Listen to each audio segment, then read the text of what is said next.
All right.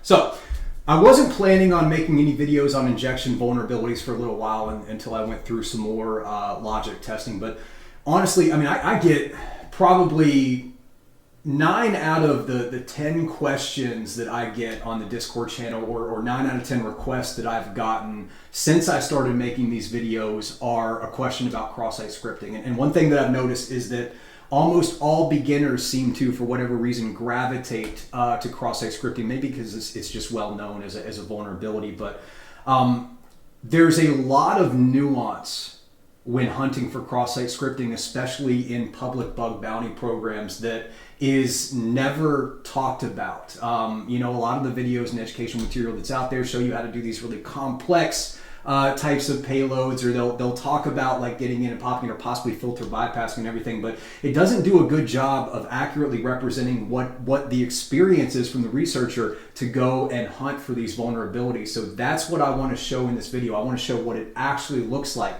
and that's not just finding reflected input and finding that you can put a script tag somewhere or anything. It's understanding how you can inject malicious data into the DOM, because ultimately what you're doing with a cross-site scripting or with any client-side injection attack is you're looking to inject malicious data into the DOM, the document object model. So to start, it's really important, if you're going to do testing for client-side injection attacks, that you understand the DOM and you understand how client-side JavaScript works with the DOM. So, and actually take a step back further from that.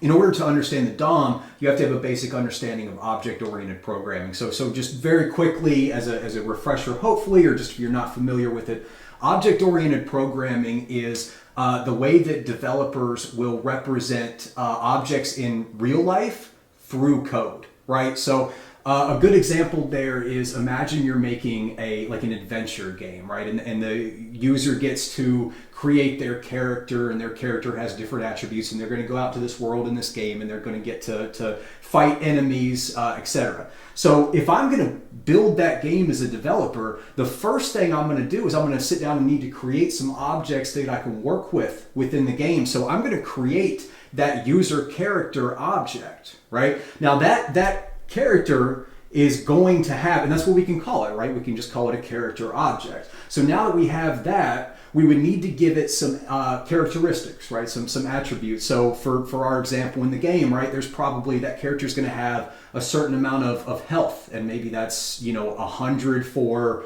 the character that's supposed to be up there fighting right in the front, and then it's maybe that value is 25 for the character who's supposed to be back healing people or casting spells or anything. They're going to have plenty, anybody who's played a video game would understand this, right? You're going to have probably strength and dexterity and agility and your magic and whatever it is, all these different attributes for each character, so that when the user does go and create that character, what's happening programmatically in the game is that character, while the program is running, that character object is what's called instantiated. So when an object is actually created in running memory, that's called instantiation. It just means we're creating an instance of that object. So when I create my character and begin playing the game, within running memory, the game is going to say, okay, well, he has this character, so this is now working, and it has this amount of health, this amount of this, and it's going to start manipulating those values as the game progresses for various reasons. If my character gets hit, then my character object's health value is going to go down. When it heals, it goes back up, etc. That's really the principle of object-oriented programming. So if we take that back to the idea of a document object model. So it really, what it is in the name. So you have a document object, and then the model is just, this is how we're modeling the way the data is handled within this. But the document object is meant to represent the current state of a web application that you are accessing within your browser. So what happens is when you go to a web application to test, and you type in, if you go to our program, flowcast.app, you type that in there, it's going to make a request out to that server. But before the request even goes out, the browser is going to instantiate a document object, and that document object is going to have all types of basic attributes and information that is going to represent the current running state of that application, right? So initially, the object is instantiated, it just has things like, you know, document.location. So the location attribute of the document object that shows the URL that you typed into the browser there. But when the HTTP request goes out to the server is going to return data that is going to be added to that document object model. And that's how a web application works. As these HTTP requests are going back and forth between yourself and the server, the data that is returned is added to this document object, and the changes that's made to the data within the document object cause changes in the application within the browser there. Now, the other way that you can make changes to the document object is through client-side JavaScript. So no request is actually going out to the server, but there's client-side JavaScript. Remember, so when you're looking at a web application, the HTML is the nouns, right? It's the individual things that are there. The CSS is the adjectives, right? It's kind of giving it its color and its attributes and things.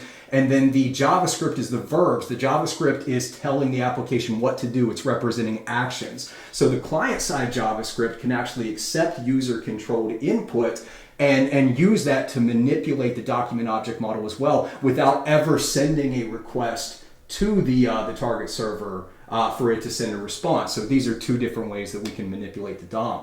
But ultimately, for cross-site scripting, for prototype pollution, for any client-side injection attack, your goal as the attacker, as the bug bounty researcher, is to be able to inject malicious content into that document object. So the first thing you're going to do is you need to find a way to inject anything into that document object. And so I just mentioned the two ways that you can do that. You can either send a user-controlled input to the server, and the server will respond with that same user-controlled input reflected in the response, and that reflection will later be added to the document object.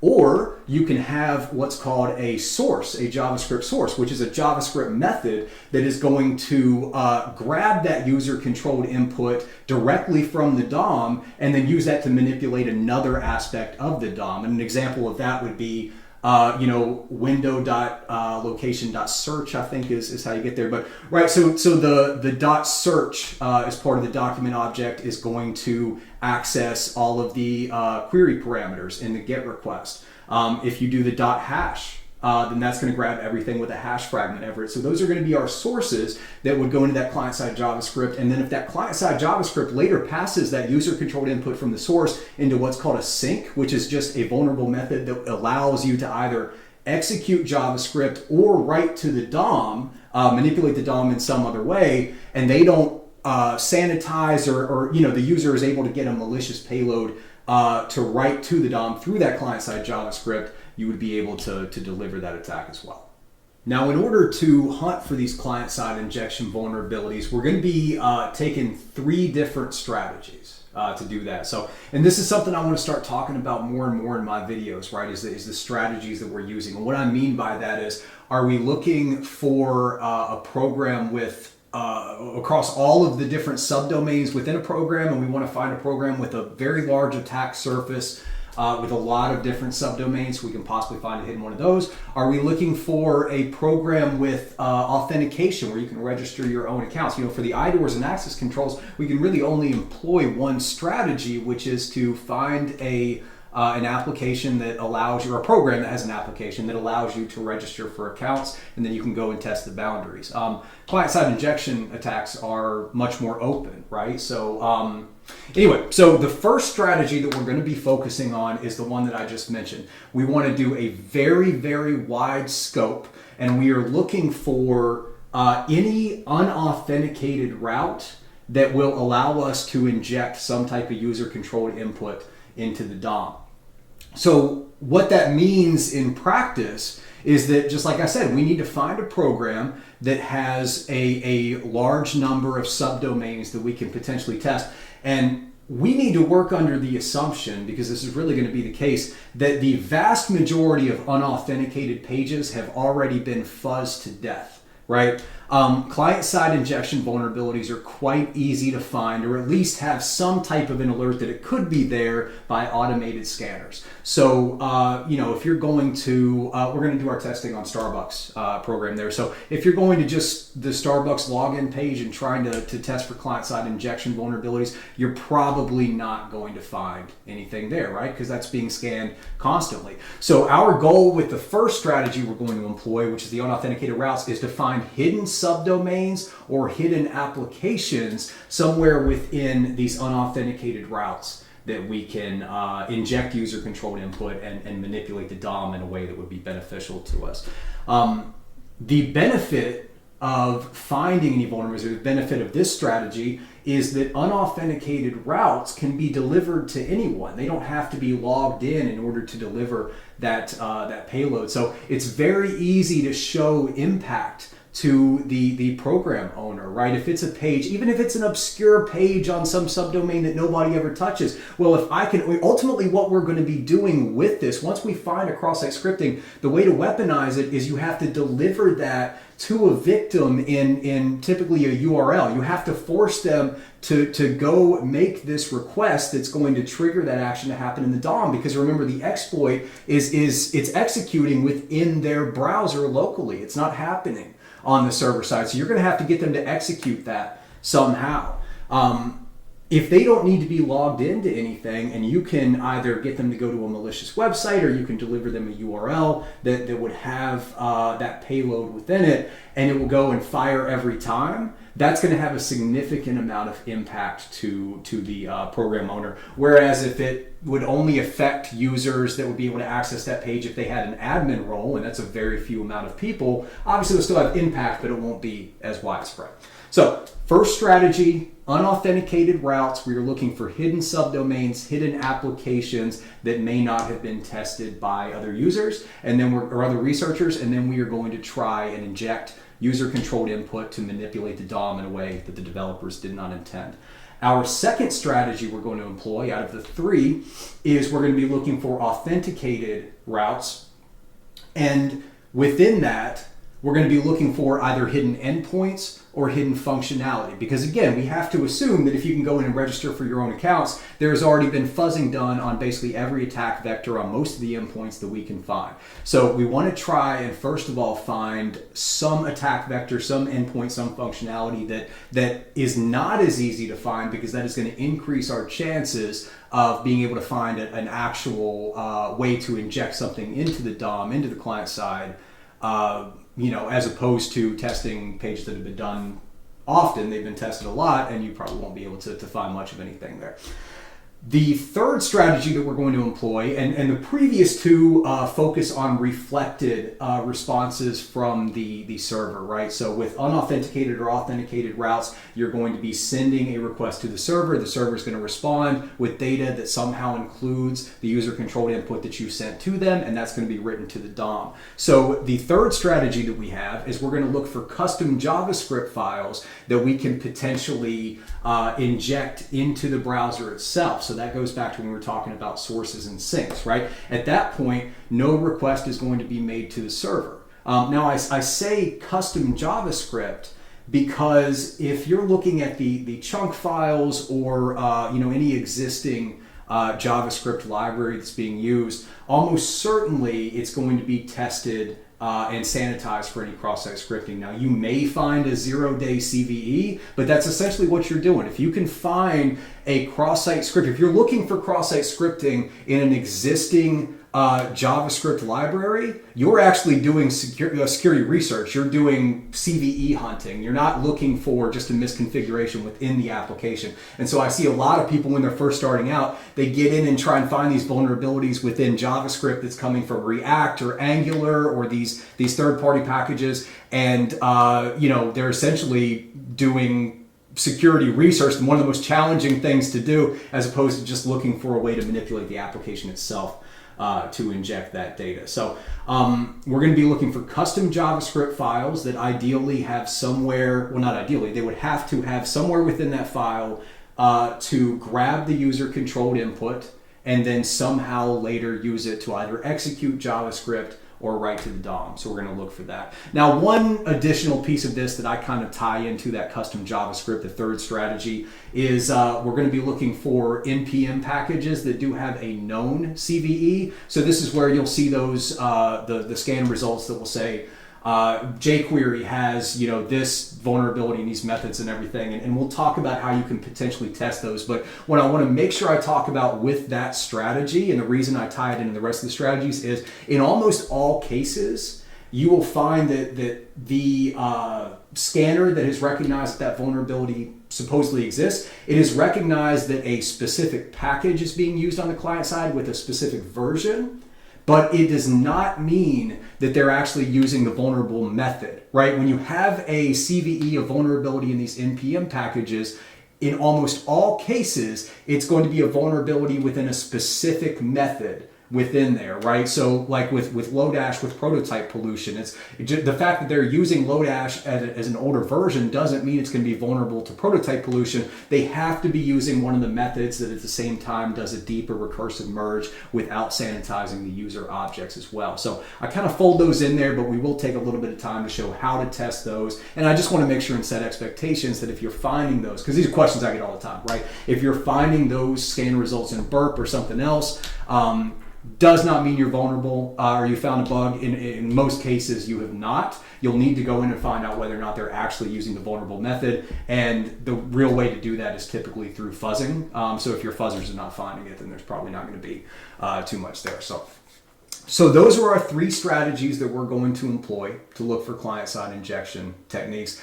And the last major thing that I want to cover in this video, and we're going to be taking a lot of notes about this and talking through it, is compensating controls. And this is the biggest gap that I see with beginners that are trying to tackle these client-side injection attacks. And again, almost always that's cross-site scripting, right? Is the researchers that are starting out do not take the time to understand the compensating controls that will affect whether or not the client-side code is actually going to execute.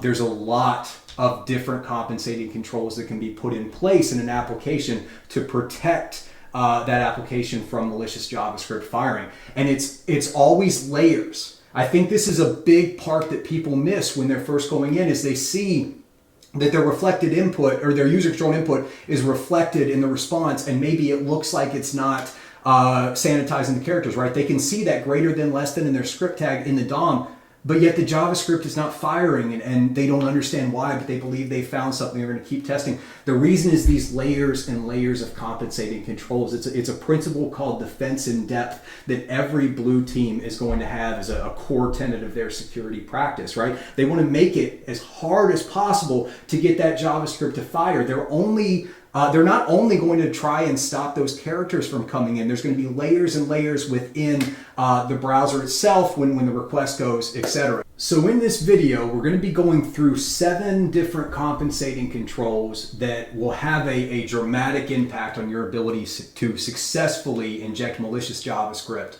into the DOM through this client-side injection. Basically to pop an alert, right? That's what most people call it, to pop an alert. The first is going to be the cookie flags. So remember that when you have a cross-site scripting, any type of client-side injection, that exploit is going to execute in your victim's browser. So you're going to have to deliver that payload to them so they can click on a link, somehow get that link, that URL to execute within their browser. When that happens, your goal is going to be to get that malicious JavaScript to somehow steal sensitive data within that application that you didn't otherwise have access to, right? We are not concerned at all with getting any type, there's no injection to get a remote code execution through here, right? All of our exploits are going to be isolated within the sandbox of the browser. We're not attacking any of the application servers at all. This is all about manipulating our victim, which is a user, a client, to have JavaScript they don't want to execute within their browser. So when we do that, one of the most common ways that we can weaponize a cross-site scripting or client-side injection to show impact is to steal that user's current session token. And then we can obviously use that to either get access to more data, or we could log in as them, etc. Our ability to access that cookie and append it as part of a request to steal it is going to be entirely determined on the flags that are added to that cookie, specifically the HTTP only. The HTTP only flag is going to decide whether or not that cookie can be accessed by client-side JavaScript. So if we have a session token with the HTTP only flag, we don't have the ability to just grab that value with JavaScript and append it as a query parameter and send it to our server so we can steal that session. We have to get more creative in the way that we can do it. So the cookie flags, and that's just one example, but the flags on our cookies are going to have a big impact on our ability to execute a cross-site scripting or a client-side injection. So one of the first things we have to do is go in and find out what are the cookies, what are the important cookies we want to steal, and then see what flags they have on that. We're also going to look at the browser security headers, right? So when a request goes to the server and the server responds, that response has several headers that can be included that are going to tell the browser what it's allowed to do and what it's not allowed to do. And some of those headers can impact whether or not client-side JavaScript can execute. So we want to take some time to look at what the server is responding with, what headers, to find out whether or not they have any additional protections there. The third that we're going to look at is a content security policy. And a content security policy basically tells the browser where scripts are allowed to load. Now, it's not just isolated scripts, but right, so for the purposes of client-side injection techniques, we're really only interested in the script source directive within the content security policy, right? It's going to decide, can scripts be loaded from anywhere? If they can, then I can load an external script and have it, I just do a script tag source equals evil.com and have that load in. But most applications are going to have a content security policy that would prevent that. It's obvious to see that if you get a DOM injection, the game's over. You can do some nasty stuff. So they'll put a content security policy in place to try and prevent that. And then you as an attacker, you now have to find a way to inject your script within the confines of the content security policy. One example of that is, well, maybe they allow injections, or they allow scripts to be executed from a specific CloudFront instance in AWS, but then also they have allowed that's a dangling CNAME that's vulnerable to a subdomain takeover, and we're able to go and get that, and you can then host your payload and inject it that way. You need to understand the content security policy and the guardrails it's putting in place so that you can know how to circumvent them later. The fourth is a web application firewall. I'm sure everybody that's watching this has heard of that at some point. A web application firewall will sit at the entrance before the application, and it will parse all of your requests that are coming through. And if it sees anything that it believes to be malicious, it will typically just block you outright from being able to send that request, which will stop the malicious response from coming back and that user controlled input from being written to the DOM.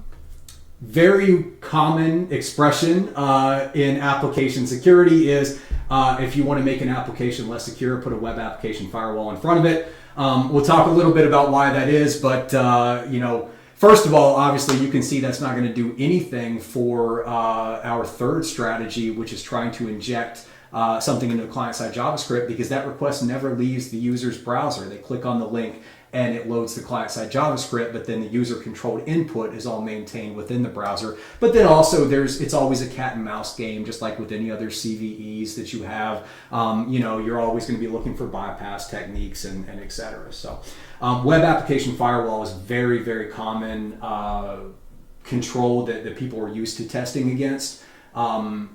So we won't spend too much time on it, but again, I think it's important to know that this is just one control in a much bigger picture here, and typically is not one that the team is even relying on very much. The next two are essentially user-controlled input validation. So you have client-side validation and server-side validation. This is again protecting against a cross-site scripting or client-side injection that would require a request to go to the server and then come back. But the developers are going to put in sanitization at different points throughout that process to try and make sure that no malicious characters are coming in. If they're doing it correctly, there are layers and layers and layers of this. So there's going to be a client-side validation just to see before the request is even sent. Those are obviously very easily bypassed by just using a web proxy or sending a curl request or anything directly. But they are an additional control that we want to be aware of. The server-side validations are going to be the much more common things that we're going to have to bypass. So that's where you send a request with user-controlled input that has your script tag, and it comes back transformed in some way. Maybe those greater than and less than symbols are URL encoded or a Unicode or something else. Something on the server side has manipulated those characters so that when it comes back and it's written to the DOM, it's written in a way that the developer intends to be safe, intends to not be able to be weaponized there. And then the final one, and this is really commonly confused with the client-side and server-side validation, but it's really important that we understand the difference, because bypassing this is a completely different methodology, is output encoding. Right, so as opposed to sanitizing characters and trying to replace malicious characters or detect them, etc., there's also just generic encoding that can happen to to the user-controlled input when it's written to the DOM. That's typically like if you see you put in a greater than or less than, and it comes back with the ampersand GT semicolon or something, or maybe it's automatically converted to URL or base64, whatever it is. So there may be an additional compensating control to where the developers have said, hey, we don't need to worry about sanitizing this because we know that it's going to come out encoded. Again, completely different methodology, because now we're not trying to bypass something. We're trying to find a payload that would circumvent the encoding, which is something the developers didn't think of. We're not trying to break their sanitization attempt. We're trying to just find an output encoding option that would happen to create this JavaScript injection. So anyway, I think that's enough time talking. Hopefully that gives us a good amount of upfront information, but let's go ahead and hop in here. I want to do some actual testing as quickly as possible because I'm very excited about this one. All right, let's go ahead and start by getting my framework running. .sh right there. And we should see this open up here in just a second. Perfect. Okay, we don't have any data in the tool currently, but fortunately we can use the new updates from the Alpha 002 to be able to go ahead and get that in very, very quickly. So like I mentioned earlier, we're going to start, we're going to look on the Starbucks program today. This is one that if you watched my videos before, you should be very familiar with. This is one of my favorite programs to test on. So nothing really that we need to do to prepare for this. They've got a pretty open, pretty welcoming program here, which is one of the reasons I like to test on it. There is one thing that I wanted to call out here, though, that I thought was very interesting, and I'm always talking about building impact when you're submitting your reports. And if we come down here to some of the, I think it's the helpful hints that they have. Let's see, it's a little further down here. Perfect. So they have just a bit of information here to help you kind of think about the types of things that they're worried about. And I had noticed this before, but I saw it as I was getting ready for this video here, and I think this is really interesting. Generating fraudulent Starbucks cards, finding a way to steal money from Starbucks, this is not a critical issue to them. Now, this is something that a lot of people would probably think would be, right? So if I can create a gift card and get free coffee and everything, they would think that Starbucks would be very, very concerned about that. But they say right there, they're not. And honestly, it's probably because Starbucks, they make a ton of revenue every year. So, and they already have the expectation that there's going to be some loss through fraud, waste, and abuse, whatever the cause is. And they work that into their overall budget. So this is not, having a bit of additional money go towards that doesn't have as much of an impact. So what they are concerned about is the data that's stored there. They're concerned about their customer data. They're concerned about if it was compromised, how that could impact them from a compliance standpoint. These fines that can come from that, what would happen to their reputation, if all of their customers' personal data happened to be stolen, etc. So anyway, I wanted to just kind of call that out. I think that's interesting. When you're thinking about how to show impact, remember that it can be completely different from one program to another. So whereas typically you would think of being able to get free money as a very critical issue to a company like Starbucks, it's just not that big of a deal. At least not to where they want to be a critical issue. But okay, moving away from that, the two domains in particular that we're going to focus on is the Japanese and Singapore version of Starbucks, right? So you've got the Starbucks Singapore there. This is actually in English, which is great. And then the Japanese one, which is not in English, but that means that it's going to get less testing in there. So now, as I mentioned earlier with our strategies, the first strategy that we're going to use is try to test unauthenticated endpoints and specifically finding hidden subdomains that would have an unauthenticated endpoint that likely hasn't been tested. So in order to do that, we want to use my bug bounty hunting framework to collect a large number of subdomains so we can potentially find some that haven't been tested on. Now, typically that would mean I would need to come in here and add in, Starbucks.com or .co.sg, whatever it's going to be. But again, like I said, I have already done this. I've already run a scan against these domains, and I have uploaded them to my Arson Framework Scans repo here. So if I come up here to my GitHub, come to repositories, Arson Framework Scans, and you can see here, add scan data for client-side injection testing videos. So click on this, and we can upload this data. So let's go ahead and clone this down.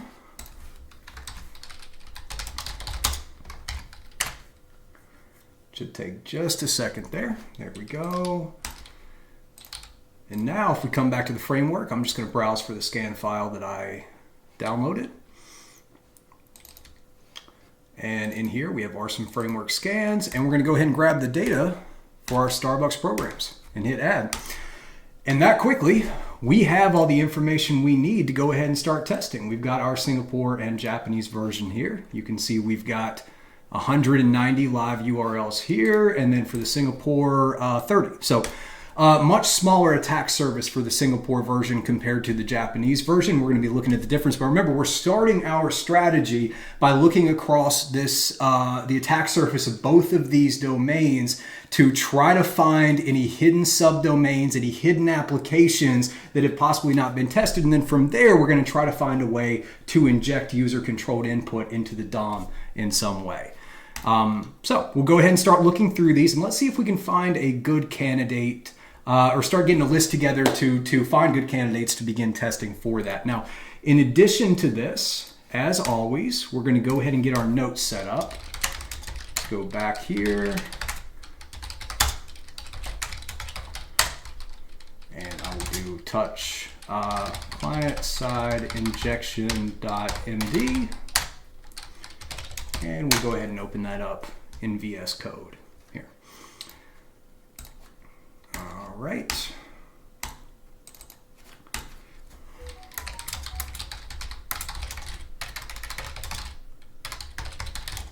Telling you, I can never type while I'm recording. I don't know what it is about it. All right, so let's go ahead and get that saved, get that brought out there, and we can come over here and we can start looking. So the first thing we're going to do here is we are going to look through each one of these unique subdomains that also is a live URL, so that is giving a valid HTTP response when we reach out to it. And we're going to put them into different categories based on what we think we can do with them. And those categories, we'll go ahead and start getting a few of them there. I don't have preset categories. I mean, I definitely have, 7 or 8 that are in my head that I typically play with. But a lot of times what I do is start looking through the enumeration tab over here and just to kind of start classifying them based on what I'm seeing and build out the categories that way. But there's some that we can go ahead and that are going to be pretty universal across any program. So the first, and let's just do subdomains with valid HTTP response. And we'll start getting up these categories here. So the first one is going to be no functionality. So we're getting some type of a response from the server. Typically, these are going to be like a 503 error, some type of like bad gateway error or something. But so essentially, there's a DNS record, and it is getting to some type of cloud infrastructure, some type of infrastructure where it's trying to find an application, but there's just no application there, right? So these are ones that we're probably not going to spend much time on while we're testing. But that's fine. We can go ahead and get those sorted out. The next is going to be restricted access. Right, so this is where the application is returning a valid response, but there's clearly an application there, but we can't access anything. We go to the root domain, we go to any domain, it's a 403, or somehow they're blocking the access entirely, so we can't seem to get to any functionality aside from that basic unauthenticated or unauthorized response there. The next one is just going to be an API, right? And a lot of times what this is going to look like within the enumeration tab over here, and we can actually get moved over there to it, what it's going to look like in the actual page is we will get a valid response from the page, but we're going to be typically getting a 404, which means the endpoint is not found. And the reason for that is most APIs, they're not expecting somebody to go to the root directory. An API, an application programming interface, is designed to allow applications to talk between each other and manipulate data. So any requests that are coming into a subdomain that is specifically designed only for API calls is most likely not going to have a root directory. It's only going to have specific endpoints that a developer would know about beforehand so that they can send requests to it. They would also, you would expect the developer to know the parameters and how that data is accessed and manipulated. But we can still try and figure that out through different fuzzing. We can fuzz for hidden endpoints. We can fuzz for parameters and try and figure that out. And if we can find some functionality that maybe other researchers weren't able to find, we can potentially leverage that to get our client-side injection vulnerability as well. And keep in mind, with a client-side injector with the API, it's easy to think that with an API, since there's not going to be a DOM involved, you don't have a good chance to get a client-side injection. But you would be surprised. It's fairly easy to misconfigure the way those responses are coming back from the API to actually have that render as text instead of being a JSON, or have it render in an insecure way, and you can still get that client-side injection. That's actually something that is a pretty common occurrence in bug bounty hunting. So probably a good idea to get that situation put in your head there. But anyway, I digress. So we've got API, application programming interface. We've got no functionality. We've got restricted access. Now we're going to have basically login pages that we don't have the ability to log in on. In fact, that's what we're looking at right here, right? And this, if we look at what the domain is, right, auto-discover, anybody who's familiar with .NET and Microsoft tech stacks is probably going to be familiar with that as well. But you can see the CNAME also. So the auto-discover is a CNAME, so basically an alias for this autodiscover.outlook.com. So this is actually a login page to a Microsoft service. This is an external service. So this is going to be our next example here. We'll do an external service. Login page, can't log in. And then I'm going to copy this as well, because the other side of that, whoops. Try that one more time. What do you think? I'm going to leave that in the recording because screw it. There we go. So the other side of that is an internal service, right? So as opposed to finding something like this that's actually a Microsoft service, if we were to find a login page to an internal service, it was like Starbucks admin, or maybe they had some type of internal web application for their employees to access to track what the different stores are doing, what their inventories are, how much money they're making, how much paying their employees. That would be a fantastic target for us to try to leak data. And the first way to do that, for client-side injection, we could try to get a cross-site scripting on that unauthenticated login page or some other unauthenticated endpoints in that subdomain that we would be able to find there. And then the last category that I'm going to go ahead and create to start is full app with authentication. Right? And this is going to be our main Starbucks application, right? So somewhere in here should just be the basic, the Starbucks Singapore. It's a basic A record that goes there so that we open this up. We would be able to log in. We would be able to register for accounts. So this is where we're going to be able to get in and start doing our deeper testing. But first, we're just going to look at the unauthenticated routes, and that would be our additional category there. So this gets us set up, right? We've got 6 different categories that we can now start going through and sorting these URLs that have been discovered based on which category we believe they fit in here. So now let's go through each of these one by one, and we will do our best to put them in one of the categories we've already created, or if we need to, we'll create another category and see what we end up with here. So we've already looked at this, right? We already know that this is a login page that we should not be able to log into, and it's an external service. So we can hop back here and just drop this one here. And if we come down to campaign, so campaign is another C record or CNAME record, but it's going to an Elastic Load Balancer in AWS. So this looks more like an actual application that we would expect to see.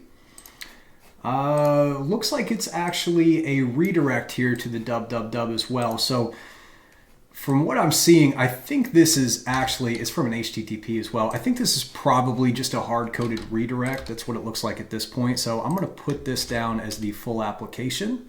And then in parentheses, I'll just put core app right there. Actually, let's do redirect. Redirect to core app right there. And we'll find out if that seems to be true. Same thing over here, right? This just has the port embedded. We don't need to do that. Here's another example of an external login page we shouldn't be able to log into. This right here is looks like they're involved with their .NET, their Azure infrastructure. So we'll go ahead and copy that. Now, it's not that you can't find vulnerabilities here, or you can't find client-side injection vulnerabilities here, but in most cases with these external service login pages, you're going to be looking at known CVEs, and with a cloud environment like this, it gets even more unlikely that you'll find something there. If you do see Cisco routes or anything, if you're seeing it to where it's like self-hosted and you think you're actually accessing a physical device or something that they have to maintain and update, definitely take a look for CVEs, and you can do a little bit of testing.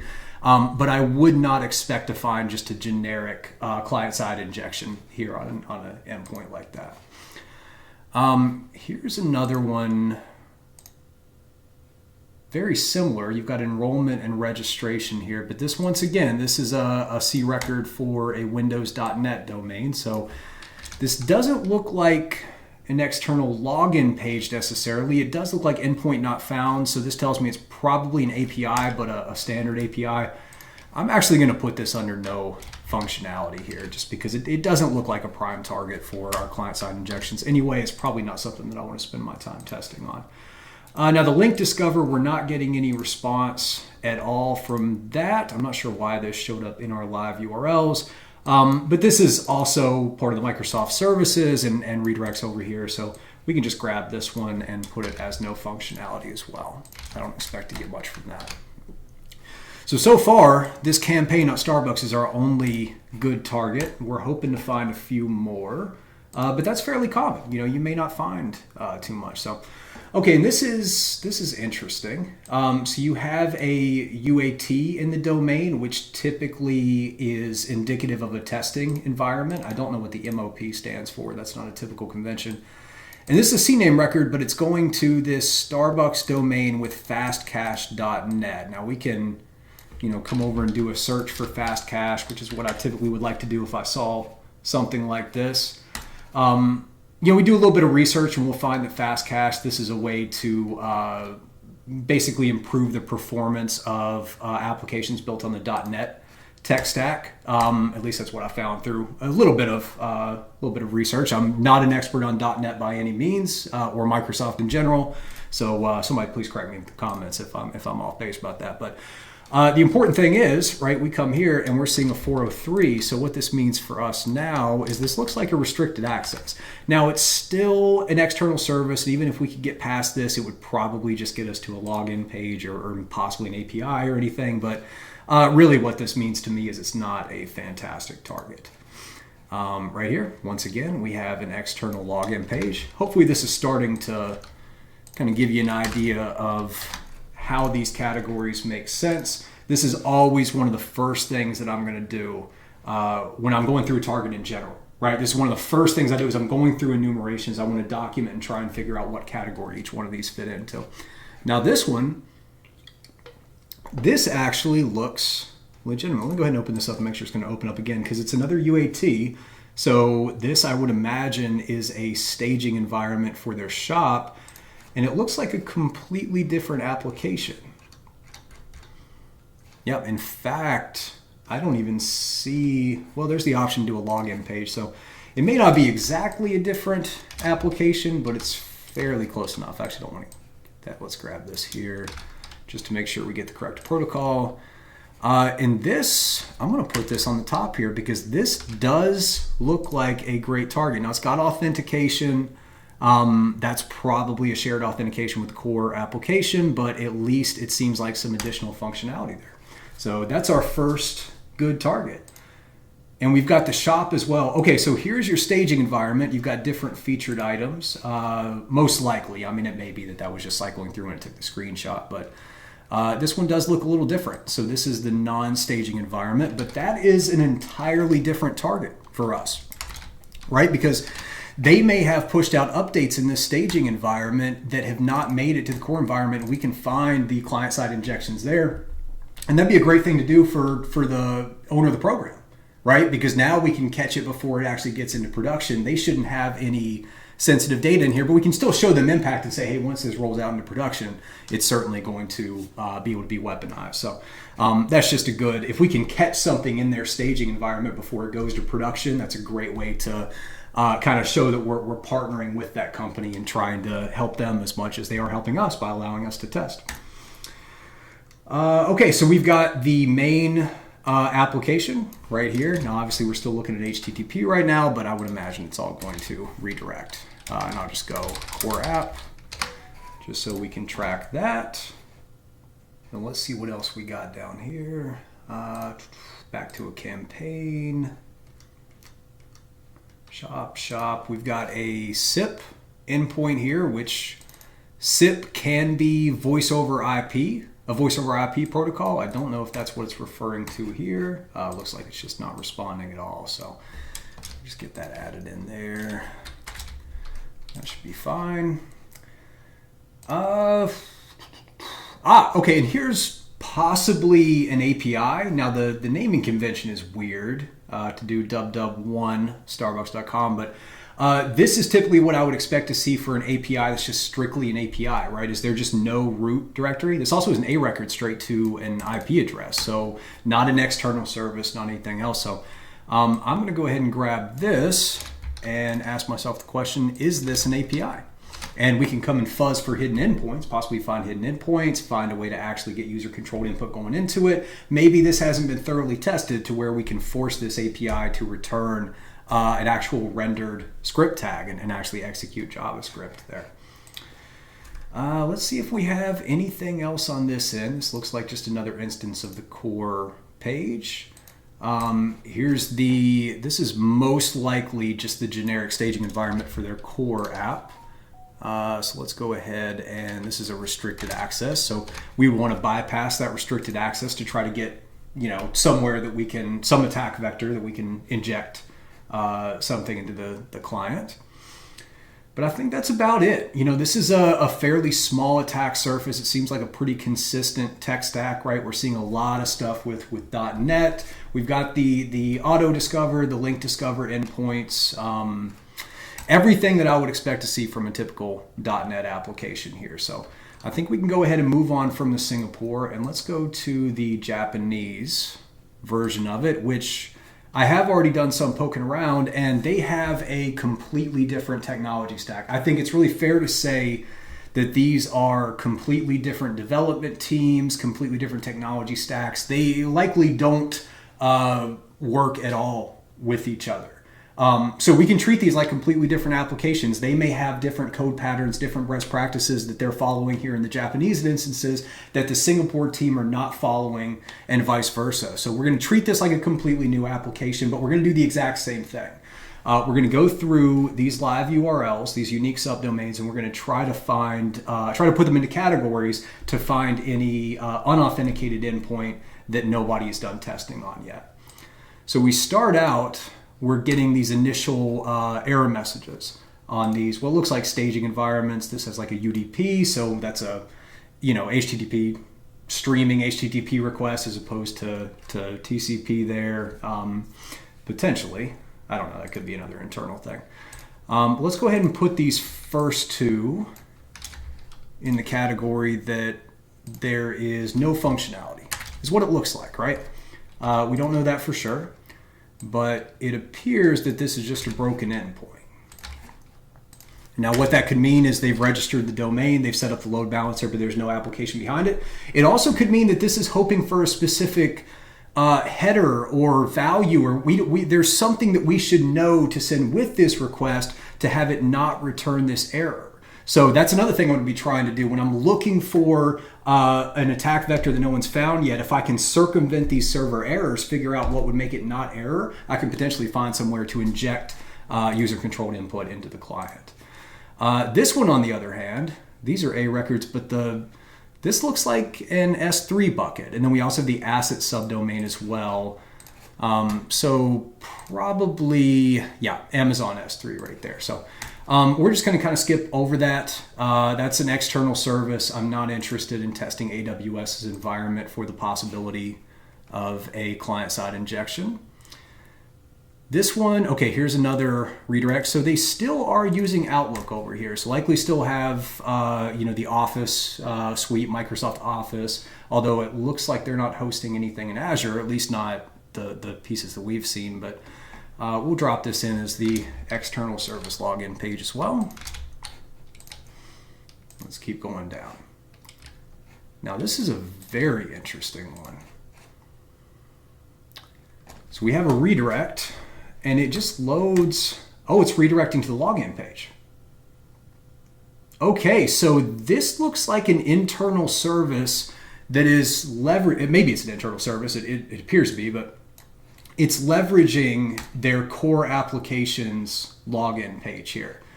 So is this something that's just meant for employees, and employees have a special account in their core application? I hope so, because if so, then maybe we can abuse that trust relationship somehow, register for an account ourselves, and then get into this privileged area here. But maybe it's not. Maybe this card is just involved with the gift cards. We really don't know. But for now, I'm going to make the assumption that it's an internal service, and we will go from there. We also have a card 2, and card 2 is returning something different. And I do not know what that says, but let's go, whoops, Japanese. And by the way, there's extensions and 100 other ways to do this better, but I just want to do this way for now. Okay, so this one seems like it's just not available. So card 2 is maybe a test environment, or maybe they're working on a new instance of this part of the application. But this one I'm going to add for no functionality right now. But again, even in all these no functionalities, we can still do some fuzzing to try to find some functionality there, or see if maybe there is something hidden behind it. But these are probably the least likely. These or these are the least likely to find any client-side injection on. All right, let's find some good targets. This one doesn't seem to be loading. That's kind of strange. Let that load for a second, see if anything happens. Is there anything in the DOM? There is a basic DOM. There's basically nothing. I can't tell if anything's loading or not.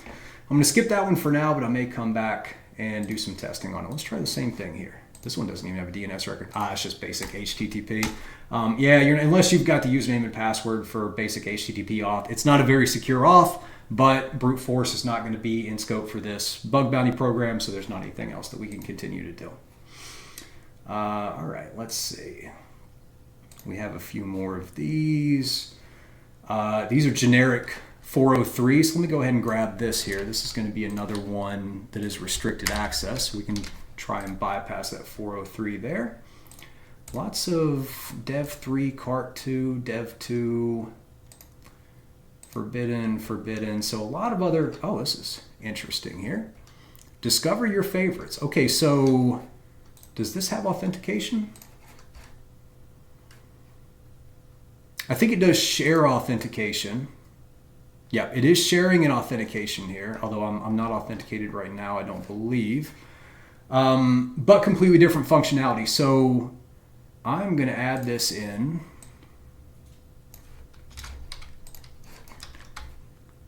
To this right here, the full app with app. I think this is a piece of the core app.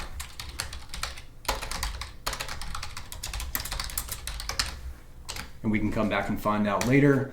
But it does look like there's going to be some options here to manipulate the DOM. And I'm actually thinking with something like this, where, yeah, we can click and make some adjustments here. This, I am really hoping, is done with some custom client-side JavaScript, and we can start looking for DOM-based cross-site scripting. We can bring out the Burp browser with the DOM, I forget how you say that, whatever their extension is to kind of mess with the DOM and everything too. So this looks like it could be a prime target for custom JavaScript. Just gonna make a note there. Remember, I don't have any really good format for my notes. I kind of just do whatever feels right while I'm going through it. Here's another one, the Green Apron Club. And we've got, looks like a number 2 that we're not allowed to access, so I would want to try and bypass that. And we also have this one here, which appears to be accessible. And anywhere that we can potentially have user-controlled input that can make it into the DOM, we want to test that. So this takes us back into the login page, but it certainly seems like this is a possibility that we could inject something in there. And it does have authentication as well. It just shares that authentication with the core app, which, again, you know, is this the Green Apron Club?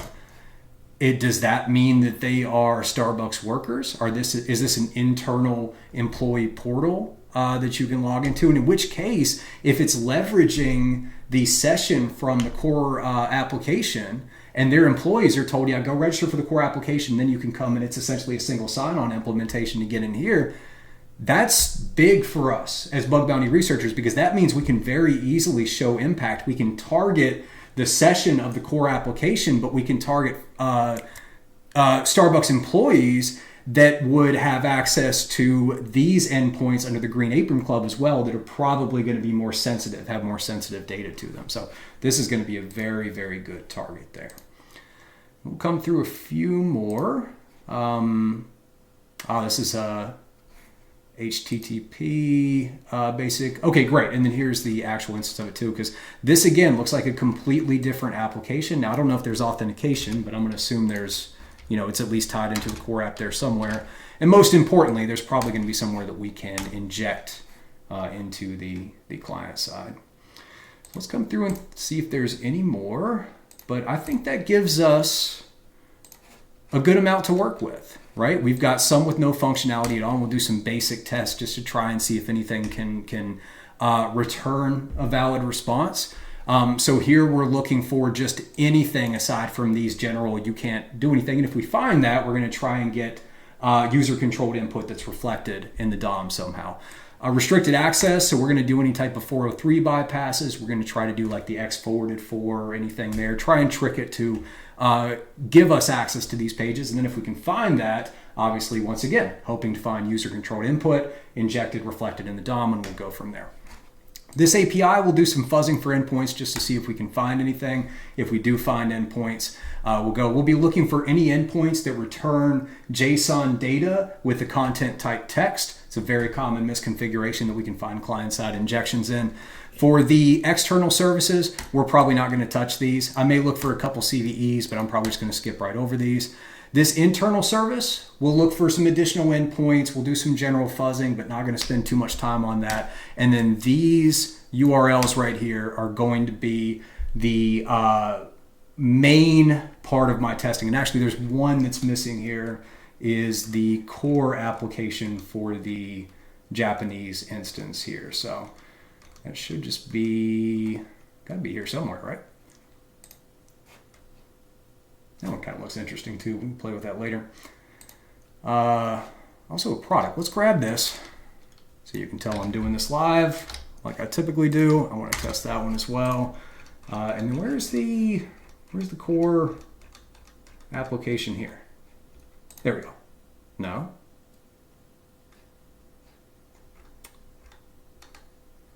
Should be starbucks.jp. Let's just come over here to, what happens if I open this now? Still gives me a forbidden. It does not. Okay, so my scanning must have gotten me blocked temporarily. So unfortunately, we may want to come back and test all these 403s. They may not be 403s. It could just be the Cloudflare or CloudFront WAF that's catching it there. But anyway, this is the core app here. So let's go ahead and copy that. And I'm actually going to get this. Let's do this. I'm going to move this one down here as well, because we will do testing on each of these first. And then when we move down to these two, this is actually going to move from our unauthenticated endpoint strategy to employ our authenticated testing strategy. We're going to go ahead and create some accounts, and we will try to do fuzzing for hidden endpoints, hidden mechanisms, hidden functionality within those authenticated routes of the application there, and talk about how we can weaponize that too. So let's start going through these one by one. And the first thing we need to do is get Burp Suite products. We're going to be using that to capture our sitemap and be able to send requests just like we always do. And we'll do a new project, and let's call this client side injection right there without an equal sign. And we use the Burp defaults there. And now we'll go ahead and come over to our sitemap, and I want to add two different settings to the scope. So let's do one for each here. We've got our co.jp.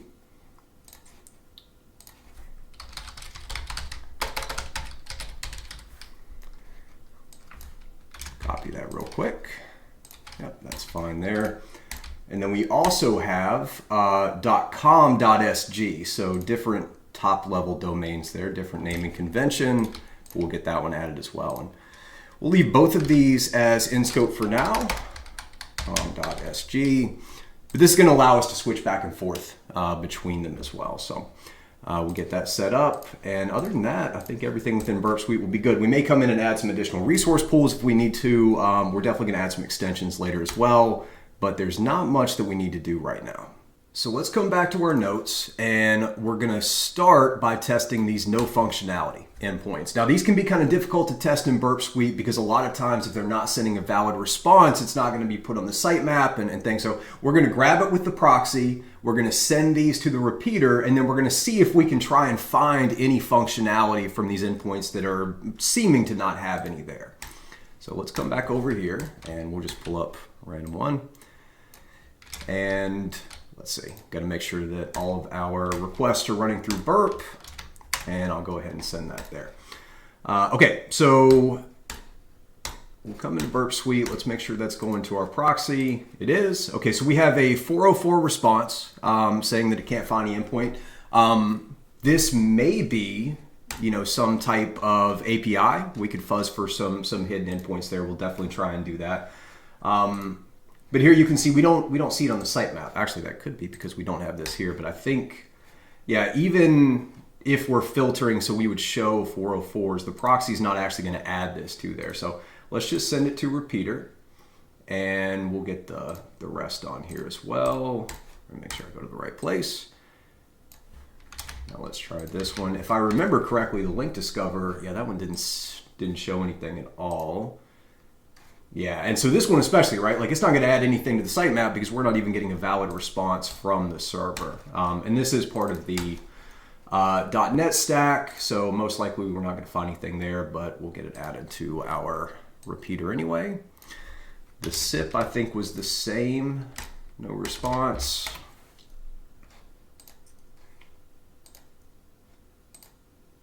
Yep, same thing as well. But we'll still add it to repeater, see if we can get a valid response.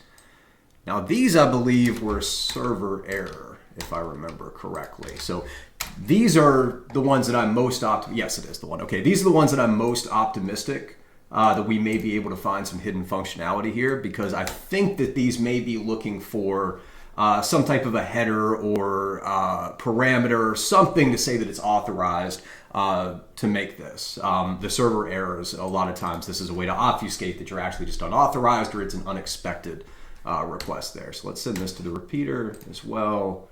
Send this again just to make sure. Yeah, so we can get that. I think the other .jp was the same here. Okay, and this one is an account UDP. Yeah, I don't know what that means. I don't know if it's streaming account data outward, it's accepting streaming account data into it, or it may just be a different naming convention, and I'm assuming that that's talking about the protocol and actually has nothing to do with it. All right, the last one we got here is this card 2. I don't remember. Oh, that's right. This one is a redirect. It redirects over to here, and yeah, I looked up that message and it said basically you can't use this one right now, I believe. All right, let's make sure we can get that. I really only want to look at this one here. And so this is actually, I don't know if this would be considered no functionality, right? When we send a GET request to the root directory, we're getting a hard-coded response. So my question is that the only functionality that we have here? Is this card 2 just designed to redirect over to this this domain right here, or are there other endpoints, other functionality within this card 2 domain that we can possibly do some testing on? That I don't know. But yeah, if we come to the target, right, we don't have anything in here. Really, the card was the only one that is showing up in our sitemap because we don't, we're not getting a valid response from anything else. But that's totally fine. All right, so we'll move past here. We'll come over to the repeater. And then again, we're going to try and find any way to get a different type of response from this endpoint here. So I'll start by just sending a request. So again, the 404 makes me think that maybe there's some other endpoints here. So let's start by fuzzing for some hidden endpoints, and we'll do that 2 different ways. So first, let me come up to extensions, and I got to add param miner here. Scroll down. Where are we at? Param miner. Here we go. Also can sort by the popularity, because you can see this is one of the most used ones. For anybody that's not familiar, param miner allows you to fuzz for hidden parameters, hidden headers, hidden cookies. It's created by Portswigger. Really phenomenal extension here. This is definitely mandatory for any bug bounty hunting. So we'll come back over here, and now once you have that extension installed, right, we can see here that it's been installed and it's loaded. Then we can come back over to repeater. You can also do this in the sitemap, but we don't have this in the sitemap. Right click, extensions, param miner, guest params. And now, again, we're sending a request to this endpoint and it's responding with a 404, but that 404, it's clearly from a Windows service. So what I would do with an endpoint like this, we're just trying to get any type of functionality. I'm going to do this to each of the endpoints that we're testing, or domains that we're testing here. I'm going to try and just guess everything. I want to throw this at it, a bunch of random parameters, a bunch of random cookies, random headers, and let's just see if we can get any type of a variation in response. Because param miner is going to do that for us. Let me hit enter through those 4 there. Param miner is going to do that for us. Param miner is going to go through and it's going to send chunks of various different parameters, very different headers, right? So it'll send a request to say, test equals test, and blah equals blah, and foo equals foo, right? But it's going to have probably like 100 different parameters there. And what param miner is looking for is there any major variation in the response from the baseline? This is our baseline. So is there a difference in the content length? Is there a difference in the amount of time it takes to come back? Difference in the response? Difference in the actual content that is coming back? Anything that would tell Burp Suite that there could be an impact with one of these parameters, or again, it's also going to do forwarded for colon, blah, blah, whatever it's going to be. But yeah, can we send this, and is it going to give us any type of a response? Oh, and this is interesting. Actually, just doing that, it's breaking it somehow. So I wonder how well that'll happen. It doesn't seem to like the parameters there. Well, now it doesn't seem to like much of anything. I am not sure. Did I just mistype something as well? let's see. I don't know. Anyway, if it does happen to find anything though, we will see a finding come up in here, or it will probably be added to the sitemap as well when it does find that. But so yeah, it will have a response will come up, say hidden header, hidden parameter, etc. And we can go in and do our investigation from there. So we'll let it continue to test that. The link discover as well. So we're not getting any response from this. So I certainly don't want to do any active fuzzing or anything against it. Same from the SIP. Let's come down here to this one. These we can come back and play with a little bit. Honestly, if they're not giving any response at all though, I'm probably just going to drop these out. You can definitely do some slow testing to try and see if you can get a valid response. But with these also being right SIP and link discover, I'm not expecting there to be anything there. So we'll skip over those and let's come do a little bit of testing on these endpoints for the Japanese instance of the application, because this is where I'm the most optimistic. And we're going to do the same thing again, right? So I'm going to come down here to param miner and I'll ask it to guess everything. Same thing over here. Because remember, these could be, oh, this is our, that's right, this is our hard-coded one. Sorry. So let's not do that one yet. Let's keep testing on this one. Okay, so we've got param miner running against our Japanese version here. And we're going to let that run in the background for a while. And now let's see if we can figure out what's going on with this response here. And if anything pops up where we do get a response from param miner, that would be great. But yeah, we'll just have to wait and see. So first thing I'm going to try, I'll probably keep that for right now. I want to just try Googling this error message. And what I'm trying to figure out, and that kind of answers my question, but is this a custom error message that the Starbucks team in Japan they've created? It certainly looks like that, but this could be a generic error message to where I can identify what technology is returning it and possibly figure out how I can get functionality here. Now, obviously, if you look at this, there's not a lot of responses. We're not seeing Stack Overflow articles. We're not seeing Medium articles, things like that. So this looks like a custom error message that they have created to respond when this endpoint just doesn't get a request that it expects, right? So hopefully one of the headers or one of the parameters or values here is going to send a different response. Let's just play around a little bit with it. Let's come up here, see if there's any difference from removing the cookies. We still get the same thing there. Yeah, there's not too much else that we can do. We can go ahead, let's send this to intruder. And let's also see, first of all, I'm going to build a resource pool that's much nicer to the servers here. So let's do our low and slow. Remember, we want one maximum concurrent request. I only want to send, oh, numlock helps, one right there. And we'll do one every, let's do 750 milliseconds. So almost a full second, but then we'll do some random variations within that. And then we'll make sure to back off if we start getting any bad responses there. So I'm going to go ahead and let's do arson. Yeah, that's fine. Arson, right? So we'll just put an arbitrary header there. And just, first of all, let's make sure, let's see how it responds to a generic header being there. Interesting.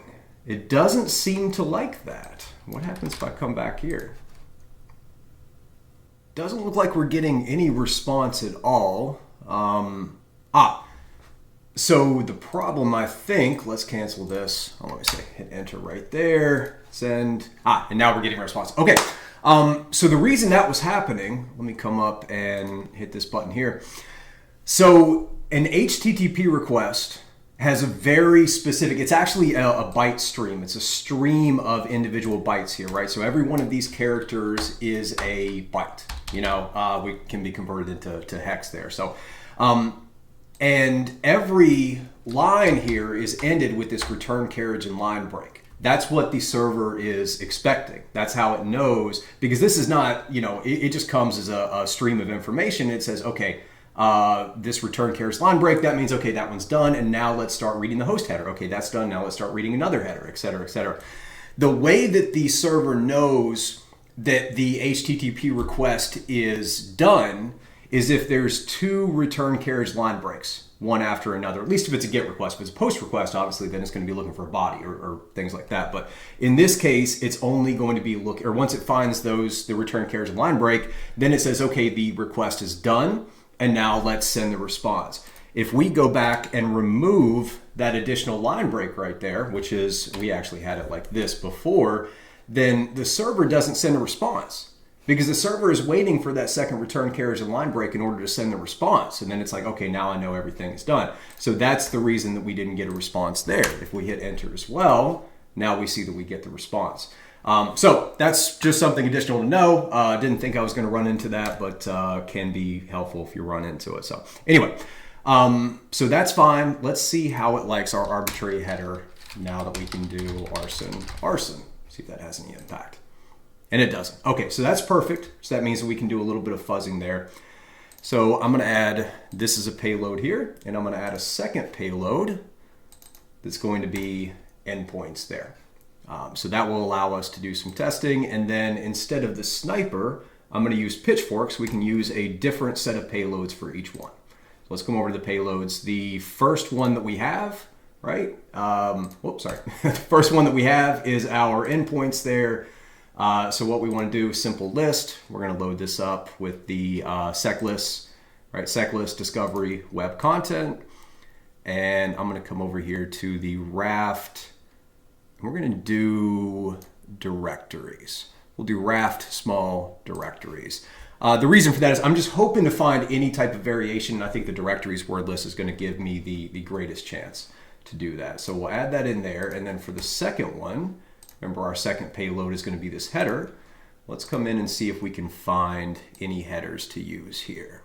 Actually, I don't think the headers are in the web content now that I'm thinking about it. Let's go back to seclists, and I believe this would be under miscellaneous, and then source code. Am I right about that? No, that's probably not right. Web, that's right, okay. Web, okay, and then we've got a few different ones here. Should be within this folder. Come on, open for me.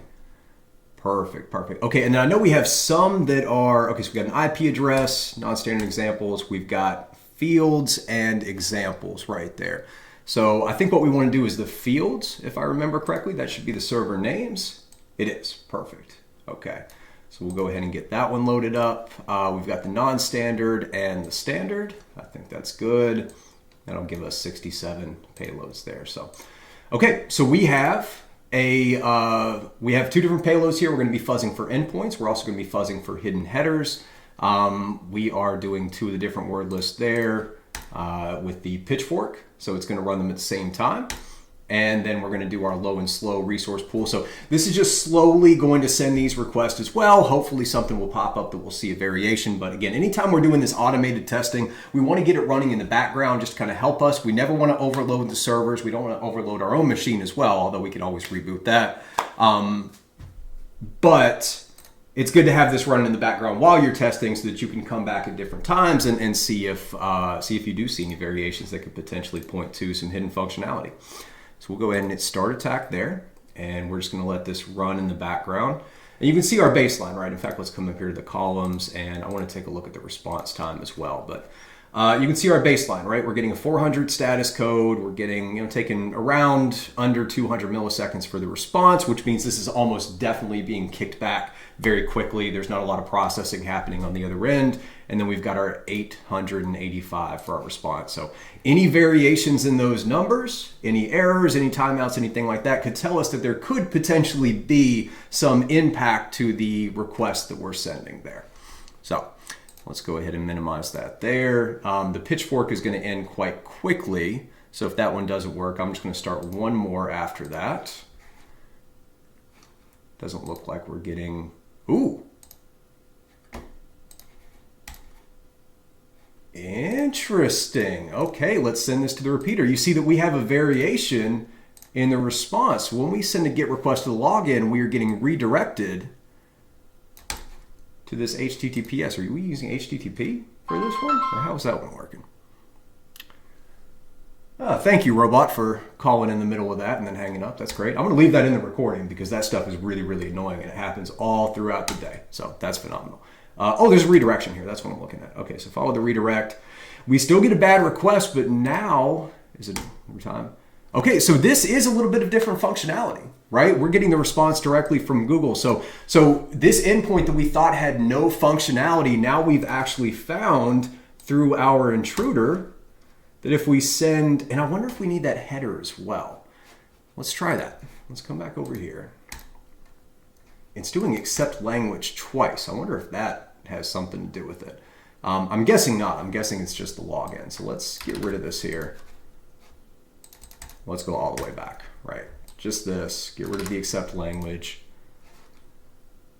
We're still getting the Google redirect here, stage.login. Okay, so this login endpoint is causing us to get redirected where we were not able to find any other functionality. So let me go ahead and copy this over. And that is under the stage 2, right? I can check for the UDP as well. All right, so we're going to do that, and then we will say returns 301 hard redirect to, we'll just call it 400, and then we'll capture this.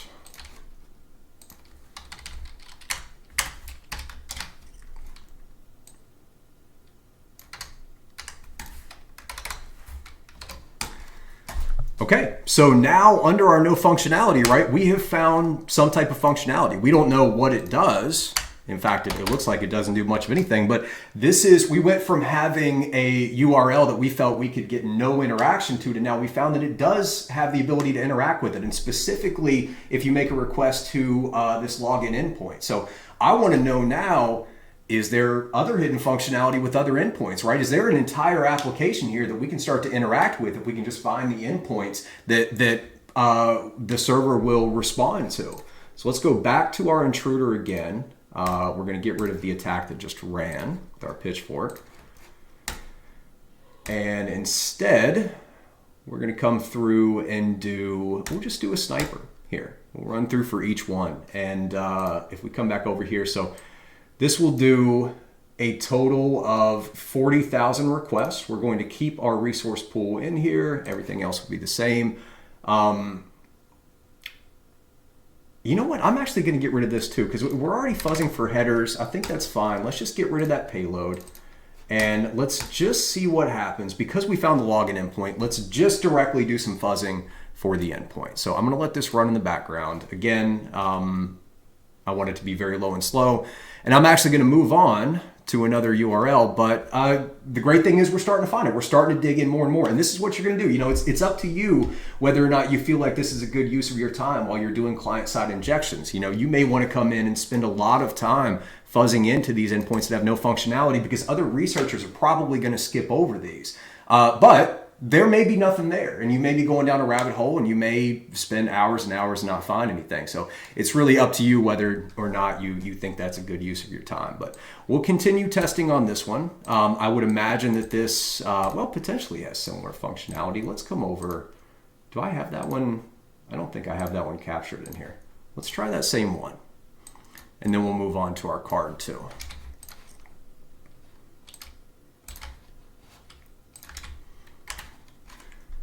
So that gives us the same response. We come back over to our proxy, send to repeater, and then if we go to login, do we get redirected? We do. So, and it's the exact same response. So this is almost definitely, these two are very similar applications. So let's get a little bit of room here, and we'll put the same thing here, except we'll change this to UDP. That should be fine. Okay, so now we have a new target. You know, we have this login endpoint here, and we don't have to follow the redirect. We can send it straight to it, you know? So I want to come back in here. You know, now we'd come back in and do the param miner again. Now, I'm not going to do this right now because I want to let the others finish running. I want to give it a little bit of time. But the next thing I'm going to do is start fuzzing for get parameters, right? I'm not as interested with the headers, although it may give some responses. Actually, with this Google, it may be a good idea to see response with headers. But for now, we're just going to let those run in the background. We'll keep checking in on them, and we're going to continue to poke at these and try to find anything else that's going to be hidden. So I want to move this back over here, and let's move this with it. Where's our card, too? There we go. Okay, so for this one, we already are at a redirect. So what is causing the redirect? Is there any additional functionality that we can get outside of this? Let's see, first of all, do the cookies have any impact on it? Doesn't seem like it. Most likely, it's going to be the endpoint here. Let's just see what happens if we give it an arbitrary endpoint. Doesn't seem to mind. We don't see anything redirected here. So this very well could be just a hard-coded redirect. Interesting that it is forcing us to have this cookie here. But yeah, I would really just go and do the same thing, right? We're going to fuzz for endpoints. We're going to fuzz for hidden headers. See if there's anything else that we can do. The last thing that I want to try that's different from anything else that we've done is let's see if we can just give it, let's send this to intruder. Actually, let's see where the redirect goes first. That's right. Okay, so it's to an entirely different domain. So let's send this to our intruder as well. And we'll get rid of this arbitrary value, but I am going to add a payload here. And coming to the payloads, I'm going to do some actual fuzzing. We'll come back to the fuzzing library here. And I'm going to try just throwing some unexpected input to this and seeing if that will disrupt the way that the load balancer is processing these requests. You know, if I send it a null byte in the path or anywhere else, is it going to make any difference here? So let's do, where are we at? The URI hex right here. So this is just the hex encoded version of every possible ASCII character. And then we'll do the same thing with the Unicode version right here. Right, so we've got all the different Unicodes. Now we've got a double double hex encoding right there for that. So let's come over to our resource pools, hit the low and slow, and we'll send that. We'll just let these run as well, and we will wait and see if there's any type of variation in what's coming back. It's a lot more payloads than I expected there, but that's fine. Let's go ahead and start this attack. We'll go and check on our other one real quick. Looks like we're still getting that 301 from the login, but I don't think there's anything else. No 500 responses, nothing there. Anything that's taking much longer. Doesn't look like it. Okay. So we'll let those run in the background. Oh, no, don't do that. Sorry. We'll let those run in the background. And in the meantime, we can go ahead and move on. So let's go ahead and jump into our next category here, the restricted access. And we would expect each one of these to return some type of a 403 response. And a lot of our methodology here is going to be trying to bypass that 403 response. So this is similar testing to bypassing access controls, because ultimately that is some type of an access control. We just have to figure out what access it's trying to control, right? What it's trying to validate. Is it trying to see if we are coming from a specific IP address, if we have a certain session token, if we have a certain user account? We don't know. But for some reason, Starbucks has decided that we as an unauthenticated client should not be able to access any of these URLs. So since we are, ethical hackers and we're trying to make the application do something that the developers didn't intend for it to do, we're going to try and access them anyway. So we'll do the same thing as before. We'll come up here and we'll just get them populated in the sitemap, or at least in the proxy there. Okay, so we do have a 403. Let's kind of close out of some of these here. I want to keep that. So we got a 403 for the mop. 403 for this one as well. I actually want to document that, because anything outside of a 403 would make me question whether or not these are in the right spot, unless it's just sending a different response, but is still forbidden. Okay, so this one's a 403, and I want to do CloudFront right there because it's different. This is just kind of generic. And this one here, I think if I remember right, was the same thing. Oh no, this one's an HTTP. So we would actually get a 401, I believe. That should be a 401 unauthorized. Yep, 401 response right there. Okay, so 401 basic HTTP off.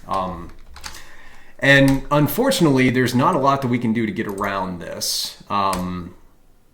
We can try and do a little bit of fuzzing, but usually if you're going to attack basic HTTP off, you're going to do it by trying to brute force it. But yeah, so we'll see. But let's come back over here to Burp Suite and let's make sure that each of those has been added into the proxy. Right, so which ones are we looking for? Mop, www, both of those are UAT. Let's try and grab those first.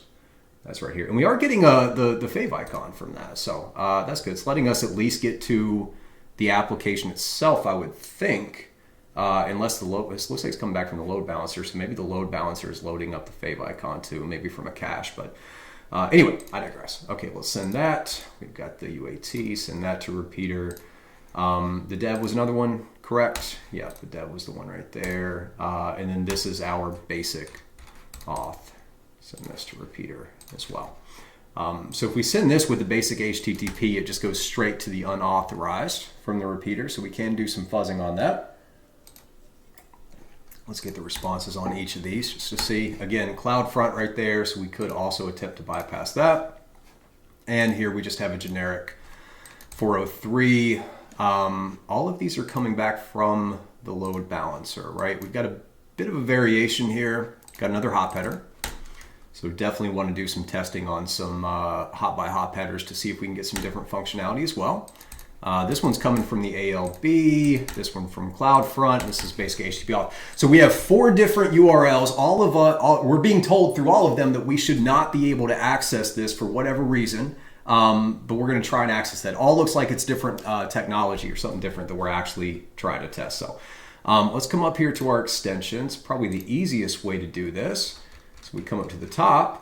There's the 403 bypasser extension here. And this is going to run through several different options you can see within the URL. It's going to do some header payloads. Just to automate a lot of the same processes here that would be documented. Let's go here. We'll go to book, hack tricks, 403 bypass, and 401 bypass as well. So a lot of the techniques that are going to be listed within this page here, and by the way, if you're not familiar with book.hacktricks.xyz, cannot recommend it enough. This is the unequivocal resource for everything you can possibly think of for offensive knowledge. But yeah, you can see several different techniques that we can use to try and get the load balancer or the application to allow us to send a request even though it's trying to block us. This extension will do pretty much the same thing automated. Looks like we're going to have to get our standalone Jython set up. I've done this in other videos, but I can do this here as well. I may actually already have it downloaded now that I think about it. Yeah, I actually do. So that's good. So we'll get that downloaded. Remember to get it added, go to extension settings, go to the Python environment and the location of the Jython standalone jar. We're going to select the file there and yeah, it's in the downloads. I did already have a version of it. All you have to do is get it added there. You don't have to click anything else. You can close out of it. And then from here, remember, you just need to click off of the 403 bypasser or whatever extension you're looking at and click back on, and you'll see now you have the option to install it. So let's go ahead and do that. And we'll come back to our repeater. And so we've got 1, 2, 3, and 4. We're going to get that running on each one of those. So we'll right click, go to extensions, 403 bypasser, bypass 403. We will do that for all 4 of them. And the last. Okay, so we're going to let that run for a little bit. I'm not going to show this in the video just because it's already going to be a very, very long video. But what I would also do is come through here and manually test each one of these, right? And pretty much anytime I'm doing automated testing, I'm going to come back and do manual testing as well.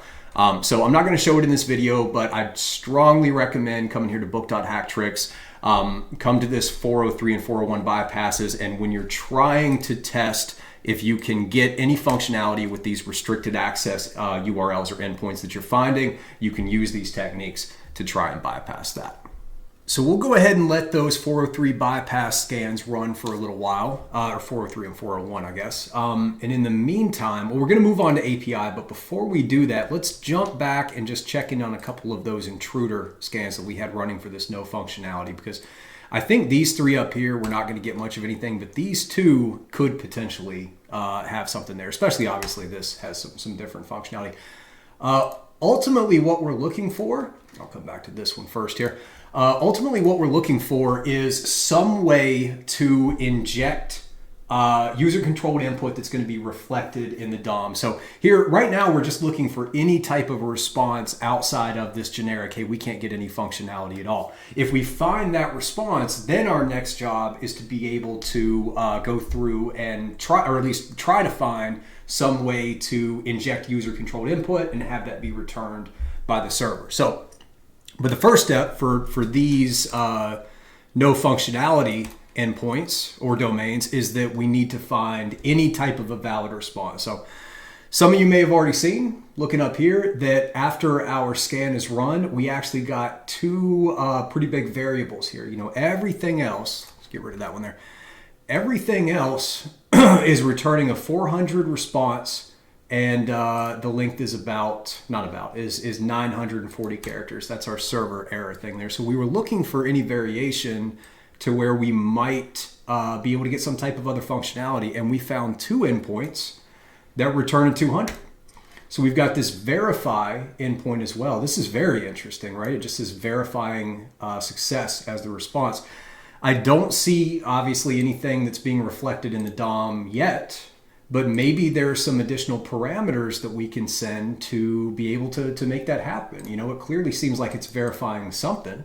I can't imagine that this request is just designed to take this. So we're going to try and find some user-controlled input in there the same way that we have been, right? Just kind of fuzzing, throwing a bunch of different payloads at it and seeing if it responds differently. That's a big part of what testing is at this phase. So this header right here is interesting too, a test header. But anyway, let's send this to the repeater. We also have this env endpoint here, which is showing us the environment that we're at.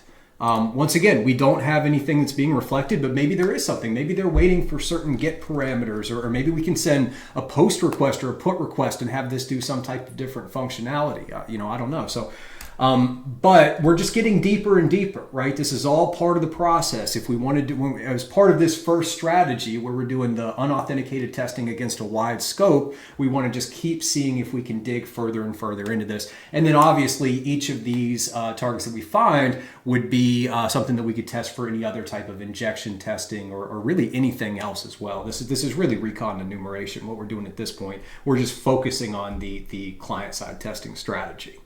So let's get this one sent to our repeater as well. And from these, let's go ahead and first of all make sure they're still sending a valid response. That one is there. Same thing here. Do they both have the test? They do. We can try and figure out what that means. We're getting a bit of insight into what this could be supposed to, or could be designed to do based on this content security policy as well. But so now there's two different types of tests I want to do. First of all, and we've obviously done this already, but we still need to find some way to have our user-controlled input reflected in this response right here so we can potentially be rendered as a script tag there. So, and obviously we don't have any user-controlled input, so I'm going to come down here to the extensions and we'll go to param miner again, and we'll just try and guess everything that we can find. We'll do the same thing over here on the env. Where are we at?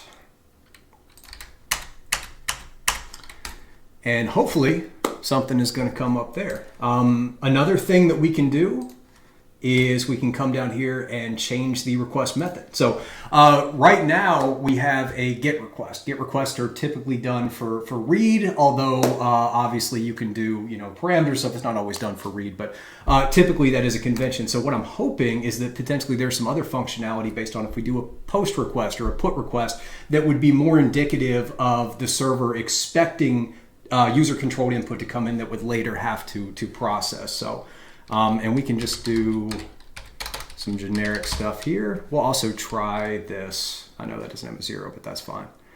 So we're getting a 400 again here, which again, the 400 really seems to be basically a 404, right? It just says it can't seem to find it. So I'm going to go ahead and we'll tell you what, first of all, before we do that, let's change this over to JSON.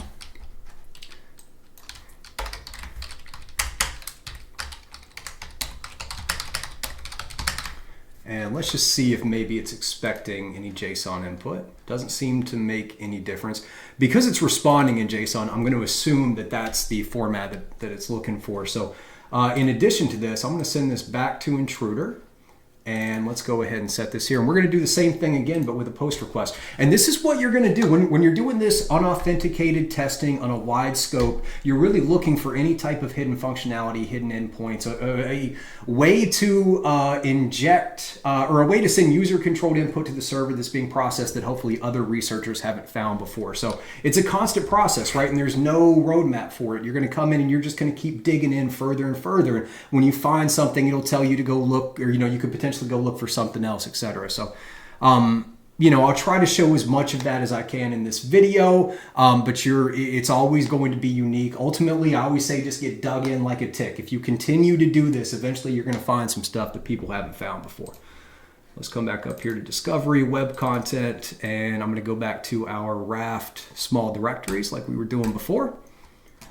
Go to our resource pool, we'll do another low and slow, and we're going to go ahead and get that running in the background as well. And hopefully some different endpoints outside of the ENV and I don't remember what the other one was, verify. Aside from those two, we may find some other things that are looking for a post request. But this one, on the other hand, doesn't look like it's doing that. And we can do a put, nothing, patch, right, update. Just see if we can get any type of functionality. Oh, so this one's unsupported, which means that the other ones are. Now that's probably across all endpoints in the application, but maybe not. So we're getting a little bit more information here. Let's go ahead and go back to our notes too, and under this one, which one is this? This is the staging. So let's take this back to the GET request. I want to copy the URL. And under the staging one, we are also going to list that this works, and we'll do let's do it this way. Get request there, and get request here.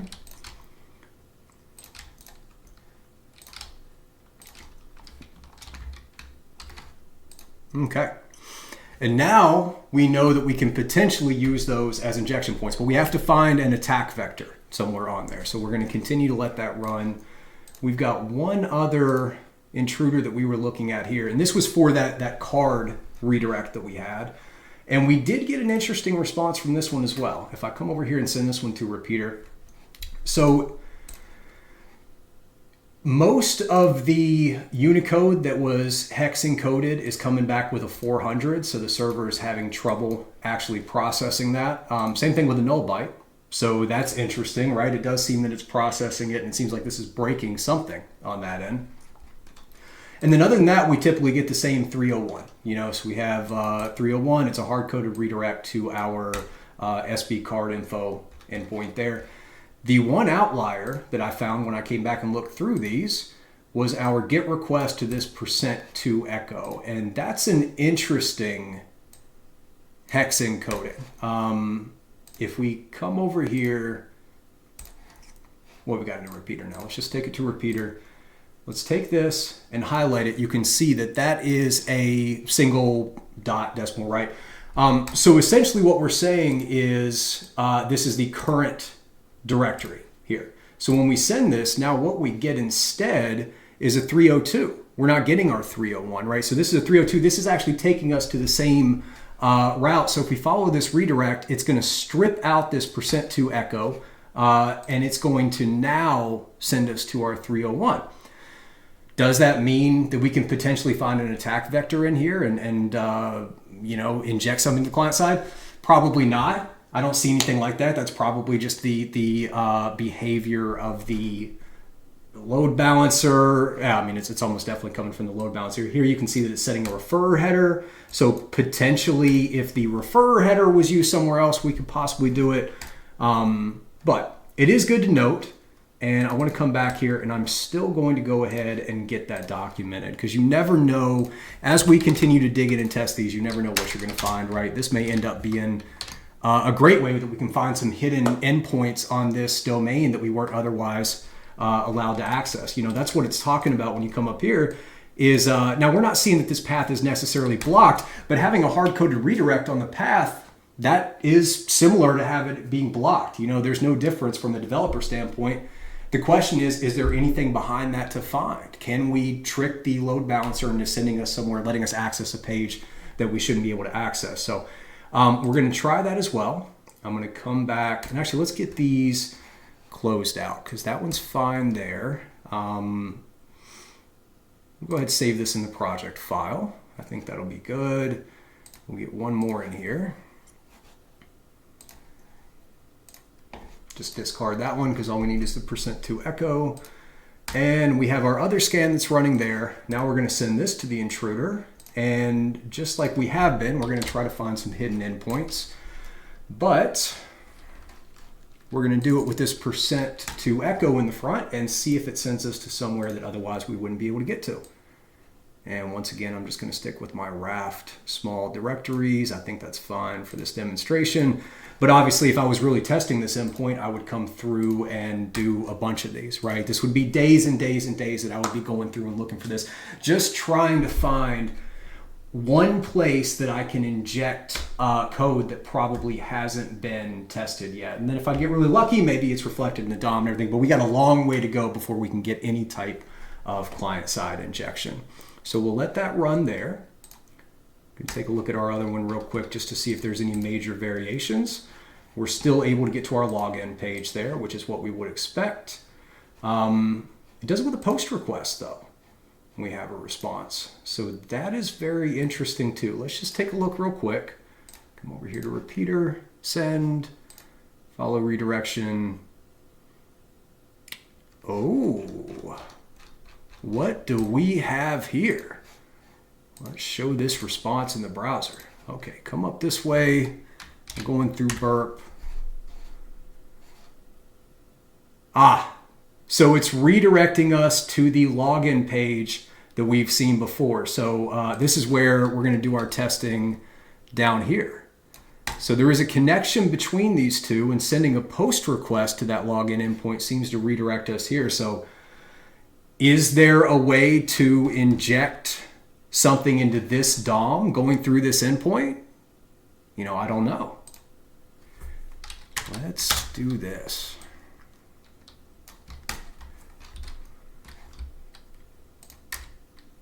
Oh wait, that's not the UAD.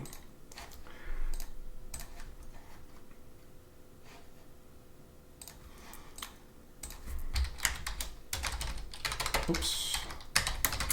So sending a post request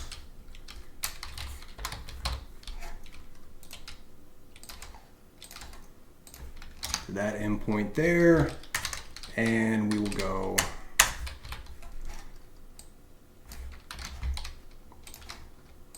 just so we know which one this was. Oops. Go back one.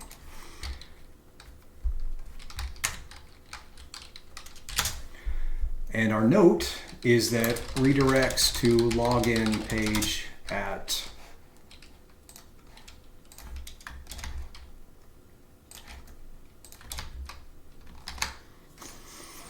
okay. So I'm going to go ahead and clear these out here. I'm not seeing anything so far that's telling me that those are going to be worth our time.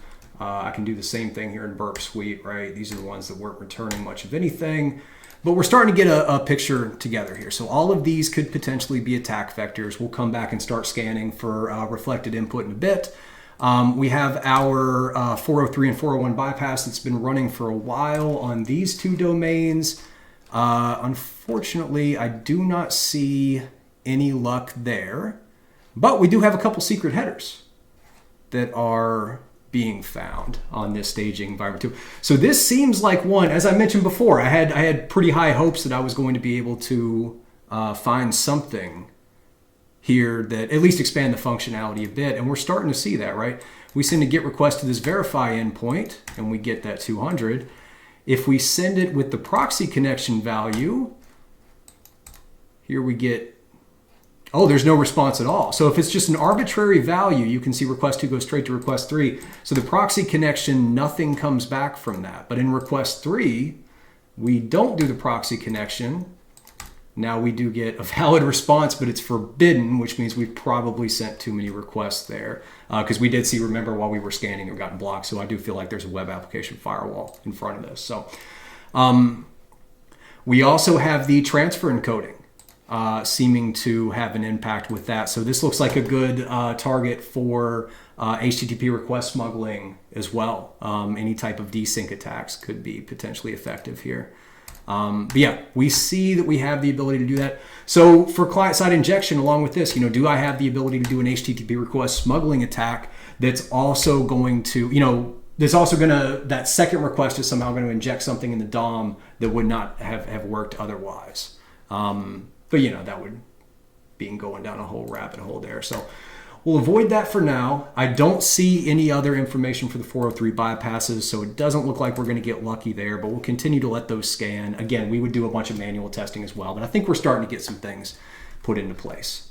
So let's go ahead and move over to the API that we've found here. I'm going to copy this one. We'll continue to let those other scans run. And as expected, if we remember, the reason that we thought this was an API was because it returns with that 404. So our hope is that there's some additional endpoints behind this. So with API testing, we want to fuzz for those endpoints and any other hidden headers or anything like that. I would certainly probably come in and do param miner just to guess some headers, because most APIs are going to expect some type of authorization header or something to be appended as well. I'm not going to do that for the sake of this video because this unauthenticated testing has already been very, very long to come and do our enumeration, but that's fine. Let's move on to this. Let's send this to intruder as well, and we're going to add another payload just like we have to do our fuzzing. But instead of doing the raft words like I have been before, I'm going to come to the seclist, discovery, web content, and then API. And we have several different endpoints that we can do here. So the first one I'm going to do is just this API seen in the wild. And this is several different known actions and endpoints that can be there. I'm also going to come and do, where is it? API endpoints right here. And you can see here, this throws in some version 1, version 2, some swaggers, GraphQL, a lot of more common naming conventions like API. So as opposed to just individual actions, this is making the assumption that there could be some additional endpoints or directories as part of that we would need to find first. So that can give me kind of an inkling into that. So I think that'll be good for now. We're going to come back and do the low and slow there. And we will let those run. Obviously, it's going to take a little while. So we'll let that run in the background just like we have everything else. Let's also come here. Is there anything that we haven't documented? I think just with this one.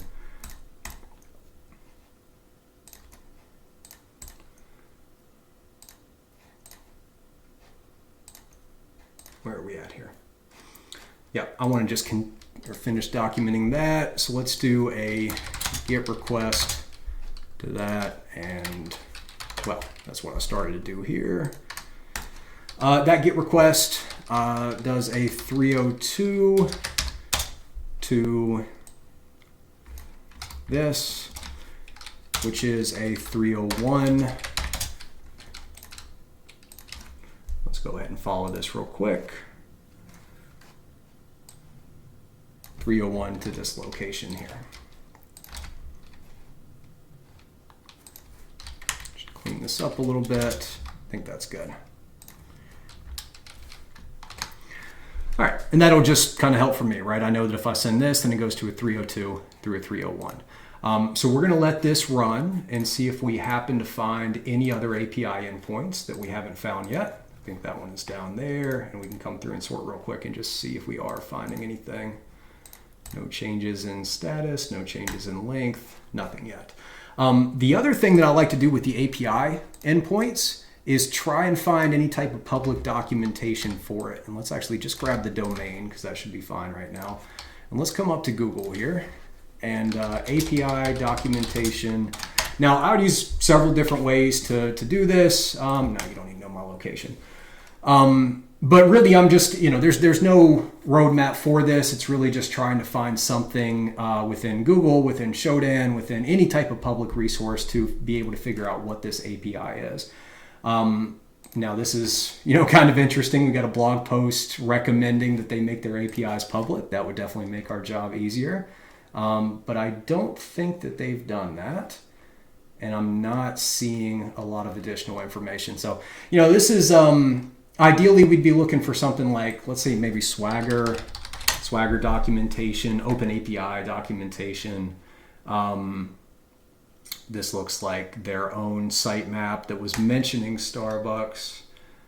But no, very few coming up. So it doesn't look like we're going to find any public documentation. We could do Open API, maybe Open API is a standard that's typically used with that. But no, there's not much of anything coming up. So unfortunately, we're not having any luck with documentation. So I'm not sure we're going to find too much there. We can just kind of hope that maybe something's going to get picked up here. But in the meantime, we can move on.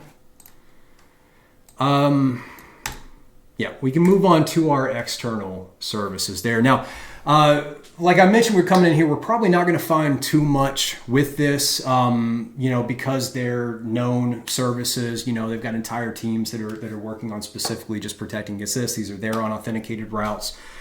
But there are two checks that I typically like to do with these external service login pages. And that's, first of all, looking for any known CVEs that may exist with it that, could correlate to a vulnerability I could possibly test. Usually that's going to come with a Cisco VPN login is a common one. Usually it's software that they have to update themselves. If you're looking at cloud services, it's probably going to be much, much more difficult to find anything. But let's just take a little bit, move this over here, and let's see if we can find out while the others are running. So let's grab Auto Discover, and let's just see if anything comes up. So you can see that this is for an Exchange server. And there is some information on some remote code execution vulnerabilities. This one was back in 2022, right? If anybody doesn't know the naming convention, CVE, the year it was released, and then an identifying number. So it would be very unlikely that this Exchange server would be vulnerable to this if it was something that was being maintained in the cloud. But we can try and figure that out, right? Let's come back over to my framework. Oh, I don't know why I made it smaller. Let's come back to my framework, and the domain itself that we're looking at, Autodiscover Starbucks SG. So let's come back over here and let's see if we can find that within our infrastructure map.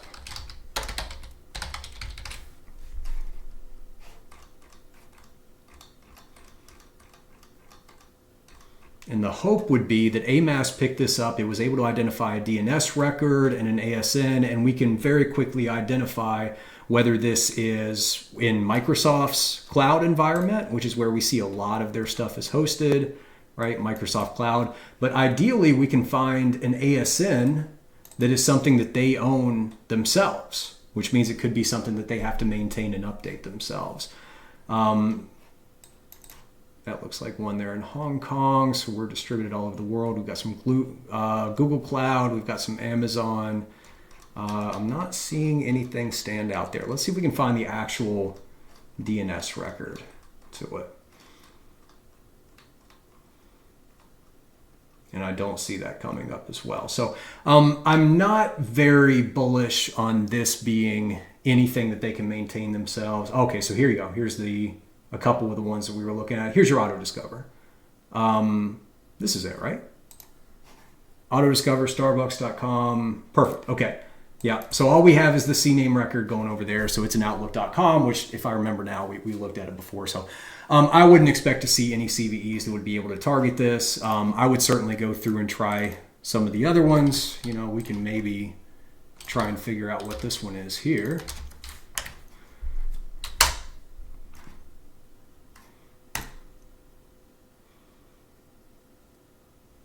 Potentially, there's a 2023 CVE that could be here, but again, if this is in Microsoft's cloud environment, I would expect all these to be taken care of. So I'm not too bullish on any of these. I don't want to spend too much more time. The only thing that I would do in this situation is I would actually go to HackerOne and any type of where we can publicly disclose other bug bounty reports, and I might actually search for some of the keywords that are in here as well, right? So the auto discover is a really well-known thing. Let's just see what happens if we search auto discover.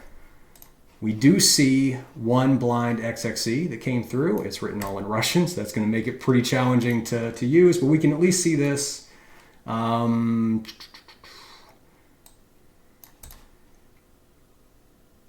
Looks like potentially there was an endpoint with the auto discover XML and they were able to inject something into that. So, I mean, we can give it a shot, doesn't hurt. Let's come back over here. Where was our auto discover? I may have already gotten rid of it, didn't I? Yeah, I did. Or may have never added it. Either way, you go away. That's going through Burp. Let's get you in there. Oh, helps if I copy it. It helps if I copy the URL. So let's load that in. Proxy, grab it from the proxy, send to repeater. I think I just did that twice on accident. I did. Okay. And the hacktivity report that we found is claiming that you can do a GET request there and then somehow do an injection after that. Let's just see if this happens to work. Do we get any type of a different response here to that?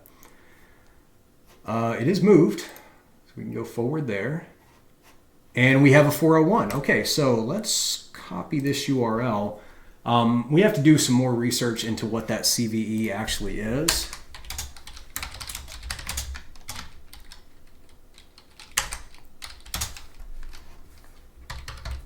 Oops. Numlock always helps. 401 response. Right, so from here, I would want to come over, extensions, 403, bypass 403, and let's get that one fuzzing as well. Maybe we can get past it. The CVE itself, did they list the CVE? They didn't list any CVEs or anything there. So, okay, I mean, we'll see. Maybe if we can bypass it. I'm guessing the fact that it's unauthorized is the fix. So that's showing that it's not vulnerable, but it doesn't hurt to go ahead and test that. So that'll give you an idea of some of the things you can do here with these external service logins. But again, I mean, a lot of these I'm just not going to spend much time on. I think there's not a ton of opportunity there.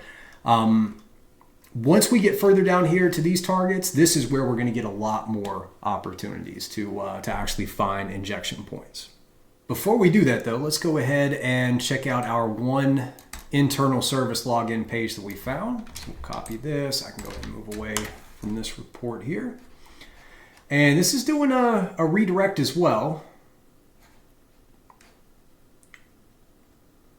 I think this one though, because the other one that did the redirect, it didn't actually load the login page. So this one here, let's come back over to the proxy and what actually happened. So we sent our GET request to this Card Starbucks account.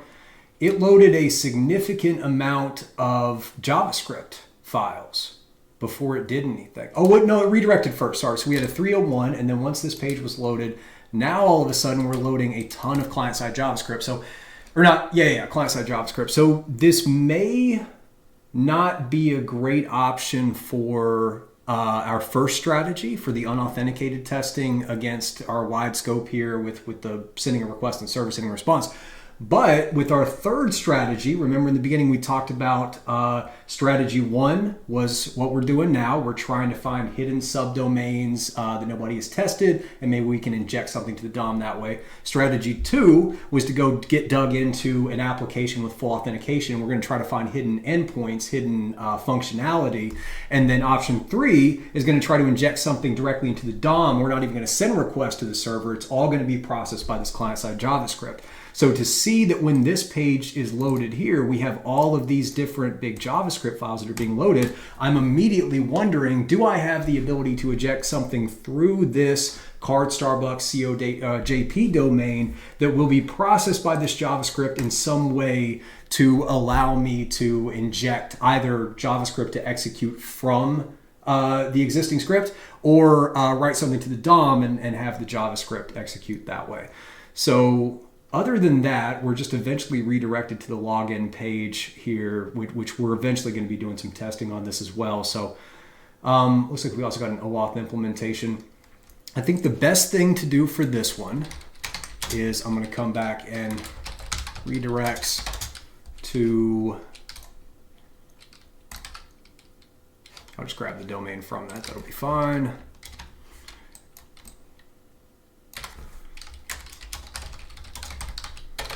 Large JavaScript files, the good target for DOM-based XSS. Okay, so we'll put a pin in that one for right now, and we'll go ahead and move on to a few of these down here. But I definitely want to come back when we're doing our client-side JavaScript testing to see if we can get anything malicious to happen as part of that. But for now, we'll just leave that alone. And the only category that we have left to test at this point is a generic application or a full application with authentication. So, and there's no special methodology that we need to do for these. We're just going to open the application. We're going to click through them. We'll probably have Burp do a little bit of crawling just to see if it can find anything in the background with our low and slow. But ultimately what we need to do is just find as many unauthenticated endpoints in these existing applications as we can. And then from there, we'll try to find parameters anywhere that we can inject user-controlled input that will be reflected in the DOM. So we're going to populate these the same way that we have before, right? We'll just come back over here, bring up another tab, make sure everything is running through Burp, and we're just going to load them up one by one. So this one I remember being interesting because it's the UAT. It's also loading as an HTTP. So that may allow us to bypass a couple things that we couldn't on this actual shop. So, and just real quick, I want to make sure that this is still going through. It is, perfect. The purpose of this is just to capture it with Burp. And actually, let's do this as well. I'm going to go ahead and get rid of anything else that I'm not using. I don't need that one as well. We'll keep the framework. Let me pin this. I don't need GitHub as well. But I'm actually going to leave each of these tabs open because we're going to start clicking through them to identify the endpoints that are available to us. So let's go through each one of these.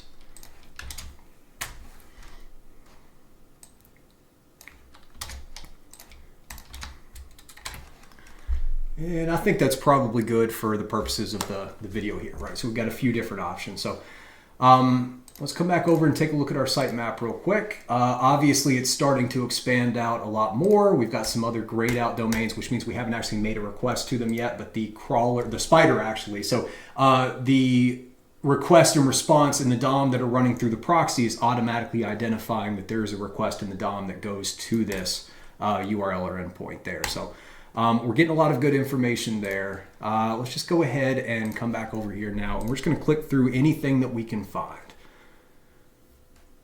Okay, that redirects us to our login page. This comes to a favorites endpoint there.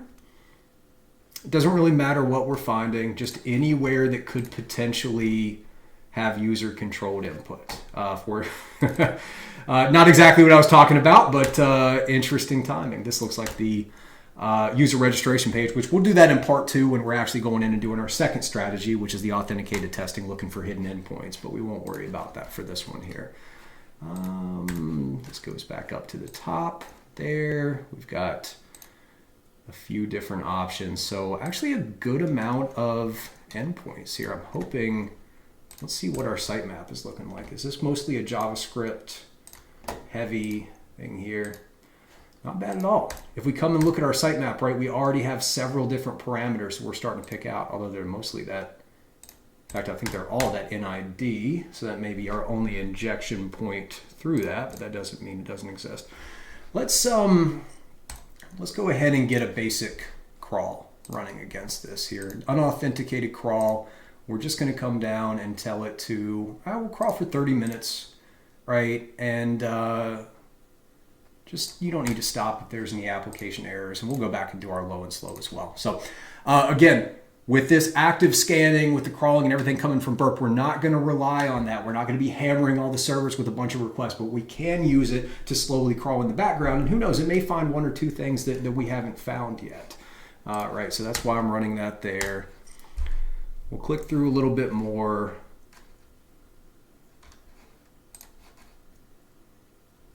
That should be fine with that one. Let's come over here to this Starbucks Singapore version. And again, we're finding more attack vectors now. So this publish date, this keyword as well. What happens if I type in arson as part of this? Does that get reflected somewhere in the DOM? I don't see it immediately, but it could be hidden somewhere in there. So that is definitely something that I want to look at. There. I'm not sure if that's reflected or not. Let's try opening this separately. It does strip it out.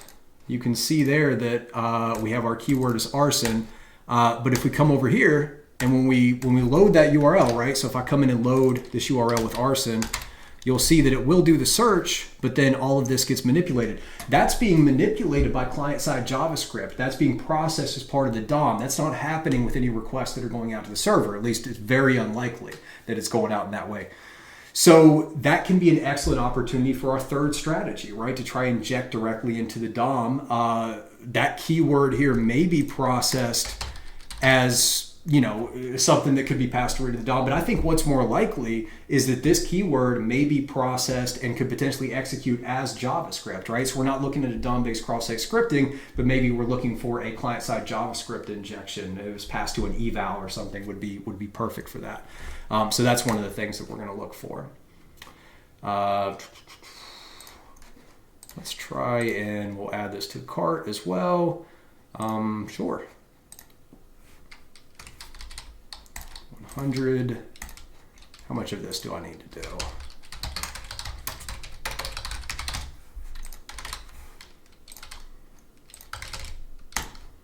Just want to add it to the cart.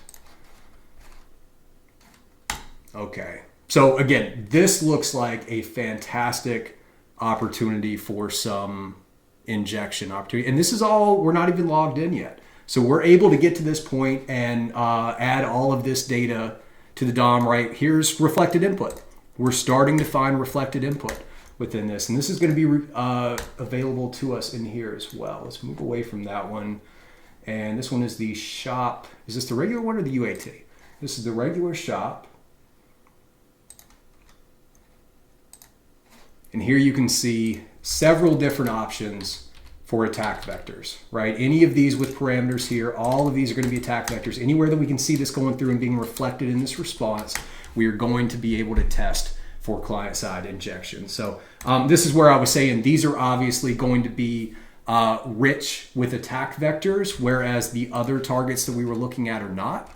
These here, we're lucky if we'll find a single place that we can inject that into. That's the same thing for restricted access. I'm fairly confident that we're not going to find or we're not going to be able to bypass any of these. That would be a bug in the first place, right? If we were able to bypass this 403, we would already have a bug there. And then potentially if we can do cross-site scripting as well or some type of JavaScript injection, that would just be expanding the scope or chaining bugs. So probably not looking for a lot of success here. For the API, we can potentially find some endpoints that'll work, but a lot of things have to go wrong to get a client-side injection point here too, right? We have to be able to, especially because we don't have documentation, we have to be able to access endpoints. They have to be unauthenticated endpoints for a non-public API. That's very, very rare. So I'm not expecting to find too much here. I've mentioned this before, very, very rarely, unless there's a known CVE, or you're going to find something in the external login pages.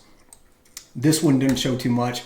This is going to be where the vast majority of my testing for client-side injection is going to be. But these are going to be the ones where we have a much lower opportunity. This is where if you do find an attack vector, you have a much, much greater chance of actually weaponizing that attack vector. So when you're doing this unauthenticated testing for client-side injections against a wide scope like this, and you're looking for hidden subdomains, you're looking for something that other researchers haven't touched in an unauthenticated endpoint, if you do find a way to inject something and it's coming back in the DOM through these endpoints that you're having to do all this work up front to even find some type of functionality, it's going to be much, much more likely that you will actually find that injection. Whereas when you come down here to this full app authentication, and this is why we divide these up into the different categories, these here you're going to find a ton of places to test, but they're also going to be tested by a lot of other researchers. There's going to be additional compensating controls that we have to deal with that might not be available up here. So the testing itself just becomes more complex. Instead of searching for those attack vectors, now we're looking at circumventing compensating controls, which we'll get into here in a little bit. So that's the reason we divide these up into different categories. You can see here it's very, very different methodology between these different types of applications, even though we're still within our first strategy, right? Even I think this video is probably like 2.5 hours long at this point, and we haven't even talked about going into the second and third strategy. We haven't even started fuzzing these parameters yet. So that just shows that this unauthenticated testing against a wide scope is a lot more about recon and enumeration than it is about actually bypassing any compensating controls. We'll see that shift dramatically in part 2 when we start digging into a single application and trying to find hidden endpoints, things like that as well. So now we have several different targets here in our sitemap, right? And we have the full applications like this shop.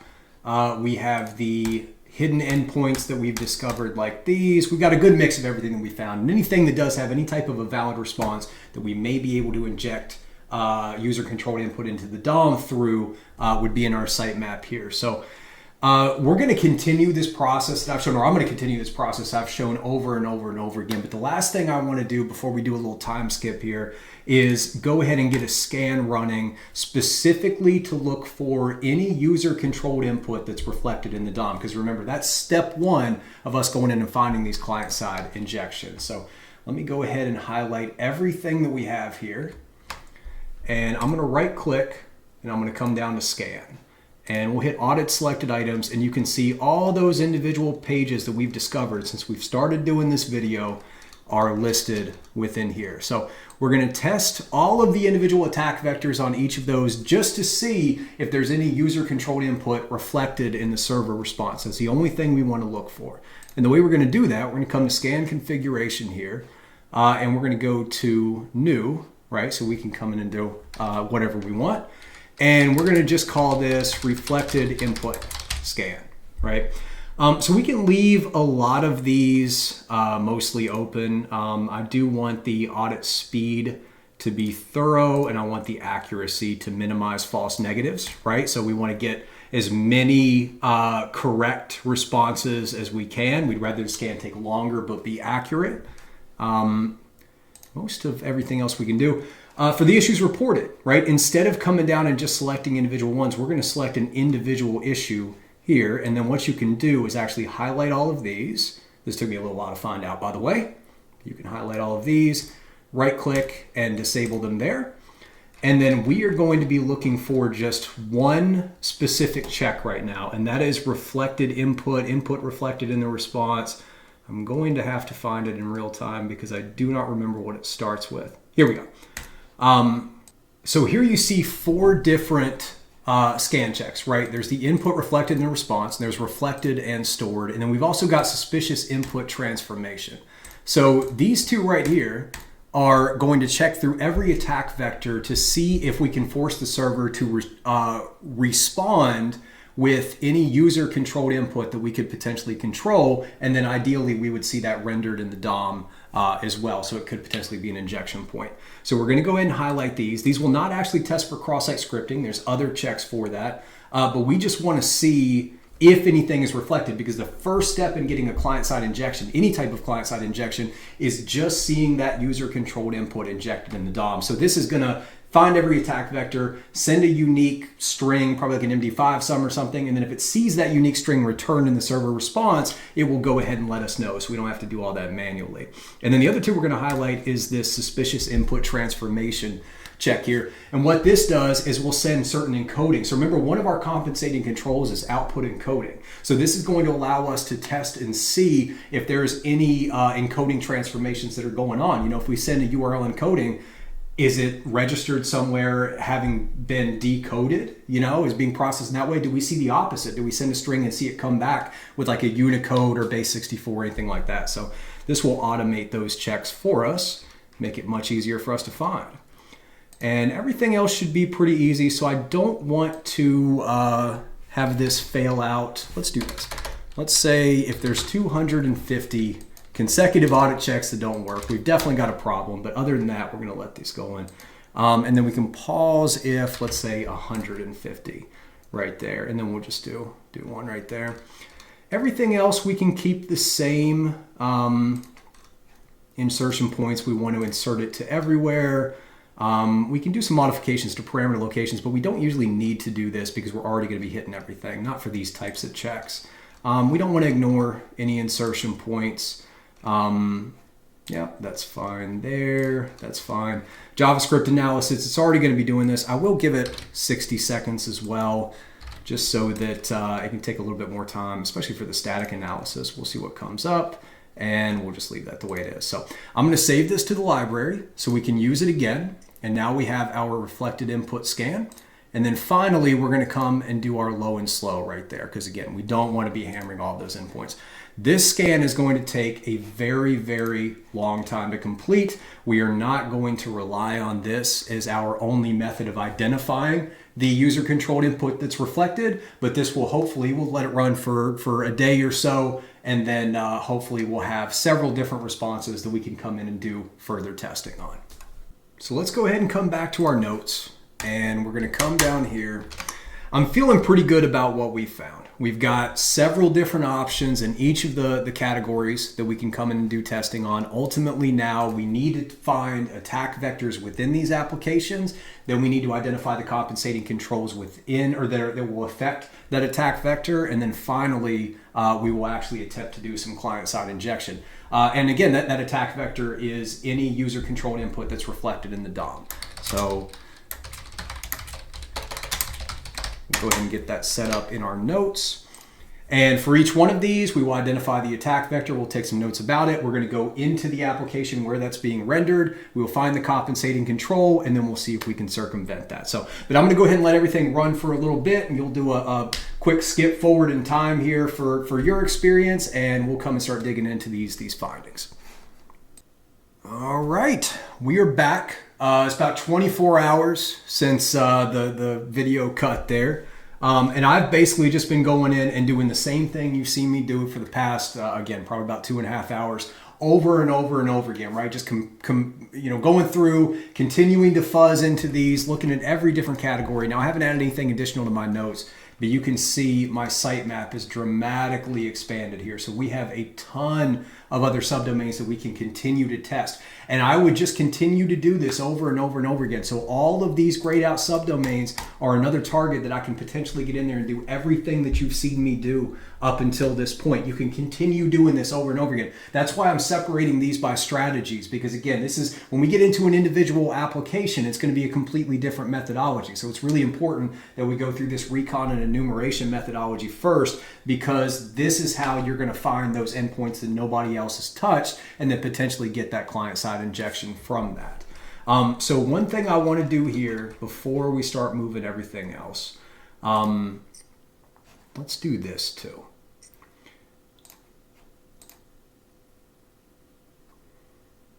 I'm going to go ahead and get rid of anything that is not found.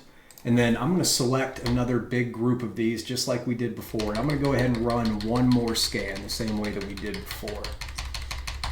So that should be plenty there. We're not going to do everything. But the reason I want to show this is because as your attack surface expands, you're going to want to be able to deal with those. So I'm going to open my scan launcher again. We're going to come back to the audit selected items. And you can see we have a huge number of items here. And a lot of these we probably don't need to deal with. So I'm going to hit consolidate, and we're going to remove any duplicates. We'll remove anything that's out of scope. I don't know why there is one in there. It certainly shouldn't be.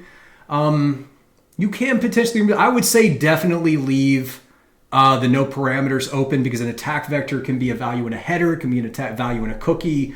So we don't want to just scan things with parameters. Same things here. You'd be surprised. You could actually get client-side injections from these JavaScript files or even from CSS files. I've seen that before where they still accept some type of a parameter and still reflect something in the DOM dynamically. So, but we will go ahead and get rid of any duplicates here. If you are going to do scanning against a large number of targets, as you keep expanding your attack surface, you're going to need to be able to deal with those. So once again, we're going to come in here, scan configuration. Now we already have our reflected input scan set up, right? We built it before, so now I can just do that, and we'll go to our very low and slow right there, and we'll go ahead and let that run on the back end. So in the meantime, we're going to come over here to our dashboard. We're going to come to the issue activity. And remember, the main thing that we're looking for, the first sign that we could potentially have a client-side injection, is we're looking for input that's reflected in the response from that scan that we did. So I'm going to go ahead and just search for input, and you can see that returned. And now we have our potential attack vectors. Let's kind of clean this up a little bit. Don't care about the source, don't care about the action. Got a good idea of what's going on there. I definitely care about the host and the path and the insertion point. That's really the most important thing. Get rid of the time, get rid of that there. Okay, perfect. So now you can see we have 1, 2, 3, 4, 5 different domains out of everything that we've searched for that potentially have an attack vector that we can inject this in. Now that doesn't mean there's the only one out there, and this is a constant process, right? I keep saying, if you hit a wall, go back, start your recon enumeration again, come back and hit all these different domains that you haven't touched yet. But we have a lot of things that we can go ahead and start working with here. So each one of these is going to be the same finding, right? And if we come in and look at the request, it will highlight, so they have injected this unique string here into this cookie, and the cookie value, I'm guessing, is just one that's included in there. It's quite a unique cookie name, but that's fine. And then in the response, it will show you where it's being returned, all right? So we only have one highlight on this one, and it's within the cookie. So nothing is being reflected down here in the body of the response. And even if it was, this is all JavaScript. This is a JavaScript file that's being returned. So for this attack vector specifically, we're not going to be able to target anything. We could potentially have a JavaScript injection, but there's no DOM being rendered to where our user-controlled input would be able to go in there. Whereas, and I can try and find another one, kind of guessing here, but so this right here is coming from this return URL, and in response, perfect. Here's where we can see it's actually being written to the DOM. I took a guess there, and I thought this might be one that we could use for the example. That's perfect. So this is an example of a potential attack vector. We found reflected input, so now we can start to see if we can get an HTML injection or any type of other client-side injection. This is a perfect opportunity for a client-side injection. So let's come down here to our attack vectors, and let's see, let's minimize that a little bit. We don't need our inspector for this one, just whatever is going to make this easier to do it. But okay, let's go ahead and copy this URL. And we will have that one there.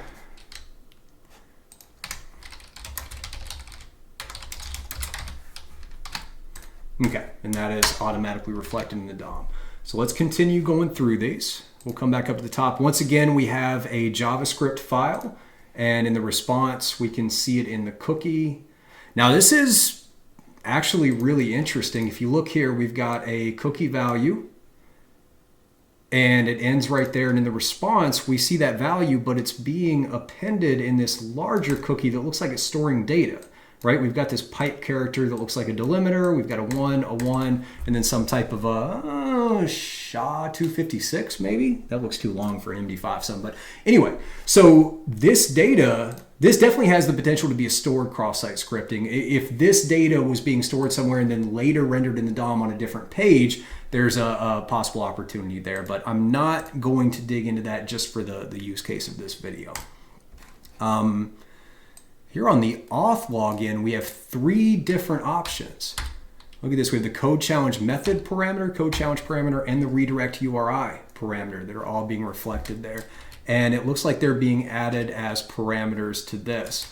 Now, the reflection is happening in a login URL here in a JSON object. So, right, first thing we want to check here, is it actually returning content type JSON? If this was content type text HTML, oh, we have a fantastic attack vector that we could start digging into. But since it's not, and since this login URL is almost certainly being used to decide where the next request is going, or potentially being added in as an anchor tag, this is at most going to be something that we can inject in the DOM, but it doesn't look like a good attack vector for an actual reflected cross-site scripting. So we'll go ahead and skip over that. But when we get to the DOM-based cross-site scripting, our third strategy where we're trying to manipulate the JavaScript itself, the client-side JavaScript, I am definitely going to test again to see if maybe this login URL is processed by the client-side JavaScript and used to add as an href attribute for an anchor tag, or possibly it's passed to another method that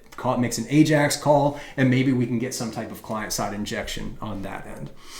So let's come down here to the shop UAT. Remember, this shop was one of the ones that I was really, really excited about because it had a lot of different parameters, and especially this UAT looks like it had some broken functionality is the wrong way to say it, but it was just a little janky. So let's see what we have here. These are requests in GET parameters, and they're coming back as, once again, JSON. So let's go ahead and check. It is rendering that correctly. So yeah, so again, we don't see this being rendered in a DOM yet. So we're going to have to rely on the client-side JavaScript in our third strategy to be able to do that. This is going to be the same thing, right? We've already seen this pattern before. And what about this? Yep, so we have, oh, this is interesting. Content type problem JSON. I've actually never seen that before. I want to Google search that real quick. That is that an actual thing? Yeah, I guess it is. I guess that's an established pattern, maybe. I've never seen that before. That's super interesting. But once again, there's not going to be anything that we can inject to the DOM here without having some client-side JavaScript that's going to grab that, so that's not going to help us. We have the same thing down here. And oh, perfect. Here we have another example. So we have a GET request with this callback value, and in response, it is actually appended to two different points within the DOM here. So this is going to be a great additional attack vector. Let's come over here, the request. We're going to copy this URL.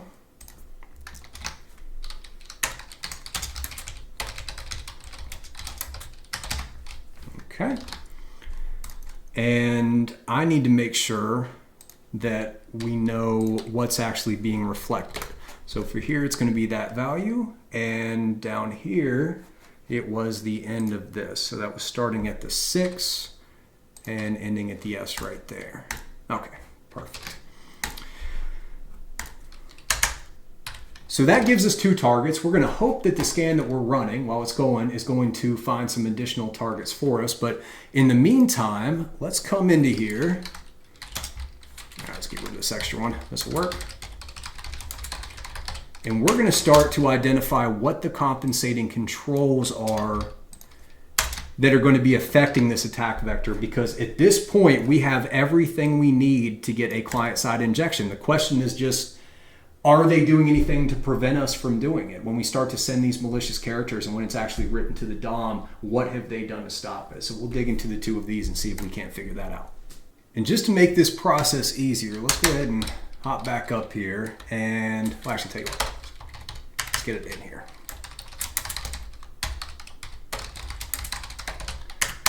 We're just going to do a list to remind us, what are the 7 compensating controls that we're going to be dialed in on that could potentially stop us from getting a client-side injection into one of these attack vectors.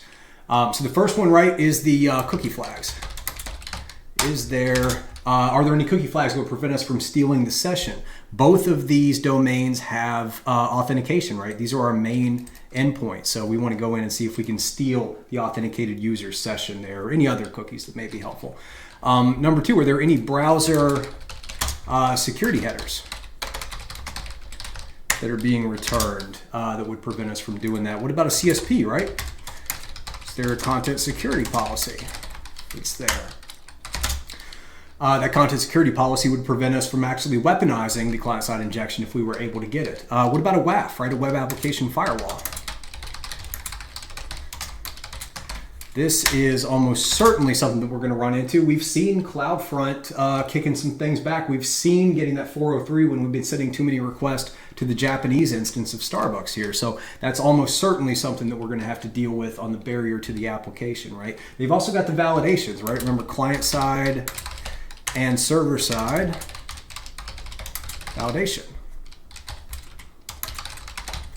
We'll go through and check each one of those. And then finally, we have our output encoding, right? And that's what we're doing in tester. Now, we haven't had any responses come back that said that they were able to actually find transformed encoding. So we'll find out. Maybe that means there's no way to bypass it. Maybe that means they don't do a lot of output encoding. We don't really know so far. But we're going to be taking these, and let's actually replace this here. Put this in here. And we'll be able to go through one by one and identify whether or not they have implemented these controls. And then if they have, how is it going to impact our testing there? So we'll get that set up, and let's go ahead and get our applications brought up as well. I can go ahead and take out these others that we were working with. Of course, we can always come back to them. And let's just get this application here and our Japanese application.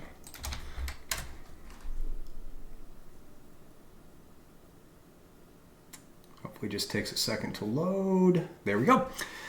Okay, so we're going to look through each one of these applications, and we're going to try to identify which one of these compensating controls they could potentially be using. But we're also going to do that through testing. Where do we go? All right, sorry about the smash cut there. We had a little bit of issue with Burp's graphical user interface, but I was able to get that sorted out. Sometimes that happens where it you minimize it and it'll just turn into a tiny little thin bar there. Is it still doing it? No, I'm not doing it anymore. Okay, but yeah, just had to find it and open it back up. So once again, we're going to go into each one of these applications, right? We're going to go into these requests specifically, and we're going to try to identify what compensating controls they are using. So let's go ahead and send those. Close out of any other requests that I do have in here for now, although we can always get them back. And let's see now with this callback. Go ahead and put arson in there.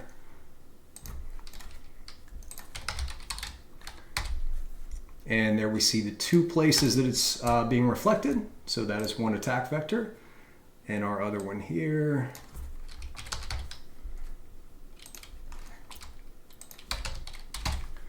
And we see our match as well. Okay, so both attack vectors are being appended to an href attribute. This one is going into a link element, and this one is going into a form element and is actually changing the action for this. So between the two, this is likely to have more impact if we cannot break out of this. Although still there's probably not going to be too much. So, okay, we'll start with the co.jp, and let's go ahead and start identifying our compensating controls here. And we'll go to the Japanese one. Okay. So the first one that we have is the cookie flags, right? And we're going to need to get logged in order to do that. Let's see.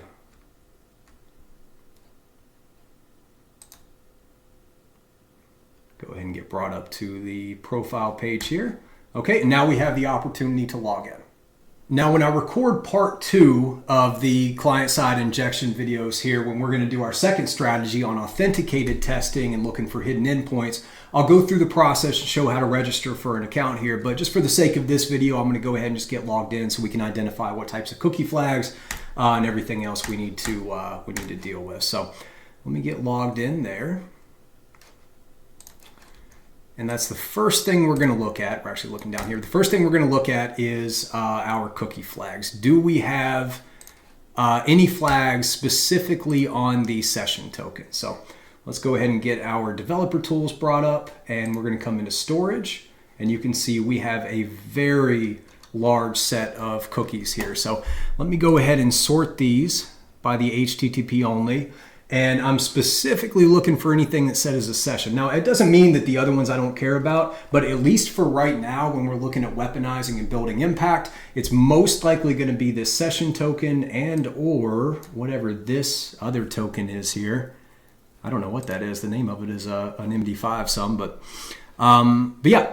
That will give us all the information we need for this first compensating control, right? So we've got two different session tokens in the cookies that one we can potentially access, the other we potentially cannot. But that's going to be more about weaponization. So right now we're just kind of starting to put the picture in our head. So let's come down here now and let's take a look at the browser security headers. And we can do that in Burp Suite here.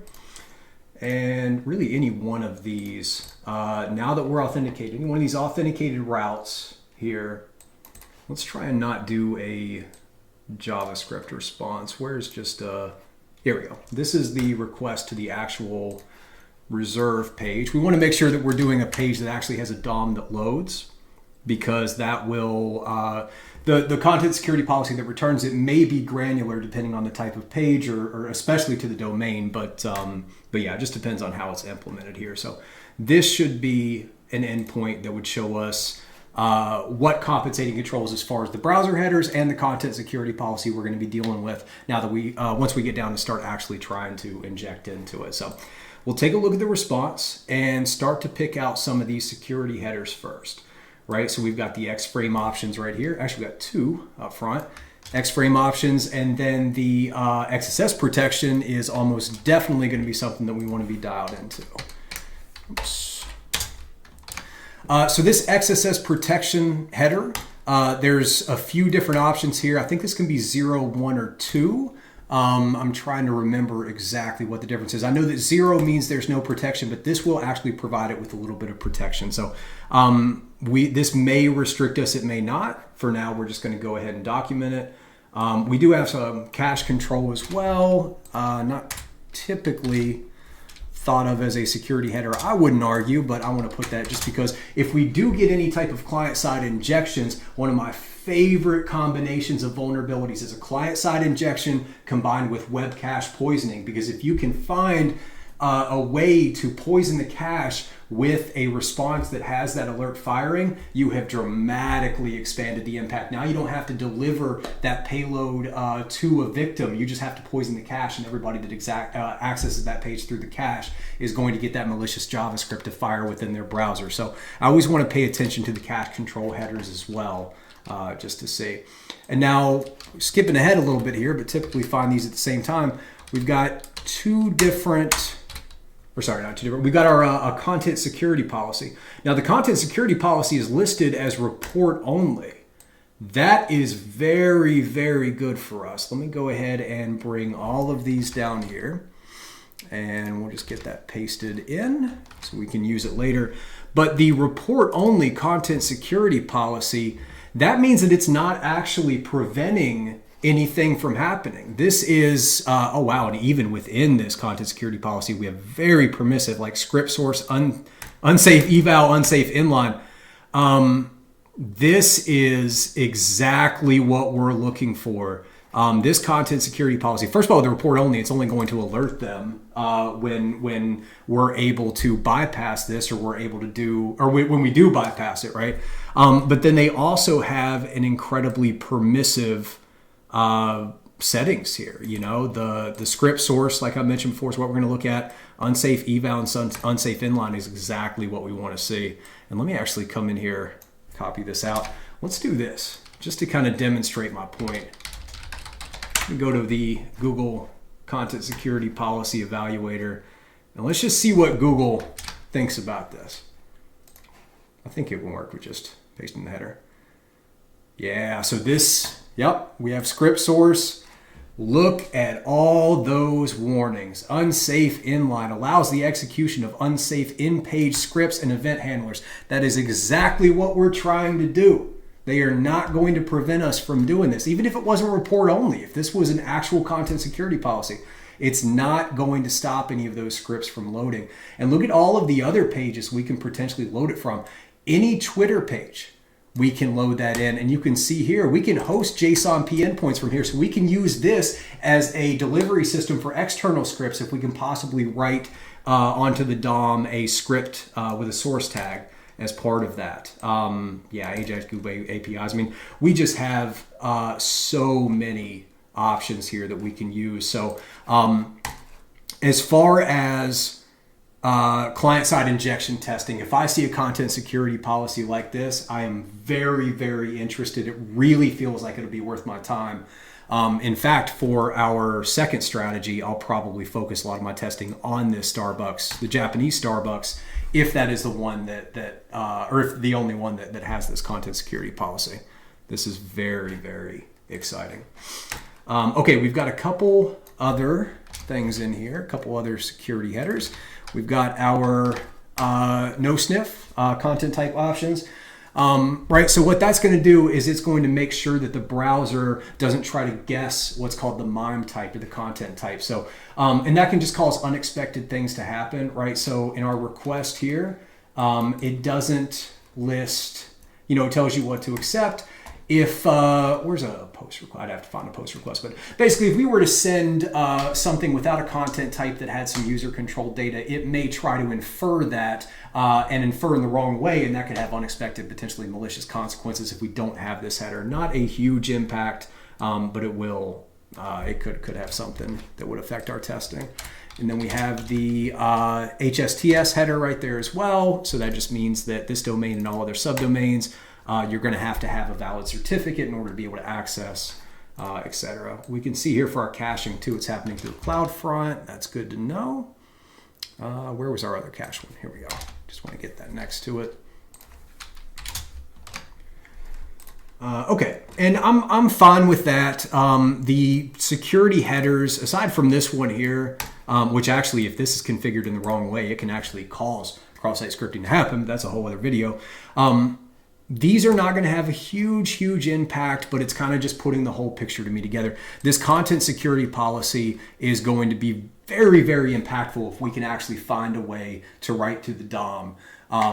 So with this content security policy, with looking at the headers here, I've at least seen enough to make me feel like this is going to be worth my time to continue digging in. Okay, and let's see if we can find the web application firewall. I mean, we have already seen, I think, the CloudFront instance. We've got, in fact, if we come back to our framework,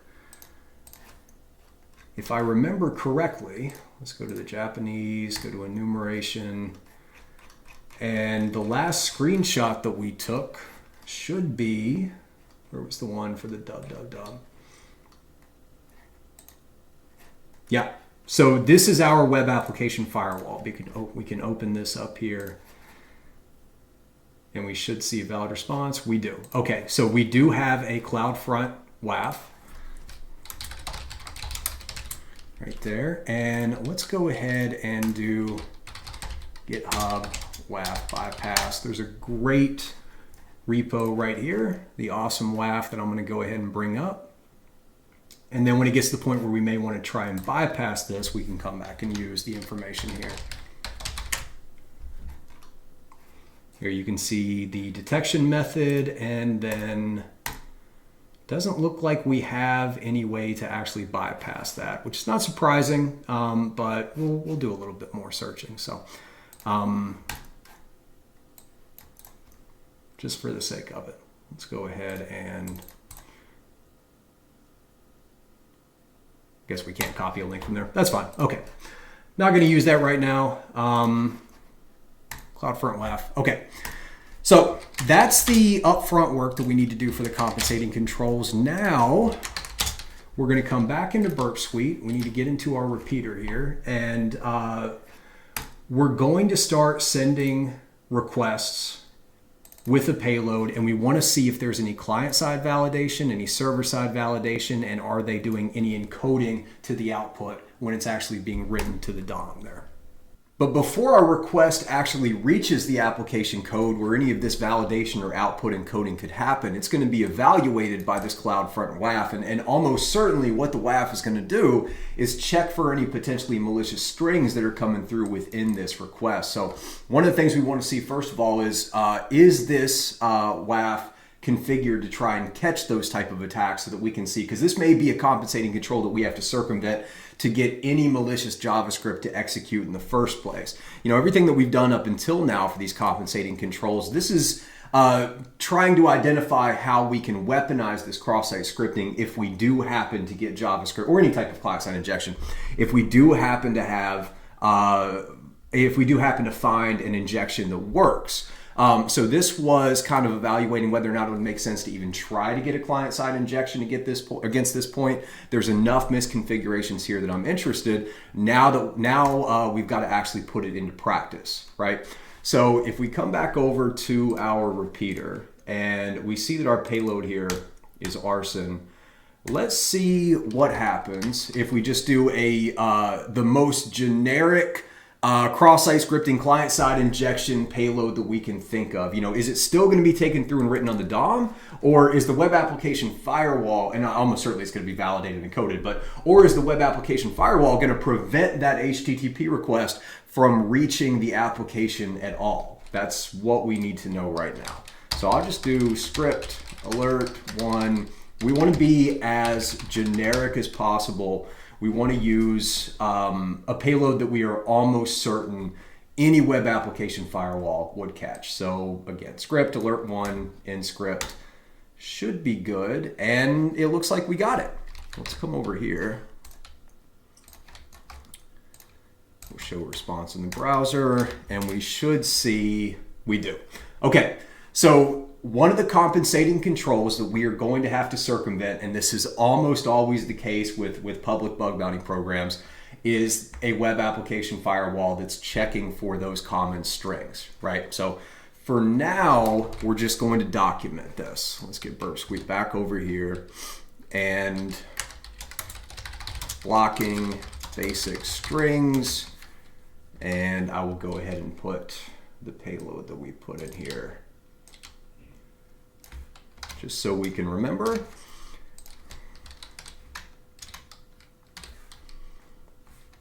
Okay, we'll save that. So now we can move on and try to see, because most likely, and again, this is always with what any application security team is going to do, or at least any good application security team, they're going to layer controls throughout the application to ideally stop your payload from executing in multiple different places. They're going to put as many different layers of security in place as possible so that hopefully if one of them doesn't catch it, another compensating control will catch it. So we now know that we're going to have to craft a payload that will bypass this web application firewall. But even if we can do that, we haven't even touched the application yet. So now we need to see, now client-side validation is more for our own benefit, but especially the server-side validation and the output encoding, both of these are probably going to have some hurdles that we're going to have to overcome before we can get a working payload at all, or any type of malicious JavaScript or client-side injection to execute. And then once we get that, in order to show impact, we're going to have to come back up here and see how all these other compensating controls, how the cookie flags, how the browser security headers and the content security policy are going to affect our ability to actually weaponize that client-side injection. So let's go ahead and move on here to the client side. And now, as the attacker, the client-side validation is not actually going to affect us at all, right? Because we can send the request to Burp, we can send it without the browser. So this client-side validation is not going to prevent us from sending any type of payload. But the reason that I always include this as part of the compensating controls that we want to document when I'm trying to obtain a client-side injection is the client-side validation can give us a good idea of what the developers are trying to prevent. And then we can go to the server side and we can see if they have replicated those validations, because, you know, sometimes they're only implemented in the client side. Sometimes they're completely different teams and maybe they're not communicating to each other. But ultimately, the client side validations typically tell us what the developers wanted to go back to the server. And then a lot of times they just may not think about the fact that, well, we can just circumvent those controls and send it to the server. So we can try and figure that out real quick. We don't want to spend too much time on that.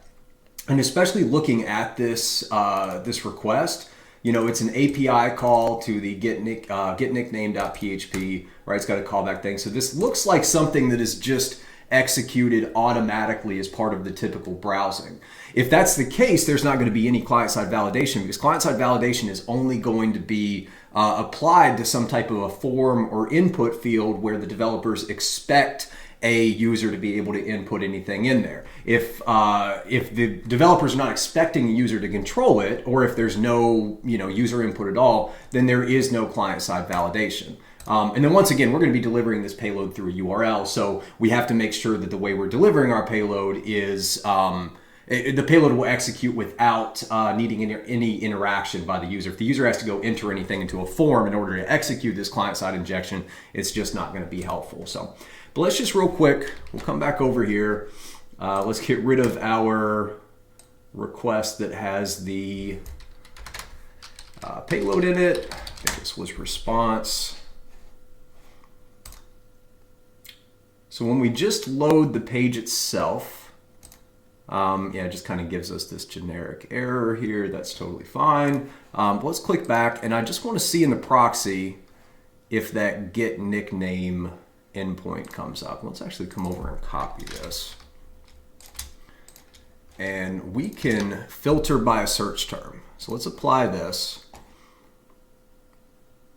And now we can see every request that has this get nickname. Now, ideally, we would actually see it within here, but we're also finding some places that that have that as part of the DOM that's being returned.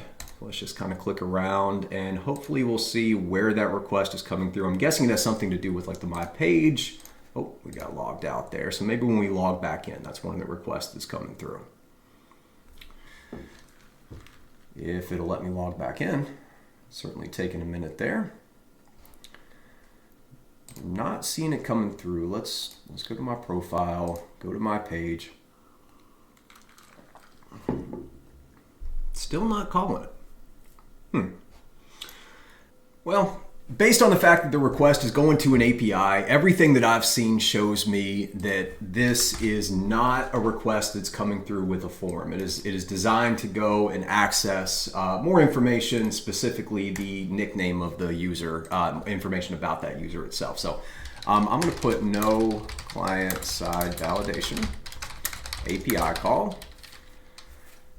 And that call is going to be originating through client-side JavaScript. So I'm also wondering if there's any way we can control this through another injection, but that's a conversation for another time. Now, if we did, let's go ahead and get logged out here.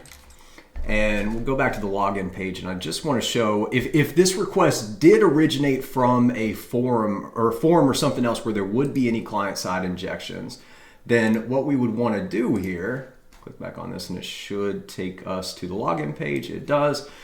We would want to come in and test these input fields to see what's allowed and what's not allowed, right? So we would expect this to be looking for a username or an email. So do they have any client-side validation that would prevent us from going in and putting something like this, right? And immediately we see that we are getting a response for that. So let's come over here. I kind of thought Google would take care of that for me, but that's fine. Let's go with this one.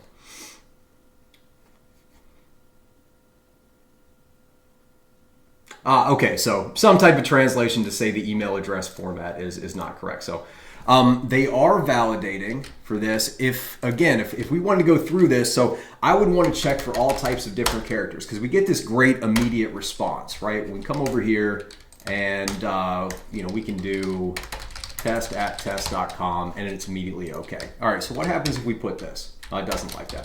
What happens if we put it within the address? It doesn't like that either. Okay, well, what about a single quote? Double quote, single quote, right? Does it allow a plus? It does allow a plus because that's within the email naming convention, right? Does it allow numbers? Numbers are fine. Whoops. refresh this page real quick, right? We're going to use this validation that's put in here, and we can start to make assumptions about what they have on the back end. So they are expecting an email address. You know, I would probably go through and check every single one of the different ASCII characters that I can find. Does it do anything with URL encoding? It seems like it doesn't allow that at all. Do email addresses allow %? That's a question that we could answer. Click on that right there, should say it's fine. You know, underscores, not okay, of course. Okay, except, anyway, I think you get the point. If this was a request that was coming from a form here, I would first come through and mark one by one, you know, if there was client-side validation, forbidden characters, gosh, I can't type. You know, and then it would be, this one doesn't work. I'm sure I'd find a better way to do this, but that one there, we can't do single quote, double quote. I keep getting those mixed up, but that's totally fine, etc. Right? So we're going to start putting the picture together here of what characters are being sanitized on the front end and what characters are not. And then, like I mentioned, we would go through and test, or this would allow us to make some assumptions about what they're going to do on the server side, and then we would just need to go in there and test to confirm those assumptions, right? But we don't have that, so we're not going to have any insight prior to our testing. So we can go ahead and jump to the server side validations. Get a little more coffee there. So we already know, remember, this is not a server-side validation. This is being caught by the web application firewall. So let's get rid of this here. And let's see what happens when we send a request with this, what would essentially be opening up an HTML element. Okay, so we do not get a 403, which means we are getting through the Cloudflare WAF. The Cloudflare WAF is not just grabbing any request that has this character, which would make sense, right? Because there's probably a lot of use cases, well, not a lot, but there would be some use cases where you might need that, or maybe it's just something they haven't thought of. So now let's come down here. And we see where we're reflected has two different ways of encoding this. Let's open up our inspector again. Come back down. So right here, we have both characters URL encoded. It looks like, because it's URL encoding the ampersand as well as URL encoding the whole thing. Whereas over here, this is double URL encoded. So we have it being reflected in two different places in the DOM. Now, we don't know if this is server-side validation or output encoding, right? Because this could just be a natural process that happens when this URL and these parameters are taken through the server-side code. And then when it's reflected in here, it may just be reflected as URL encoded because they encoded it to process it and they just never decoded it, right? Because they didn't expect or didn't think that it needed to be decoded in order to be written to the DOM. There wasn't planning on users being able to write to the DOM in this way. So it's entirely possible that this is encoding and we can potentially bypass that. Again, server-side validation, we would usually see these being stripped out. So I'm going to go ahead and assume that on this endpoint, there is no server-side validation, at least not on that character, and we're just getting encoding. So one encoding, we're going to do this, and for each one, we're going to have to do a separate one. So on one injection, we can see here, and on the second injection in the link, we can put that right here. And then I want to come down and really isolate my payload as well.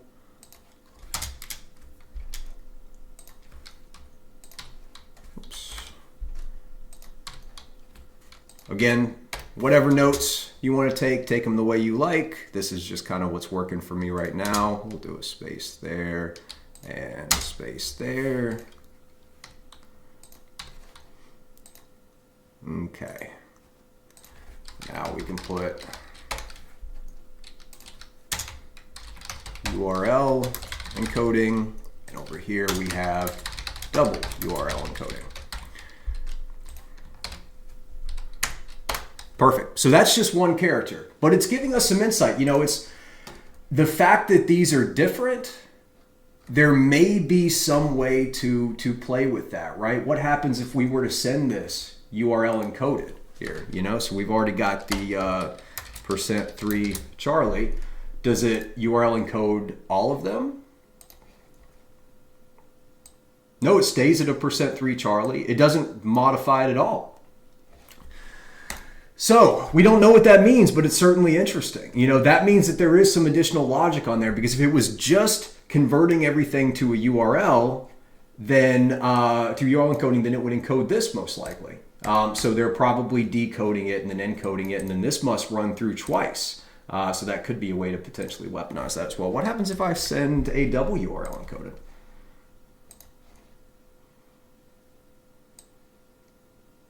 Now we have the double URL encoded reflected there, and then a double down here. Okay. So let's try a different character. Let's come through. We can expect the same type of thing for closing the tab. Let's see how it responds to a double quote there. We're still able to get past the web application firewall. And here, once again, we have the single and double URL encoding. So let's go. We can continue. When we see the exact same behavior, we can just start to kind of make lists of those. But overall, it looks like URL encoding two different ways.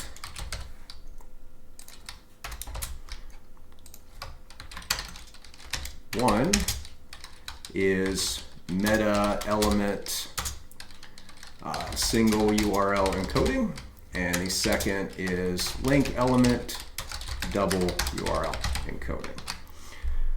Okay, now can we get any other behavior here? What happens if we get a single quote? Doesn't look like much else there. Let's go ahead and send this over to the intruder again. And we're going to set our payload to right there. We're going to load, and okay, we're still in the fuzzing, but we just want to send, like we have before, all types of different characters. And this time I want to actually use the, let's see, where are we at? Let's try a double URI hex right there. And let's also do the special characters. There it is. Yep, special characters library as well, right? So we've got several different double URL encodings, and we're going to see how, if there's any variation from what we're already seeing, right?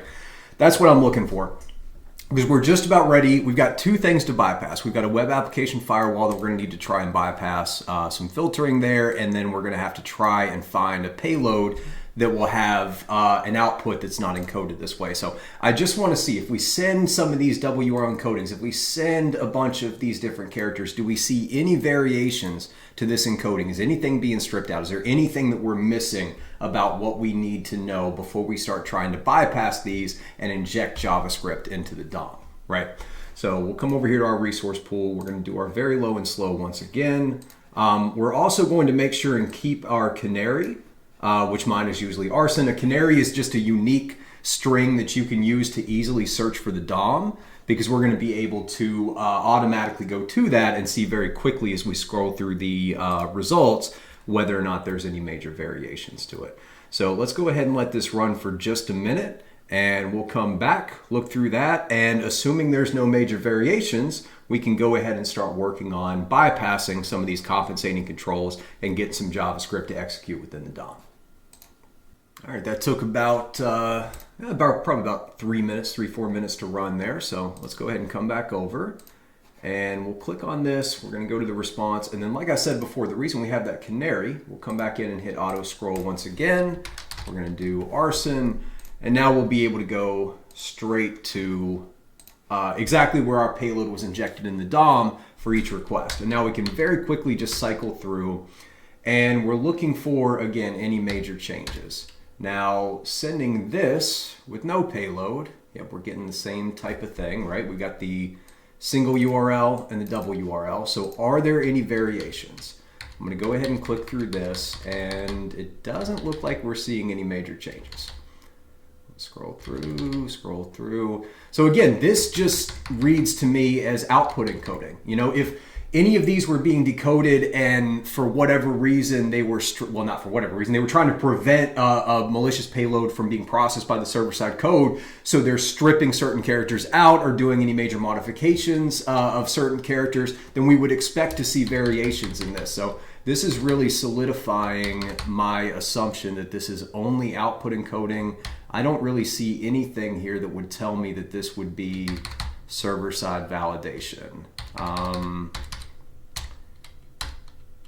Now here, once we get down to the individual characters, we can see we're still double URL encoding down here, but up here, it's only URL encoding some characters.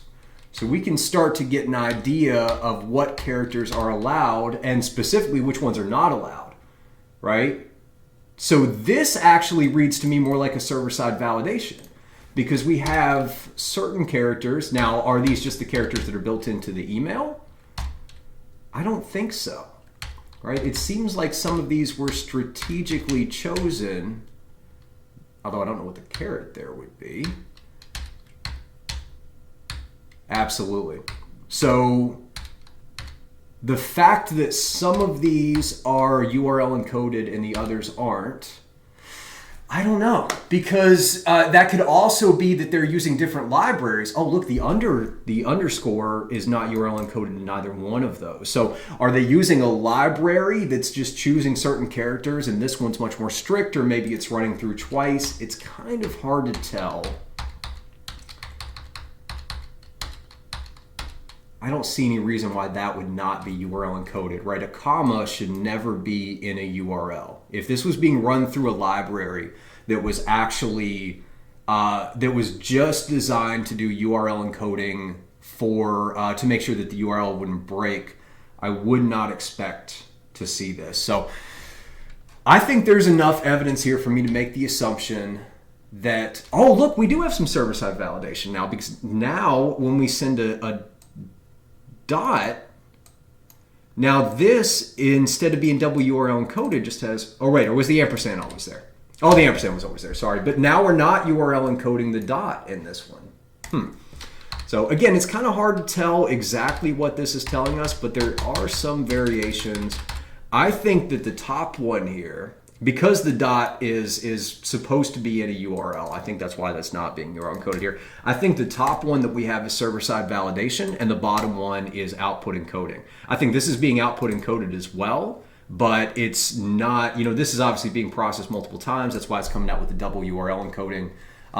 This right here, I think, can just go through a single validation, and then only certain characters are being encoded.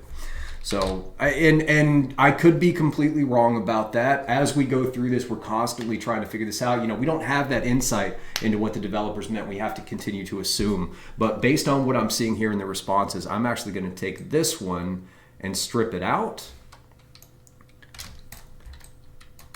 and add this as a server-side code, or a server-side validation. So I'll actually copy this one first.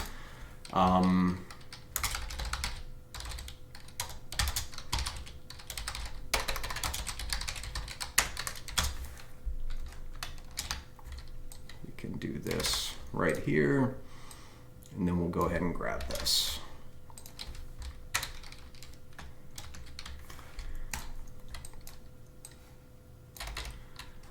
I'm sure I'll come back and clean this up at some point, but we'll get there. So now begins the tedious process of going through and identifying every single character that either is being encoded or isn't being encoded. It's kind of up to you how you want to do that. And I won't go through and show the whole thing, but usually I would be identifying characters that are being encoded or are being validated on the server side, which is what we think is happening here. So right here, we have a hash that's being encoded. I'll just go through and identify a couple of them so you don't have to sit here and watch me for a long time. Percent is not being encoded. We have the caret, we have the ampersand, right? And again, we're looking down here, anything that is coming out as a URL encoded, so that's going to be a star. Oops.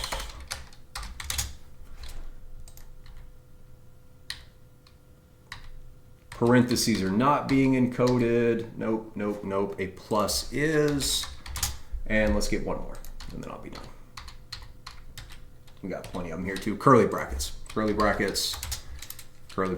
there. So kind of makes me wonder, looking at these characters, you know, I'm looking for patterns now, right? Like, what are they trying to prevent? What are these characters used for? Obviously, this can go into a URL, this can go into a URL, but the caret can't.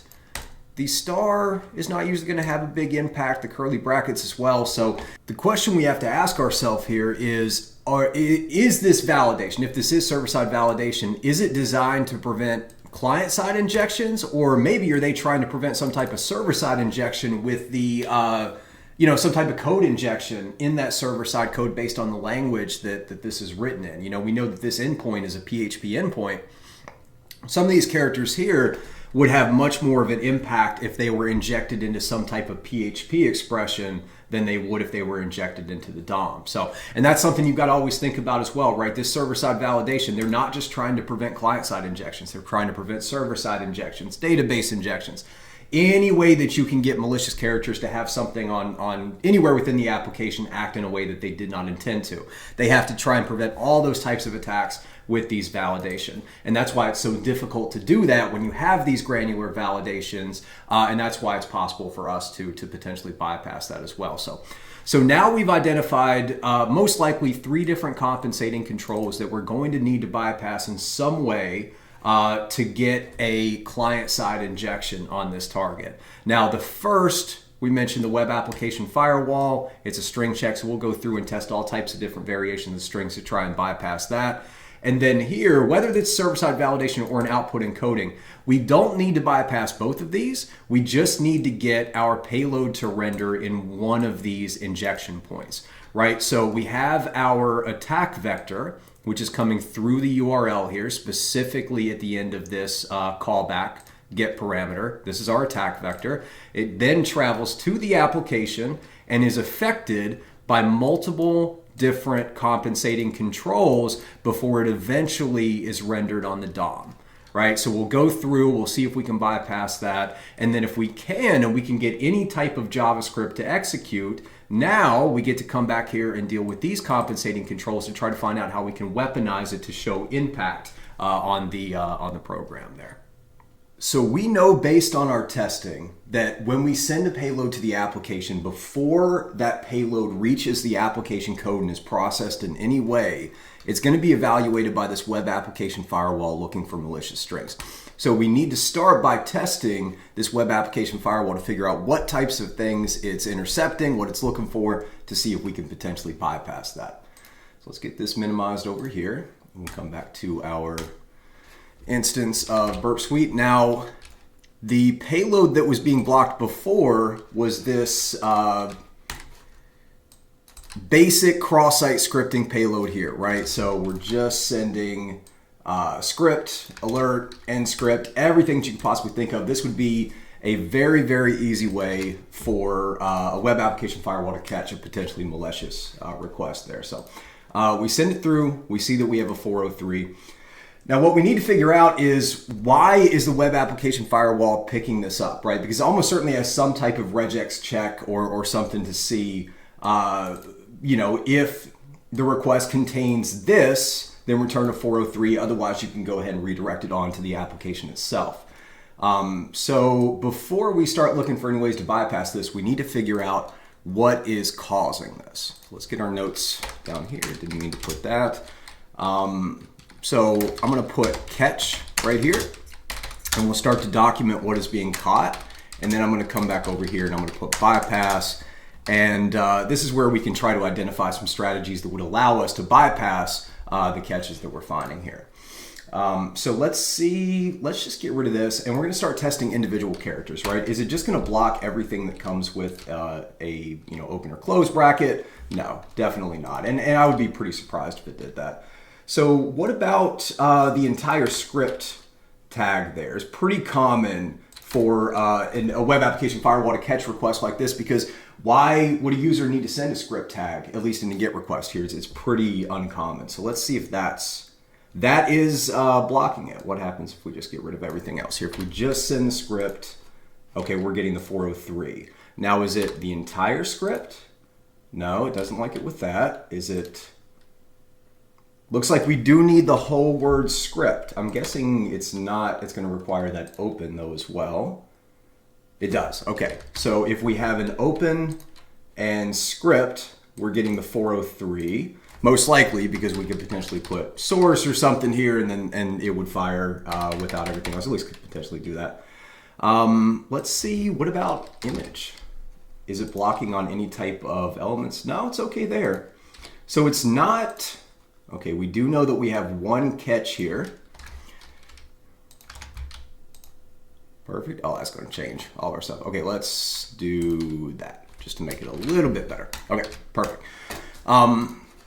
It's catching on the script. How does it feel about just the general alert? Is it going to block that too? No? So this is fairly permissive. I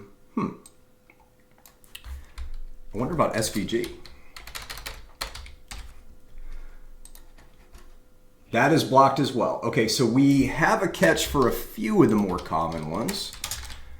Right, we have an SVG, which could be broken, and then on an onload or on error, on mouse over, whatever it is, it would cause that client-side injection to fire. Script as well. Interesting that image is not, let me just confirm that. Image is not coming up as well. Yeah, so image is allowed. I want to actually note that no catch. Let's do that.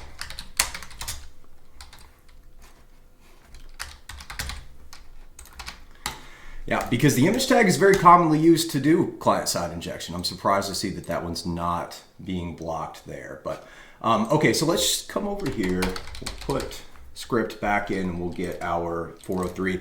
And we can start to see if we can get any bypasses for some of these catches. Now, this is almost certainly not going to be all that it's catching, but we can start to get an idea of what the logic is behind the web application firewall and maybe some ways to potentially bypass that.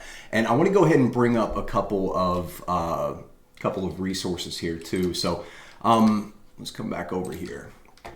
One thing that is always a good idea to keep with you when you're trying to do these client-side injection bypasses or trying to figure out the compensating controls, I always do OWASP cheat sheet XSS filter bypass. Didn't spell bypass right, but it should find it. It did. Perfect. So OWASP has this great resource. And remember, right, what we're trying to do is we're trying to circumvent the compensating controls that the blue team, the developers, and the company security team have put in place to try and prevent us from exploiting this application in some way. So these blue team resources, things from OWASP, are phenomenal because this is a lot of times what the blue teams are looking at, right? So we can go through these and get an idea of what they're trying to implement so that we know what we're trying to bypass. This makes it very easy for us to show impact and understand exactly what we're trying to circumvent while we're doing our testing. So I always recommend to come in and take a look at this. This will give us an idea of some of the things that we can do, right? We can do a malformed image tag, like I mentioned before, right? Anchor tags. We haven't tested to see if anchor tags are included. So let's I'm gonna split that out. Is it gonna let me? It will. Okay, perfect. I want to send this over here and get Burp Suite over here. What about just a general anchor tag? Is that one being blocked? No, an anchor tag is not being blocked. So we're already starting to see some options that we have here, right? There's no catch on the anchor tag. Okay, what else could we possibly do here? I wonder if it would catch this JavaScript : which is pretty typical for a data URL, which would allow us to. That's what you're seeing here, right? The source is a data URL. JavaScript there. It's not blocking that as well. So this is, again, this is fairly permissive. Anyway, so one thing that I would do is I would go down through each of these. I would do this process that I'm showing right now for an extended period of time and really try to go in and understand it. Now, you can identify the type of web application firewall. We know that this is a CloudFront WAF. And it does have some inherent characteristics that we can do research on, so I would certainly do that as well. But ultimately, we want to figure out, a lot of these have custom configurations on the back end, certain strings and things that they're looking for. So ultimately, we need to figure out what the WAF is configured to catch and what it's configured to block, and that will again give us insight into what they're trying to prevent and will also allow us to potentially circumvent it. So going through these are great. Another thing that we always want to bring up, especially when we have variations with different tags, and I've shown this many times, but the Portswigger XSS cheat sheet, good, I've already got it in my history there. Let's bring this over here as well and bring Burp Suite back up. So Portswigger has this great resource too. So if you start to see that the compensating control has variability in blocking depending on the type of HTML element that's being set in your payload, then a resource like this is fantastic because you can come through and filter out. You know, we've seen that our SVG and script tags don't work, right? So we don't want to come and use some of these that have all these different script tags. But we found a few that do, right? We found that an image tag actually is permitted. So now we've got all these different resources, pre-built payloads that we can do. We can copy these out, we can add them into Intruder, we can do them manually. So this right here gives us a lot of different options that we can start to play with to bypass this first compensating control, which is the web application firewall. We can do the same thing for the anchor tags, right? There's going to be a ton of different options. So when you start to see this variability where it's accepting some of the tags but not the others, then I always gravitate to this Portswigger cheat sheet and start to get a list of payloads that could potentially work or at least bypass this one compensating control here. So I'm going to put Portswigger sheet, and then let's just do different elements, I guess. It's early in the morning right now. I can't type, even worse than normal. Okay, so yeah, just kind of a note for me to know that there. Now, outside of generic things like this and general lists and payloads and fuzzing and polyglots and all that, the next thing that I want to do is I'm going to manually start making modifications to this block to see how the web application firewall handles it, right? So let's get back to where we have a block, and let's just go, let's do a full script tag right there. I want to make this as loud as possible. So we'll go back to our initial payload, right? We're sending the full script in the alert. We know that it's going to block this. So now, and look, there are tons of different ways for how you can try to bypass this by doing different, types of characters and special characters and everything. I'm sure that's a whole different video and I would always miss a bunch of them and everything. The bottom line is there's tons of resources out there for that. Do research on, just look for anything that has filter evasion bypass. Ultimately, what you're going to need to do, coffee down here for a minute. Ultimately, what you're going to need to do is you're going to need to get your own list of different ways that you can do it. And most people do that by, a combination of experience where you're going through and doing the testing like I am and finding public resources, So if you come in and just do general like XSS, filter, evasion, GitHub, you'll probably find a lot of resources that are in here, right? People combine theirs together. Some of them are good, some of them are not good. A lot of them are going to be wordless like this. What's more important than getting wordless like this and throwing the payloads at it is understanding the general concepts behind the variations, right? Understanding like the categories of variations that you can do. So I can demonstrate that here, right? And we can actually come up here and make it bigger for a little bit. So we send this. One of the most common variations that I do here, I think just about everybody does. First of all, let's make modifications to the case, right? How good is it at recognizing when there's, kind of strange variations in the case of these strings here? So instead of script like this, we can do script, and maybe close it out. We go script. I kind of play with the pitch there a little bit, but let's send that through. Okay, doesn't have any impact. Now we can keep whittling this down the right because we know the smallest possible one that we have is this here. So we're not going to be able to bypass everything. Maybe it's catching on something else, but let's see if this variation in cases is going to change the way the web application firewall blocks this string, which we know is the smallest portion that we can do. And it does not. Okay, so when you come back here and let's go worked, and then did not work. Didn't think at all about what to name these before. I always change it to something else. It's usually something funny, to be honest, or something that makes me laugh at the time. Okay, so we are not able to bypass with a change in case. And let's actually, do not work, change in case, and then we'll do that right there. That did not work. Get my little things over there. Perfect. Okay. Now, let's see, what happens if there's two of these in the beginning? If you've seen my video on building your own web application with client-side injections, I think that was specifically for cross-site scripting, and then protecting it and then breaking it again and protecting it, one of the things that I show is the common misconfiguration where they use a JavaScript method that replaces this character, but the inherent nature of the method, and sometimes developers don't know this, the .replace method only replaces the first character. So if you put two of these, then ideally it's only going to replace this first character and sanitize it, and the second one will still be there, as opposed to if you use the replace all, which would cause it to obviously replace all of them. So we'll send that. Now nothing's being replaced. We've still got a string regex, so most likely that one's not going to work. This type of technique is going to be usually more effective on server-side validation, so we'll certainly try that again. But we know that this one did not work as well. So the overall concept there is to additional open. We'll just put that right there, and then we'll do that. Perfect. Well, not perfect because it didn't work, but that's okay. Okay, what are some other options here? What if, what if we have an additional open bracket over here? Maybe that'll break the regex. It does.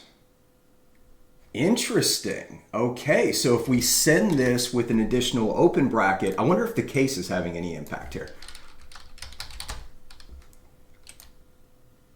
It's not. Okay, so adding an additional open bracket here does, you would think that the regex would still capture this, but it doesn't. I don't know what that means yet, but I am going to document this because this works. So additional open, I don't know what in the world, the character, I guess you would call it.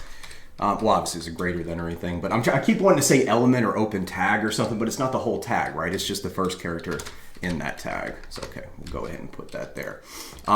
You see, this is the process that we go through, and I could probably, again, do an entire video on this, but let's see, what are some other options? I want to make sure I include some of the most common ones. Is this doing any type of alert or any type of block on the alert?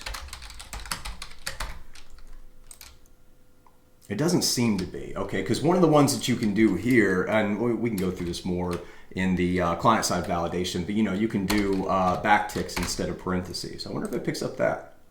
No, it's totally fine with that. But we don't need to bypass that because we're only looking to bypass, I think, this script block here. What if there are just a bunch of extra characters written into the element there that are completely useless, because that would still be accepted as just generic parameters, right? So we would have to add them afterwards though. So it would need to be a space, and then maybe like I would just do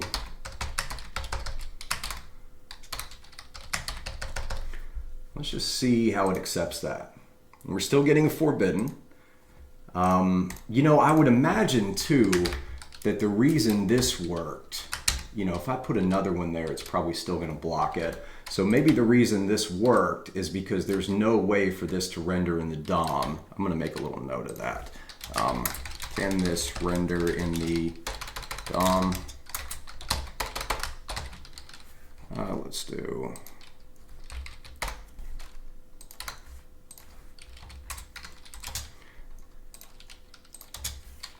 Telling you, cannot type in the morning. Can this render in the DOM? Yeah, just a note right there, because I think that's probably something that they've thought of there. Okay, let's go back to that. We know that the additional characters, adding extra characters did not work. And, oh, can I get back here? Yes, I can. Not that, not this.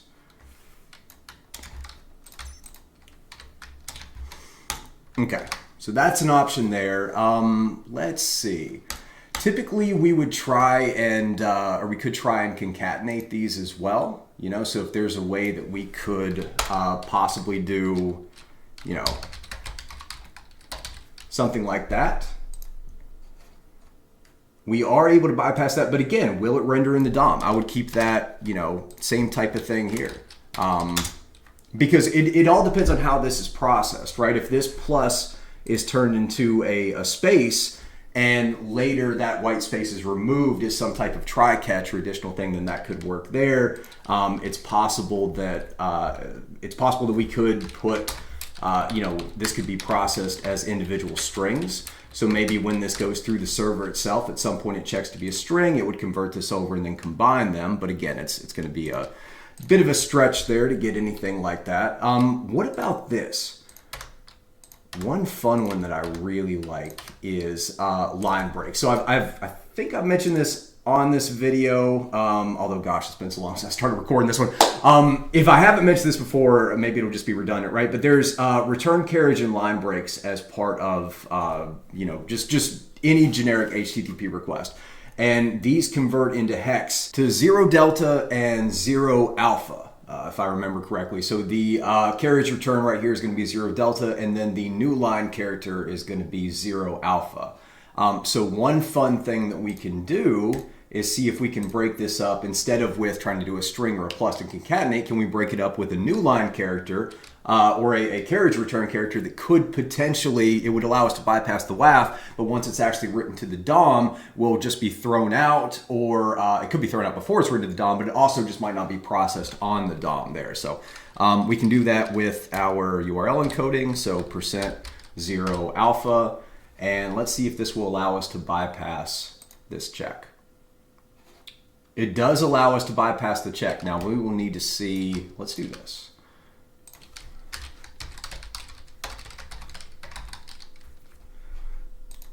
Let's send that. By the way, this is another one that I would test. Just what happens if it has no closing tag. Sometimes that will still execute there. But we're going to try and alert arson. I know it doesn't have any parentheses. That's totally fine. I just want to see if I can get this written. And what happens? Okay, so when it's written to the DOM, and this is where we're going to start to come in and look, we're still getting these URL injections, these URL encodings here, just like we were seeing before. So this does allow us to bypass the web application firewall, but looks like it's not going to get us around this output encoding. Again, so hopefully this highlights, we've got to continue to test. You've got to recognize all the different compensating controls, and you've got to find ways to bypass all of them. This is what is so difficult about finding client-side injections in public bug bounty programs. They have multiple different layers. They have been tested thoroughly for all of the easy types of client-side injections. So you've got to really dig in. You've got to really understand what they're trying to prevent you to do, how they're trying to prevent you to do it, and then find ways to circumvent that. So, but with that being said, I don't think we need to do anything too creative to get around this, because we have the ability here to inject some other elements, right? We can do the image tag, we can do the anchor tag. Those are super easy to escalate into some type of client-side injection for JavaScript there. So I don't think the WAF is going to be much of a problem against this attack vector. I think our real issue is going to be either if this is server-side validation, and then the output encoding really seems to me the most challenging thing that we're going to have to get around here. And it, you know, honestly may not be possible to get around it at all. As I'm looking at this, I'm starting to get less and less excited about this endpoint because the combination of the output encoding and where it's written to the DOM. But we can definitely do a little bit more testing here to try to figure it out before I'm ready to move on to another attack vector. So let's look one more time at where our user-controlled input is being reflected in the DOM. Right? If we come over here, we see that it's being reflected in the URL within an HTML attribute. So an attribute of one of these tags. So what does that mean to us as an attacker? It means that we are going to have to find some way to inject a double quote into the DOM. There is no other way within HTML, at least not one that I'm familiar with, to break out of an attribute string like this without actually getting a double quote to render. Now, does that mean that if we send a double quote and it comes back with a %22, it's not vulnerable? No, absolutely not. But we only have one alternative here. And again, I keep saying this over and over again. This is why where our payload is reflected in the DOM is so important, right? If it was reflected outside of this, if it was just a generic string, we would have a lot of different options to try to create an HTML element out of nothing that we could cause client-side JavaScript to execute. But within this part of the DOM, there's simply no way to write anything else to the document object model without breaking out of these double quotes. So that's the only option. Whether this is server-side validation or whether it's output encoding, it really doesn't matter. We as an attacker, we have to do this. We have to find a way to get a double quote. And if we can't do that, we're not going to be able to break out of the attribute. We're not going to be able to write anything else to the DOM because it all will just be included in the attribute itself and the string that's being passed there. So with URL encoding, it can be surprisingly difficult to break out of that because it's a fairly simple process. The server is just taking user-controlled input and saying if it's these certain characters, I want these characters to be URL encoded. We can play a little bit with what type of, try to force it to do a different, like UTF encoding or something like that. But those attacks typically only work on certain browsers and are not great for bug bounty programs, usually hard to show impact. So, ultimately, we need to find a way to cause this endpoint, and I can get rid of this as well, because all we really need now, we know that we can get past the WAF. We know that if we can find a way to inject into the DOM, we've got options to play with here with some other elements. So I definitely see an opportunity here, but we're going to have to get this %22 and this %2522 to render in the DOM as a double quote. We could potentially try some other variations of it. These types of things typically don't work, but let's go ahead and get this so it's auto scrolling as well. It may be a single quote somewhere within there is converted into a double quote, or what would be probably more likely is something like a backtick or just some strange characters there, obviously. So here we see the backtick directly reflected. It's not URL encoded in the one that we believe is server-side validation, but it's still a backtick. So that's not going to help us at all. So that's one option that we have there to bypass the encoding. Another thing that we can do is the fuzzing that we've talked about up until this point. So let's go back. We'll send this to the intruder again. We've already done similar types of attacks, but let's go ahead and put this double quote there, and we're going to add a payload. We can do it in a couple different places. I'll go ahead and add the payload between the arse and the double quote directly before the double quote.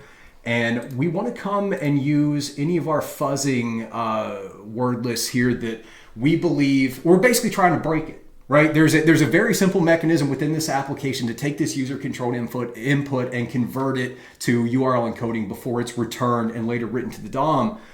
So we have to try and find a way to break that if it's possible. So what I'm probably going to do is I'm going to come over and just throw a bunch of payloads at it with unexpected data that it may not be looking for. One that I'm definitely going to do, and we've talked about this before, is the URI hex. We have the URI double hex there. Any additional Unicode that we can do. I would just throw a whole bunch of unexpected input at this and then try to find out whether or not it's going to, is it actually going to URL encode it? Can we break that operation on the server side to somehow force it to output that? We've got our special characters here that we can maybe see as well. I would go through and try a whole bunch of different stuff. I don't want to get a ton here. You can see several different characters. We've got every ASCII character encoded. And really, probably the most likely one that's going to have the impact here would be something like the null byte. Something that would potentially break that encoding and ideally still return the input. Now, one thing that you can do as well, and it all depends, it's a little bit of an advanced topic here, but you do have the ability to do a grep match as part of the returns. Now, this can be a little bit complex considering what we're trying to do, considering that the payload is going to change every time.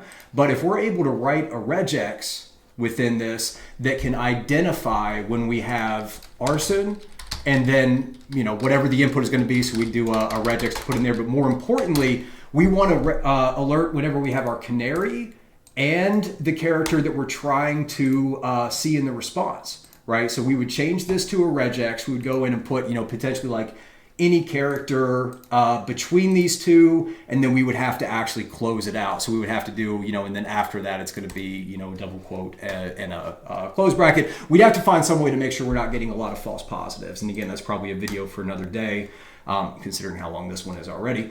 But this can be a great way to not have to manually go in and validate each of these tests here, because we know if it reflects our canary along with this double quote after it, that's not the one that's expected in the DOM, then we know that our payload has worked, because in every other instance where it's not going to work through the encoding, we're either going to get the %22 or we're going to get the %2522. So again, I'm not going to bother with that now, but that would be a way to kind of automate this process a little bit. But let's come to our resource pool. We'll hit very low and slow, hit run the attack, and we'll let that run for just a few minutes. We'll come back and see if there's any results.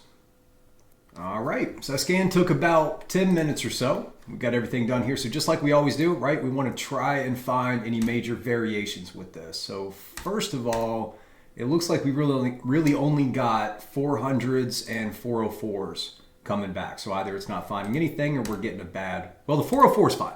The 404 means that we've got it reflected, right? So we probably don't need to worry about the other ones. Let's come down here and do our canary so we can automatically jump to it. And we do have the auto scroll right there.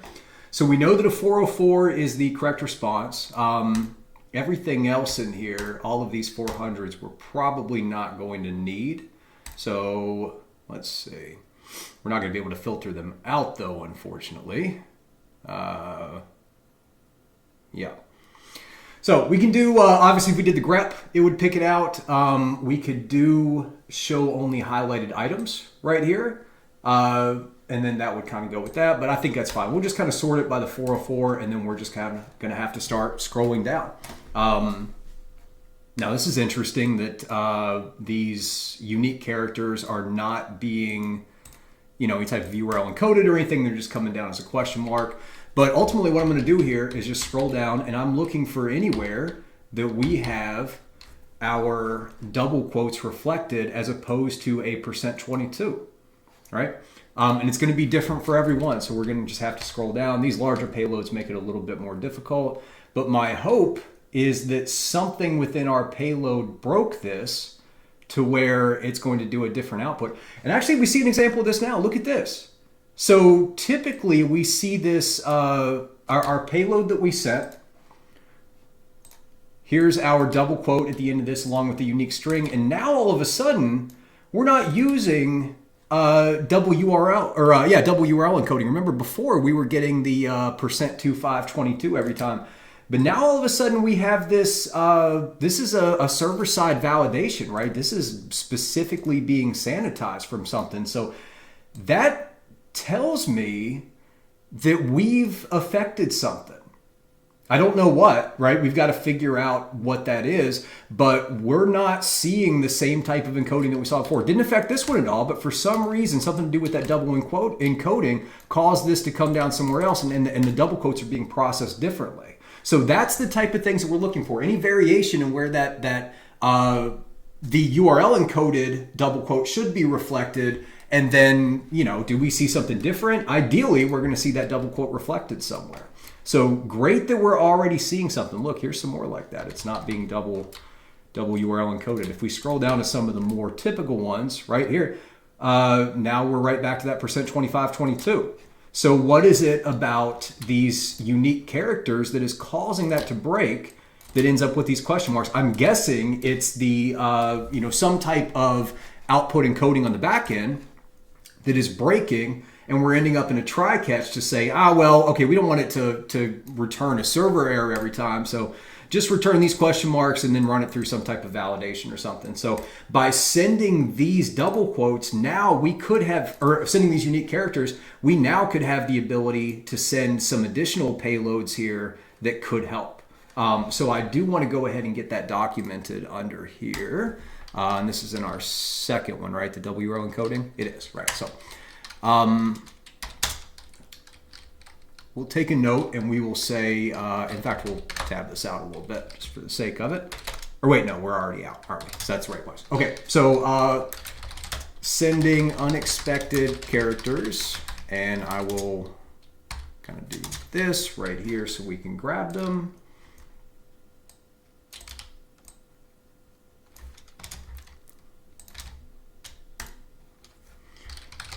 Causes the double URL encoding to break. Output is question mark, question mark, question mark. And double quote are sanitized to, and then we'll grab that double quote value right there. Come on, give it to me. Make sure we get the right one. All right. So at this point, usually what I'm going to do is I go through all of the different compensating controls. I start to put the picture together like we have. I have a pretty good idea of what's going on here, pretty good idea of what compensating controls are being used and what aren't, and maybe some approaches to do it. But remember, this is just one attack vector. I mean, we haven't even started testing the other attack vector on a completely different application, so we'll go through this exact same process on the other application. But there may be plenty of different attack vectors within this application as well that are similar to this, but we may not have to deal with all the same compensating controls. We may not be reflected in an attribute anymore. We may be reflected in just an open area of the DOM, which is much more favorable if you're trying to get a client-side injection. Within this application, you know, there's a lot of different variations that we can find here. So what I'm going to do at this point, and as I'm going through and finding these different attack vectors and doing the evaluations you've seen for this video, is I'm going to start getting a mental note, and maybe even, you know, for the sake of it, writing it down. But I'm going to kind of give these a score in my head based on these. And you know, so let's say like a 1 through 10. What do I think the likelihood is that I can bypass all of these compensating controls and actually get some type of a client-side injection? Because I could continue testing this for hours and hours. I can make a whole video on just how to test this and keep going further and further and trying to figure out how we can break it. But does it make sense to invest our time in this endpoint, or would it be better to go and find another endpoint that we can target? So let's just talk through these a little bit, and I'll kind of give you an idea of where my score would be based on these compensating controls, right? We've got 2 different session tokens. It looks like the cookies themselves, right? We got the HTTP only and secure, but I still think we're going to be able to show some impact, so that's good. Weaponizing is not going to be an issue. We can possibly leverage this, but there's some other ways we can get to customer data as well. We do have some browser security headers that are going to be pretty strong, this one specifically, but we can talk about ways to play with that. This is definitely a hit, definitely, you know, not, I guess we'd give it a lower score, but not by much. The content security policy being report only, you know, unsafe inline, everything else, that's a huge bonus. That's a huge plus for me. So this is what initially, remember, got me interested to start digging into this attack vector specifically. Web application firewall, doing some basic sanitization. I feel like I can get an image tag or an anchor tag in there if I can break out of the attribute. Super good. Big pluses there. So I like that. Client-side validation, don't really care. And then the server-side validation, the output encoding. This is, especially the output encoding, this is what is the biggest negative for this endpoint. I'm just going to tell you, when you've got URL encoding going into an attribute, it's very, very difficult because, like I said, you've got to get a double quote. There's nothing else you can do. You've got to find a way to convince that server to return a double quote in its raw form that's going to be rendered on the DOM. Otherwise, you've got no chance. So if everything else was the same, but our payload was being rendered somewhere, you know, just an open part of the DOM that we had a lot more things to play with, I would be very, very bullish about this endpoint. But based on everything that we have, if I was going to give this a score of 1 to 10, I would probably give this one about a 4 or a 5. And I'll just say a 4 right there. If it wasn't for this, I'd be a 3. But because we did find a way to cause this to go over what looks like server-side validation, I feel a little bit better about possibly being able to break out of this. My strategy would be to try to find a way to leverage this break that we have And this difference in functionality, where we're seeing the quote sanitized as opposed to URL encoded, I would try and break this to get the actual double quote on there. If I can do that, I would leverage probably an anchor tag or an image tag to try and reflect, actually build to the DOM and get our client-side JavaScript to fire. So that's really my mindset on this one. I don't love it, but it's not terrible either. We could be in much worse shape. But I think at this point, the best thing to do is to move around and take a look at some other attack vectors. So before we take a step back, and this will be one of the last sections in this video, before we take a step back and go back and revisit our strategies, remember we've got the 3 different strategies, and for right now, we're focusing on the first, which is finding hidden subdomains, unauthenticated endpoints that we can inject this into.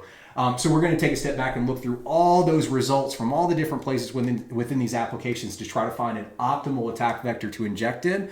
But first, we need to get an idea of our other application, like I mentioned. This Singapore version has a completely different tech stack. So let's come up to this attack vector here and go through the exact same process we did before. And we'll go ahead and give it a score. We'll search through the other findings that we have, and then I think we can pretty much wrap up part 1 of this video. So let's do that right now. Get this minimized here. We can come back over to our repeater and go from there. So let's go ahead and get the second application brought up here. And come to this, open that up. I think it'll bring us to a login page there. And now I have, just like before, I've already set up my account. So at wearehacker1.com, nice little throwaway password there. We're going to find out if I'm a robot. Let's sign in. There seems to be some debate about whether or not I'm actually a robot in the Discord, but that's totally fine. At least I'm able to bypass the captchas, which is good. All right, so we got logged in. We're going to start looking for the compensating controls. First thing, just like before, come down to inspect, go to storage, cookies, and we are going to look at how the session tokens specifically are being handled. Now here, whoops, clicked the wrong button. Where'd it go? There we go, better. As you can see, we'll be able to see better if I can do this. We have completely different session tokens here. So before we had a PHP session, now we've got our auth token along with this ASP.NET Core. Probably already know this just by that naming convention, but it's very obvious that this is going to be a .NET. There you go, tech stack right there. Looks like it's hosted in Google Cloud as well, so completely different cloud as well. We still have React on the front end, so it's still going to be they're still going to be using JSX for a lot of rendering, which is going to make it more difficult, but that's totally fine. So on these, let's see, we have HTTP only for this anti-forgery token, but we do not have, and secure, but we do not have HTTP only for this auth token. That is great, great, great for client-side injection. That's a big plus when we're doing our final scoring for this attack vector, because if we can get a client-side injection, and this is different than the other one. Remember down here, we had HTTP only and secure on this session token. This ASP.NET token right here, this is a CSRF token essentially. But the actual authentication token does not prevent us from accessing that with client-side JavaScript. That's probably because they need it. They probably have something within their application where client-side code is grabbing that value and sending it off somehow or appending it somewhere. We don't know what's going on, but we know for some reason they were not able to add that HTTP only flag, which is huge for us when we're trying to weaponize a client-side injection. So let's come down and do the same thing we did before, right? See, we're going to get that there. Actually, we'll grab the auth first. Let's just do auth equals. Just by glancing, the values look pretty similar, but we'll just have to see. And then under this, no HTTP only, but we do have secure, right? I think that's what we saw. Somebody tell me if I'm wrong, even though nobody's actually watching this. Yeah, so we do have the secure flag, we just don't have the HTTP only flag. And then we'll go ahead and grab this one as well. It actually has a dot delimiter at the top there. I don't know if that's part of the typical naming convention. Just looks weird to me. All right, we'll put that there. And this, HTTP only and secure. All right, so big plus right here when we're looking at this attack vector, because like I said, we can potentially steal the user's auth token. That already makes me more excited to do testing on the Singapore version as opposed to the Japanese version, but we'll take a look at what the content security policy is too. Let's go ahead and get our browser headers, or any security headers that might be there. And we can, let's just go ahead and send this through again. We'll go to Burp proxy, and I think we've gone through and routed everything there, but that's totally fine. Let's come over here and we'll set it up this way. We'll just take the Burp proxy, come over here, close out of this, and let's see, make sure our proxy is on. It is. Turn this on, send this through, and there we go. We'll send it to repeater. Go ahead and let the rest of those go through. And this should allow us to grab all of the headers and the content security policy as well. I'm immediately noticing that we have an actual content security policy on this one, right? It's not report only. So if we do happen to get a client-side injection, it is going to be more difficult to actually weaponize. Let's go ahead and copy this down here.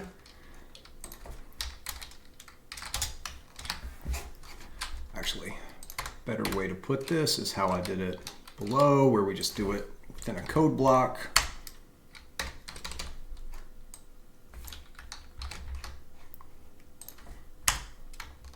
It's a little bit easier to see once we actually preview it. And now the security headers. So let's come back through. Let's see, content type, etc. Content type is text HTML. That's good. We have some cache control along with Pragma for that, so we're not doing any caching locally as well. It looks like there's no caching whatsoever.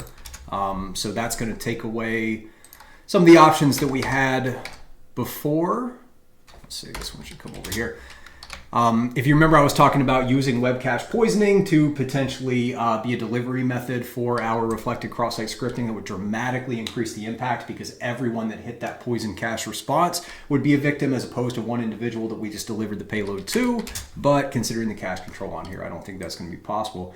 We have two different implementations of HSTS, so that's kind of strange. There's no vulnerability necessarily with that, but always good to see, why is that? This one includes subdomains, this one doesn't, so I assume they want a different age on that than we have down here. Always just thinking about why that possibly could be. We have our XSS protection, we have X-frame protection, so most of the same things that we had before, the no sniff down there as well. So let's see, go ahead and do that.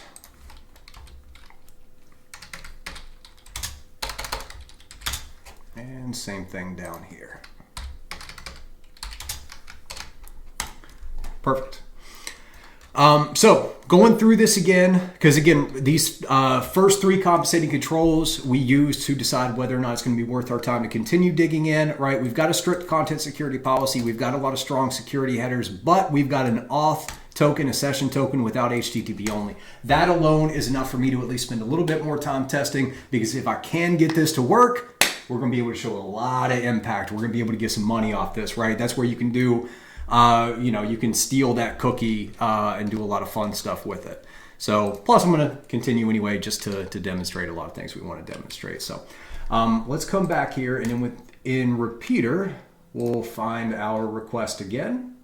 So if we send this, come down, auto scroll, and let's see where our actual attack vector is.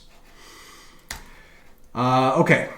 So we talked about this a little bit before. Unfortunately, our payload is still being rendered within an attribute. Now it's within the form action, which has a little bit more of an impact because we can potentially control where this form, where the data from this form would be sent to.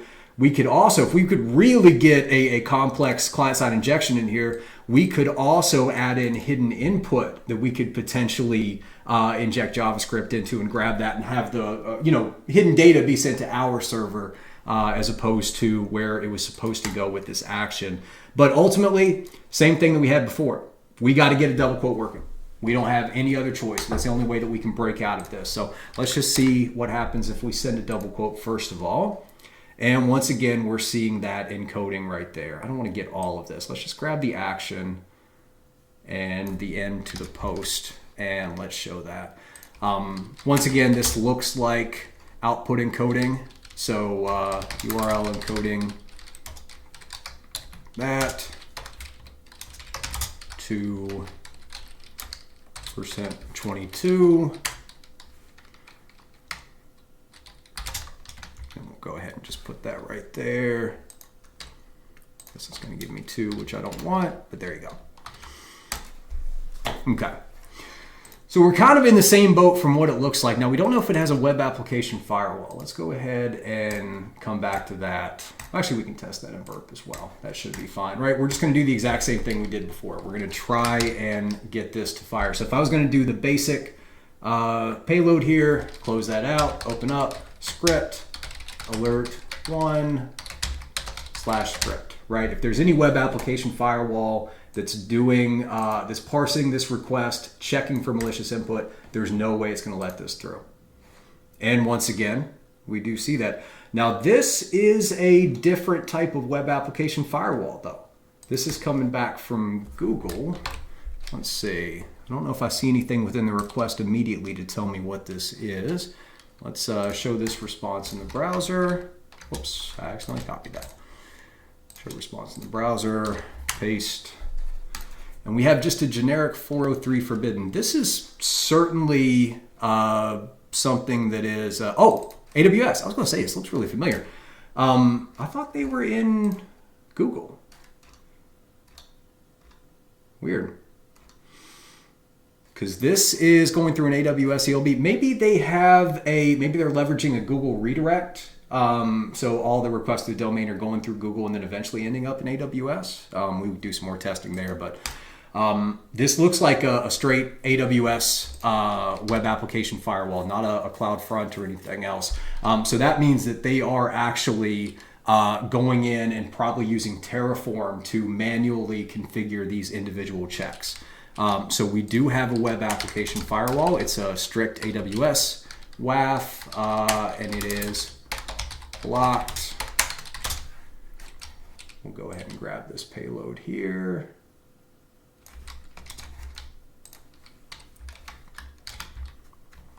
Okay, so let's do a little bit of testing real quick with the web application firewall. Remember, that's the one that we're going to have to bypass first to make sure we can get there. And we'll do the same types of things, right? Is it, well, first of all, let's get rid of those. We know that we have to have a double quote, though, so let's leave that double quote in there. Let's go down to what we had before. Looks like it may be blocking in the same way. Yeah, definitely looks like it may be blocking in the same way. We're still getting a block on this script, so same thing that we had here, right?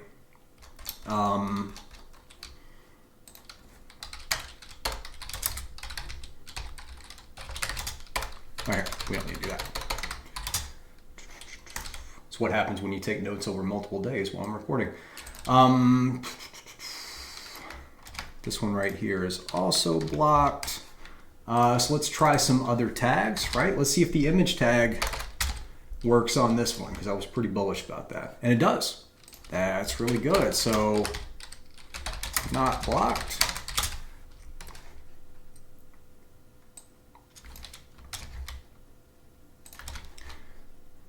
What if I do a whole one? Source equals, blah, blah, blah, plus on error equals alert 1. Let's do the whole thing. Now it's blocking it.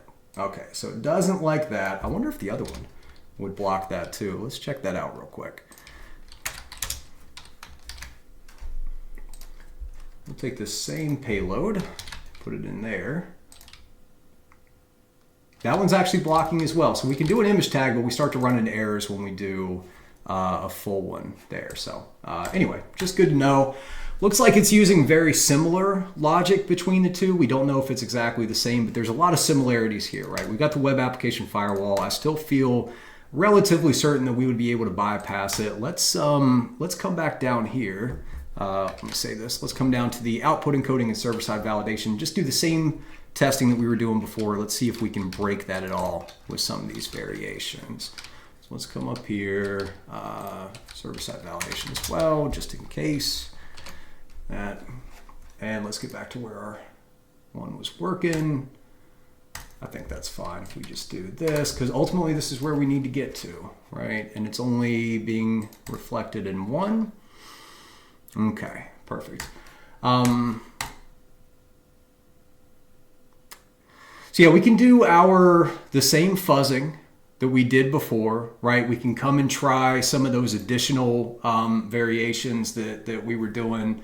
I'm trying to think of some of the ones that maybe we haven't done before, like let's see.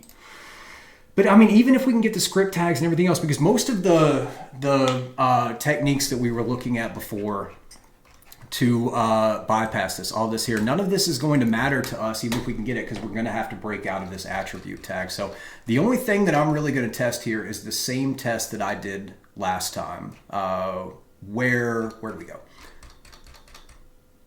I'm all turned around. Here we go. So I want to do the same testing that we did last time to fuzz and see if we can potentially break this %22 here. So let's send this to intruder. We'll do the same thing again. We're going to put a payload right before that, and we'll send a couple creative. Let's just do straight URI hex, right? We're just going to do a few payloads. Come down here. We'll do a low and slow because it's a very small number. And let's let this run for a little bit. I'm not even going to stop the recording. I'm just going to come down. Because again, I mean, we have basically the same thing. We have a web application firewall. Looks like even though it's a different WAF, has a lot of the same checks that it's using. We're still going into an attribute. And that's not my favorite place to go. Anytime I'm going into an attribute and I'm dealing with URL encoding, it can be a real pain to try and get around that. All right, let's go auto scroll. Let's put our canary in there.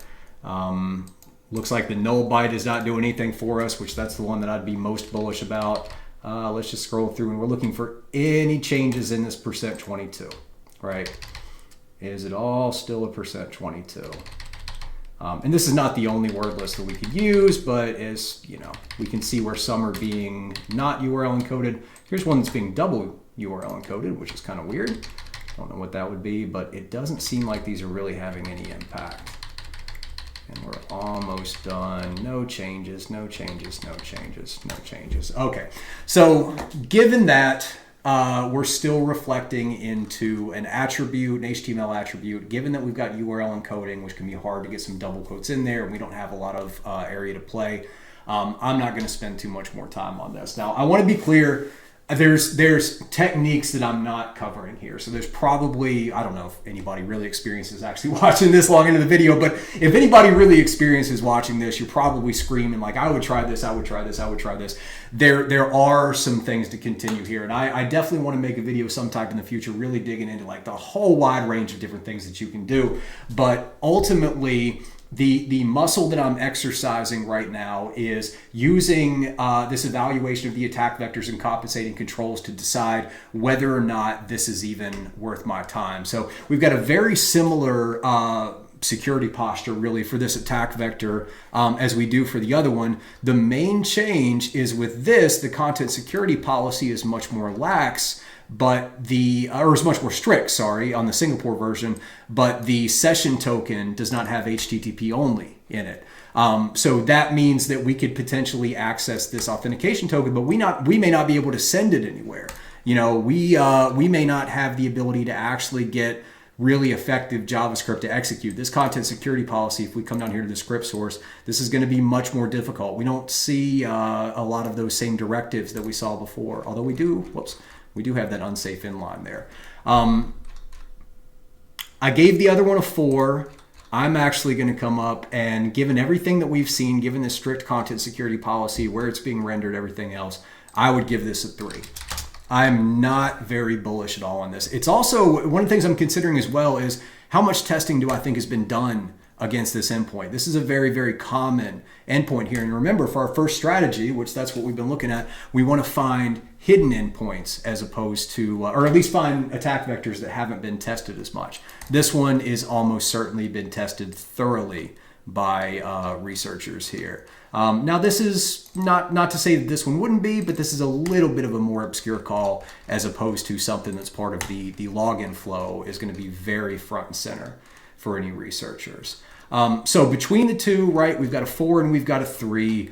If these were the only 2 attack vectors I could find and I wanted to continue testing, which especially for this one down here, I do think there's good reason to continue testing, I would probably invest maybe, a couple days just on and off fuzzing, trying to see if I can get anything weird to happen.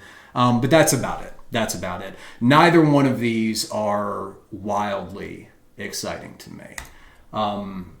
So I think what we can do from now, let's go ahead and we don't need to hang on to this. I want to come back to the dashboard because if you remember a long time ago, at least from my perspective, and probably from yours too if you're watching this video, we started a scan that we created to only check for reflected input and transformations. And if you come back over to the dashboard, you see I've gone ahead and searched for reflected here. We did find several different areas where user-controlled input was being reflected. Had a little error there. I don't know what happened. Anyway, I think I'm probably running out of memory on my VM here. I should probably restart. But okay, like I said, we have several different areas where this is being reflected. So every single one of these findings is an opportunity for us to actually get a client-side injection. You can see here it's actually claiming there's some cross-site scripting, so we can validate these. So what we're going to do is just scroll through these, and we're going to look at each attack vector based on the information that we have, and we can actually we can start to build up the skill of glancing at a lot of these and get a general idea of whether or not it's going to be a good attack vector for us to test.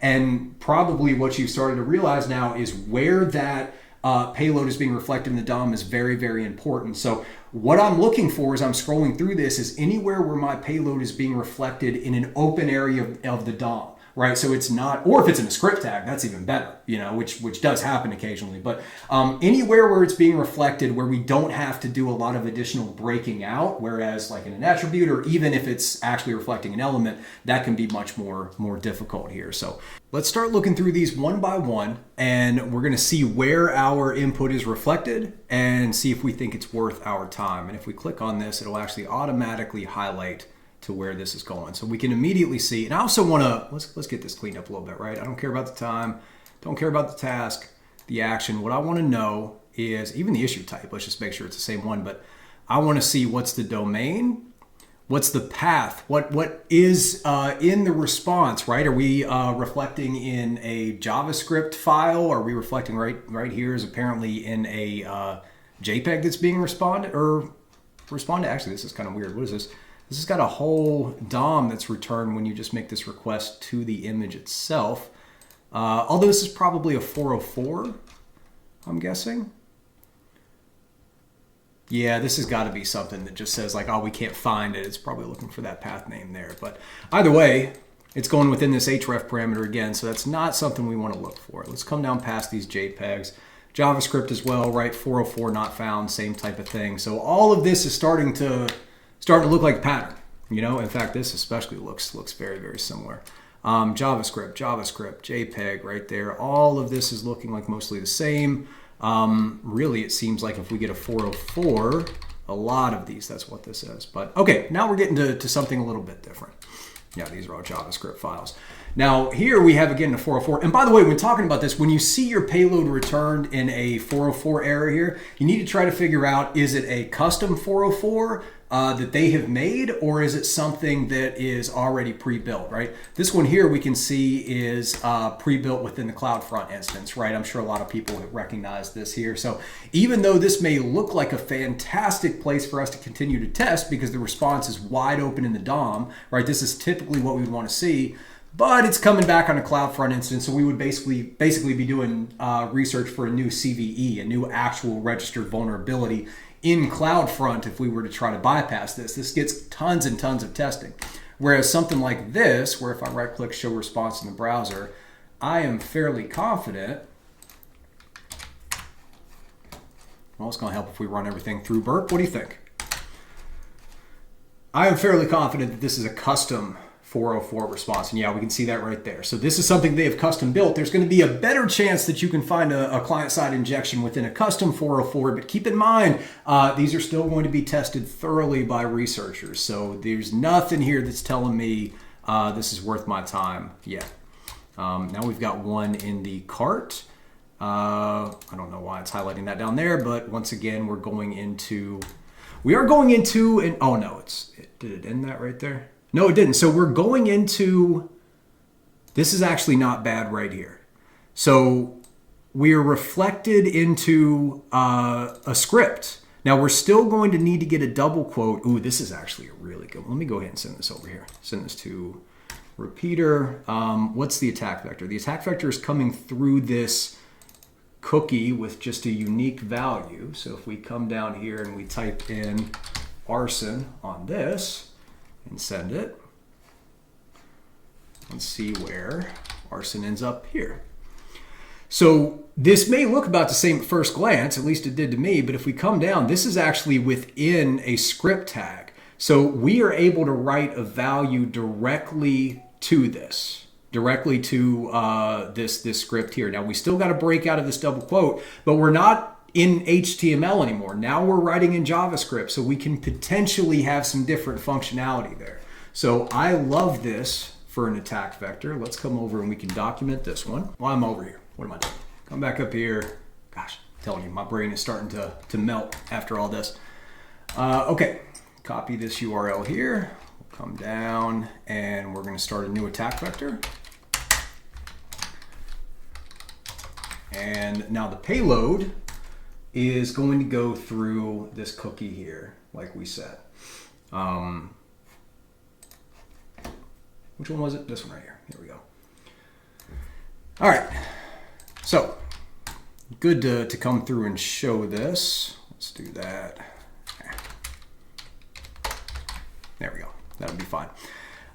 So with looking at the way this is reflected in the DOM, like I said, this is a really, really great option. Unfortunately, we also have to look at where that request is coming from here. So our payload is coming in through a cookie. We've got to think about how we're going to deliver that to our victim. If we're going to get a client-side injection and deliver it, we can't force them to have a specific value in a cookie by clicking on a URL. So now we've got the optimal area in the response, or at least a pretty good area in the response, but a really bad attack vector location to where it can be really difficult to weaponize this. Now there certainly is a way. The way that I would go about weaponizing this if I didn't want to go if I did want to go after it would be I would have to do a watering hole attack, right? Try to get them to a malicious page that I own, and then I can send a request where I can control the cookie in the background that they won't have any knowledge of, right? But I've got to be able to get access to this cookie specifically. There's a lot of complexity that's going to come with that I don't really want to deal with. So while the location in the DOM that my payload is being reflected in is fantastic, the place that the payload is originating in is quite difficult to actually find a way to weaponize. So I'll move on from here for now, also for the sakes of video, but I would dig into that a little bit. I'd probably, just with that information, I'm about a 4. We'd have to go look at all the other compensating controls, but I'm starting at about a 4 on that one. Okay, let's come back here. Let's keep looking through the response.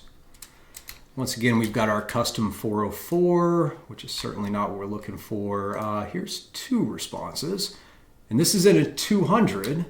But once again, we've got a meta and a link, and we've got those URLs being appended in there. Probably going to do a URL encoding. Not interesting enough for me to want to dig into it.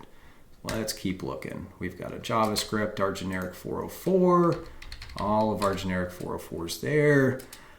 This is being reflected in a JSON response, so we're not going to be able to break it out as long as they've got our content type, so not a lot of help there. Another generic 404, can't find it. Being reflected in JSON, not going to help us. Well, no.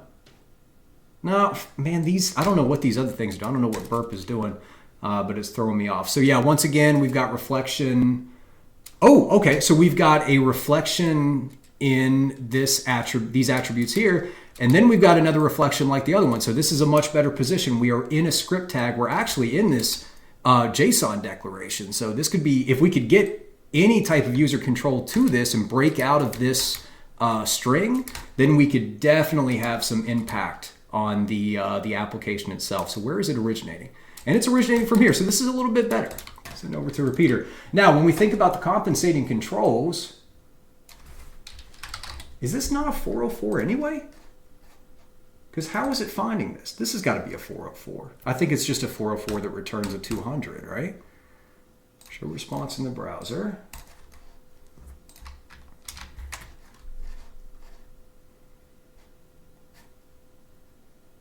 It is loading. So this must be some type of a path parameter. Unless this, I don't know what exactly this says right here. By the way, there's some good, extensions that you can use as well. I've just chose not to do that for that. Yeah, so this is actually an injection point. Okay, so just looking at that, I thought it wouldn't work, but the path parameter does seem to accept anything within here as an injection. So good. Let's see, where's Arsenal over here? Let's make sure it's still being reflected. It is. 1, 2, and 3. So we've got our thing there. So talk through this real quick. We can come back and see we've got a report only. So this is my favorite one so far. I love where it's being reflected. I like where it's being reflected. I like things about this. I don't love it. Where it's being reflected within the script tag is helpful. It's definitely going to be easy to break out of there. It's also within something that we can deliver in a URL. Now, the problem we're going to have here is that almost everything is going to be URL encoded. So trying to inject anything in here is probably going to be just about impossible because the output encoding, like we saw before. But this could potentially, they could potentially handle that, so we can do a little bit of testing. We can just try and send a double quote and see how it responds. Is it even going to allow us to do that? It will.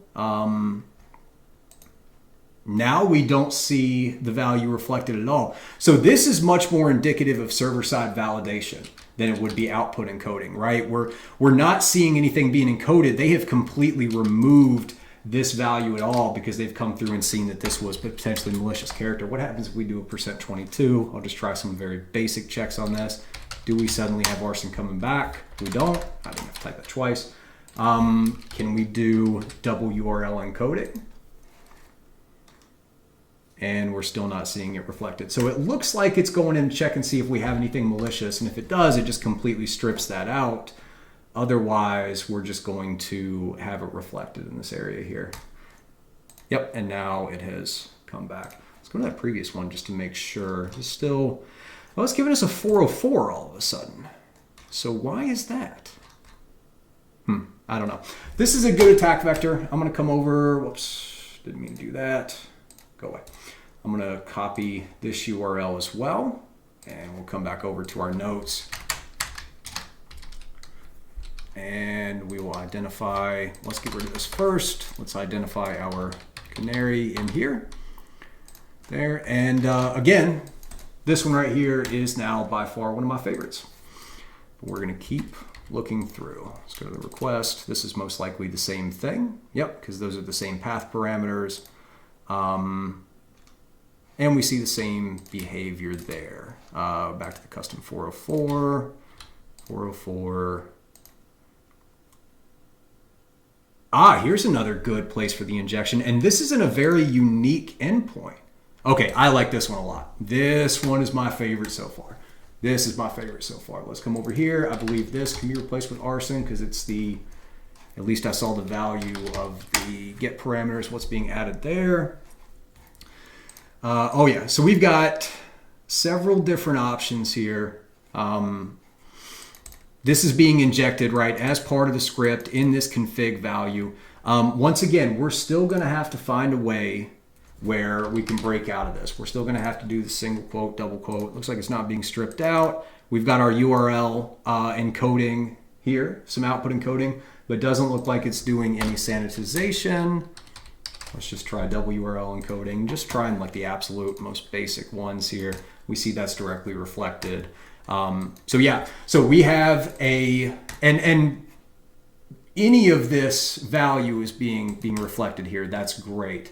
because we can assume that these parameters are typically not as processed through the encodings as the actual domain is. These are easier to control. So the fact that this is happening within a get parameter, it's being reflected here. Now, if they were just stripping the value out and putting it here as opposed to copying everything that looks like it's in window.location.search, then that would be better, because then potentially they're using the actual value as opposed to just copying and pasting, right? This is most likely just taking this value and copying over. We want them to actually intentionally be using it. But we're getting closer, right? This, just at a glance, I'm at a 6 or a 7 for this one right here. We know the web application firewall isn't too restrictive. We're still under the same web application firewall that we are for the Singapore version here.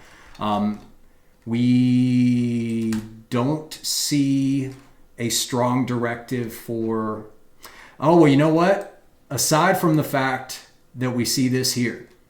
So once again, this looks like it's going to be a pre-built thing. So this looks like it's part of .NET. So unfortunately, we're looking for custom things. I mean, again, we can do CVE research if we want, but if this is all standardized through Microsoft, we're going to have a much, much harder time getting anything to alert there.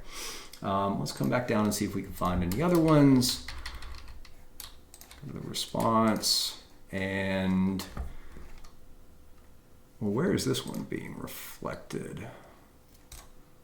The repeater. Let's test this one manually.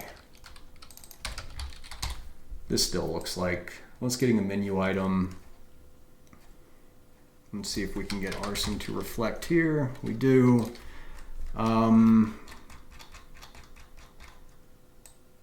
Is this all the same type of thing?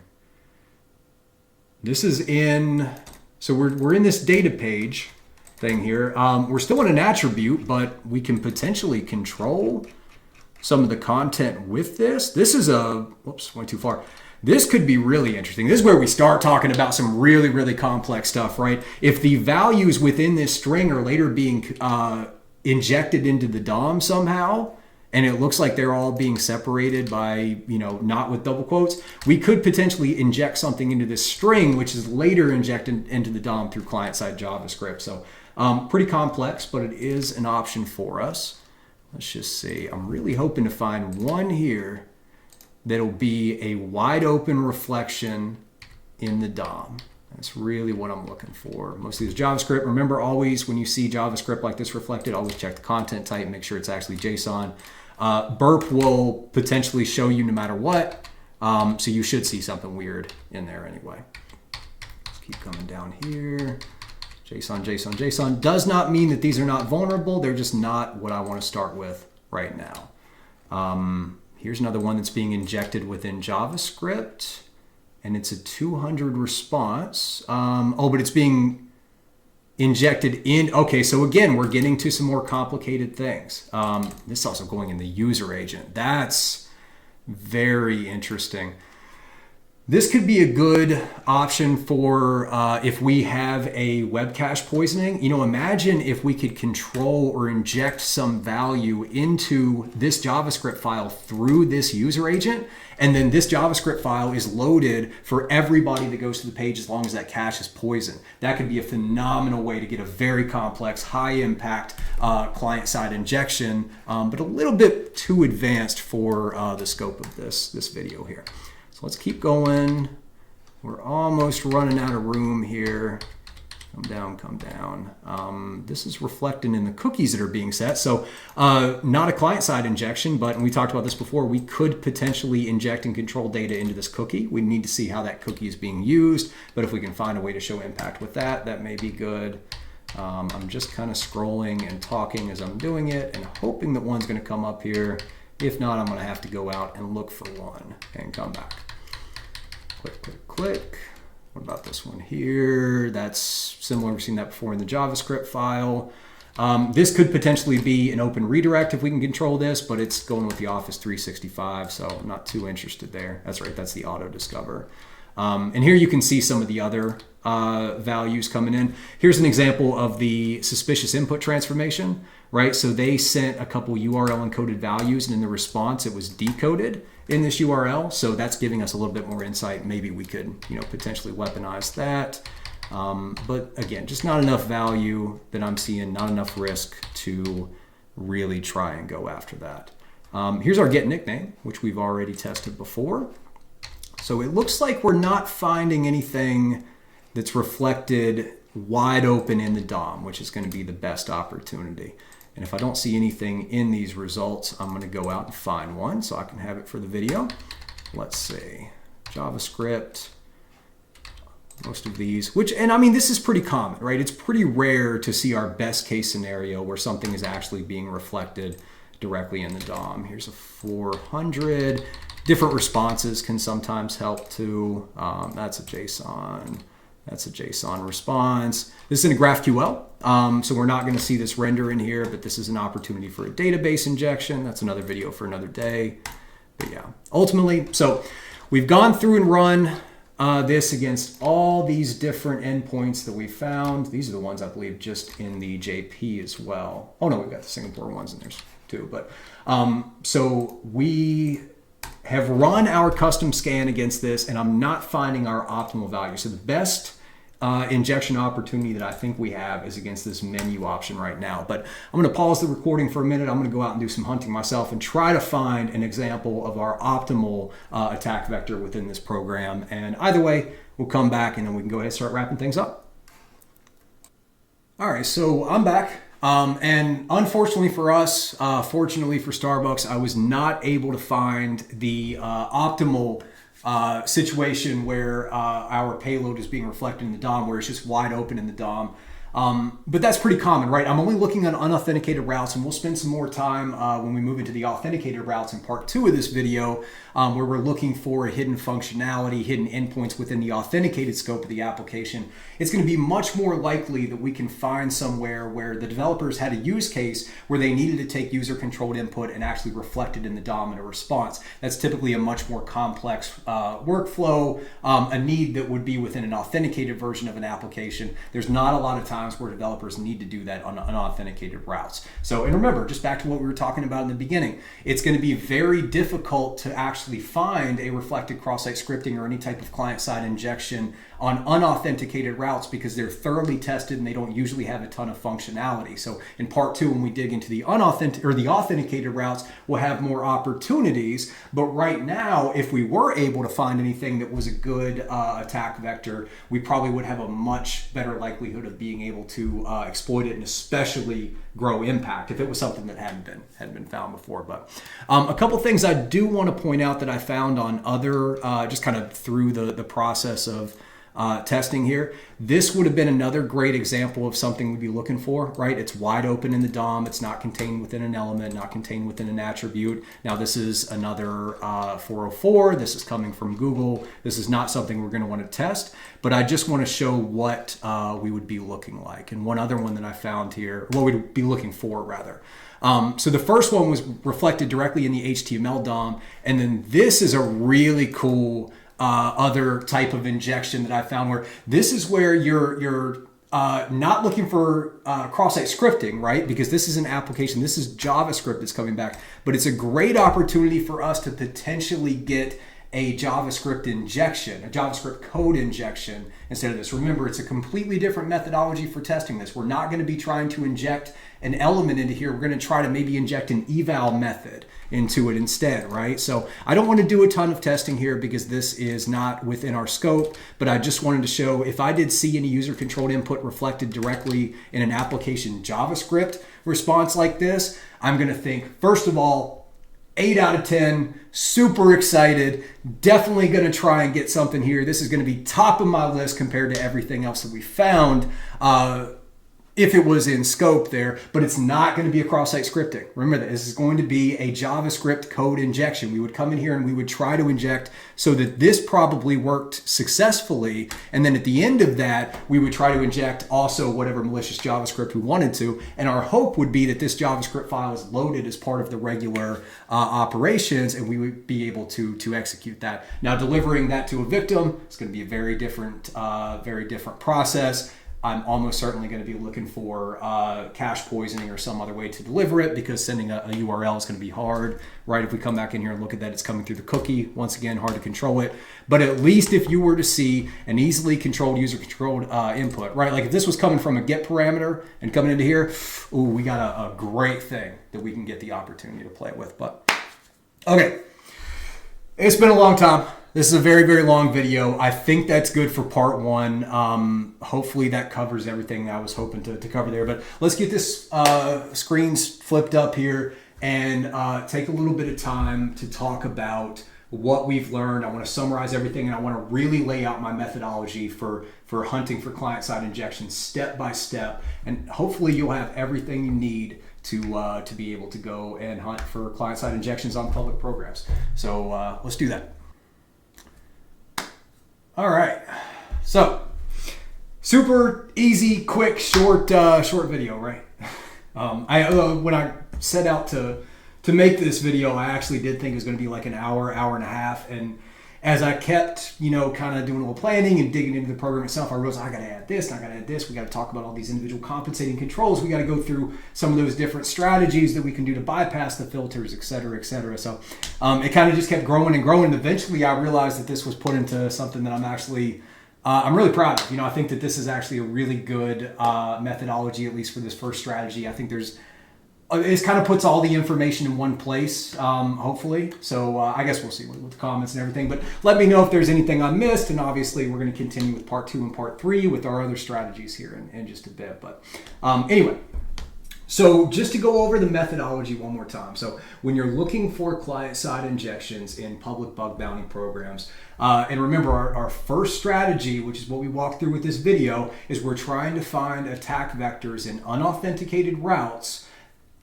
which will have a greater impact if you're able to find an attack vector that does work, be able to actually get malicious JavaScript to be injected, because you can target any victim. They don't have to actually be logged in or have access to like an admin page or anything else, right? So remember, we started by doing a lot of recon and enumeration. We started by running the framework to go through and find as many different hidden subdomains that we can, because we want to have a wide attack surface to try to find some of those hidden subdomains that maybe haven't been tested by other researchers. Because I cannot say this enough, 90 to 95% of the questions that I get from beginner researchers are about client-side injection. That's the reason I wanted to make this video and try and cover all of my bases. But what that means to you is that there are a lot of other researchers out there that are doing that same type of testing, right? And there's just a limited amount of vulnerabilities. This is why I try to focus on things like IDORs and access controls, where there's more opportunities, there's more attack vectors,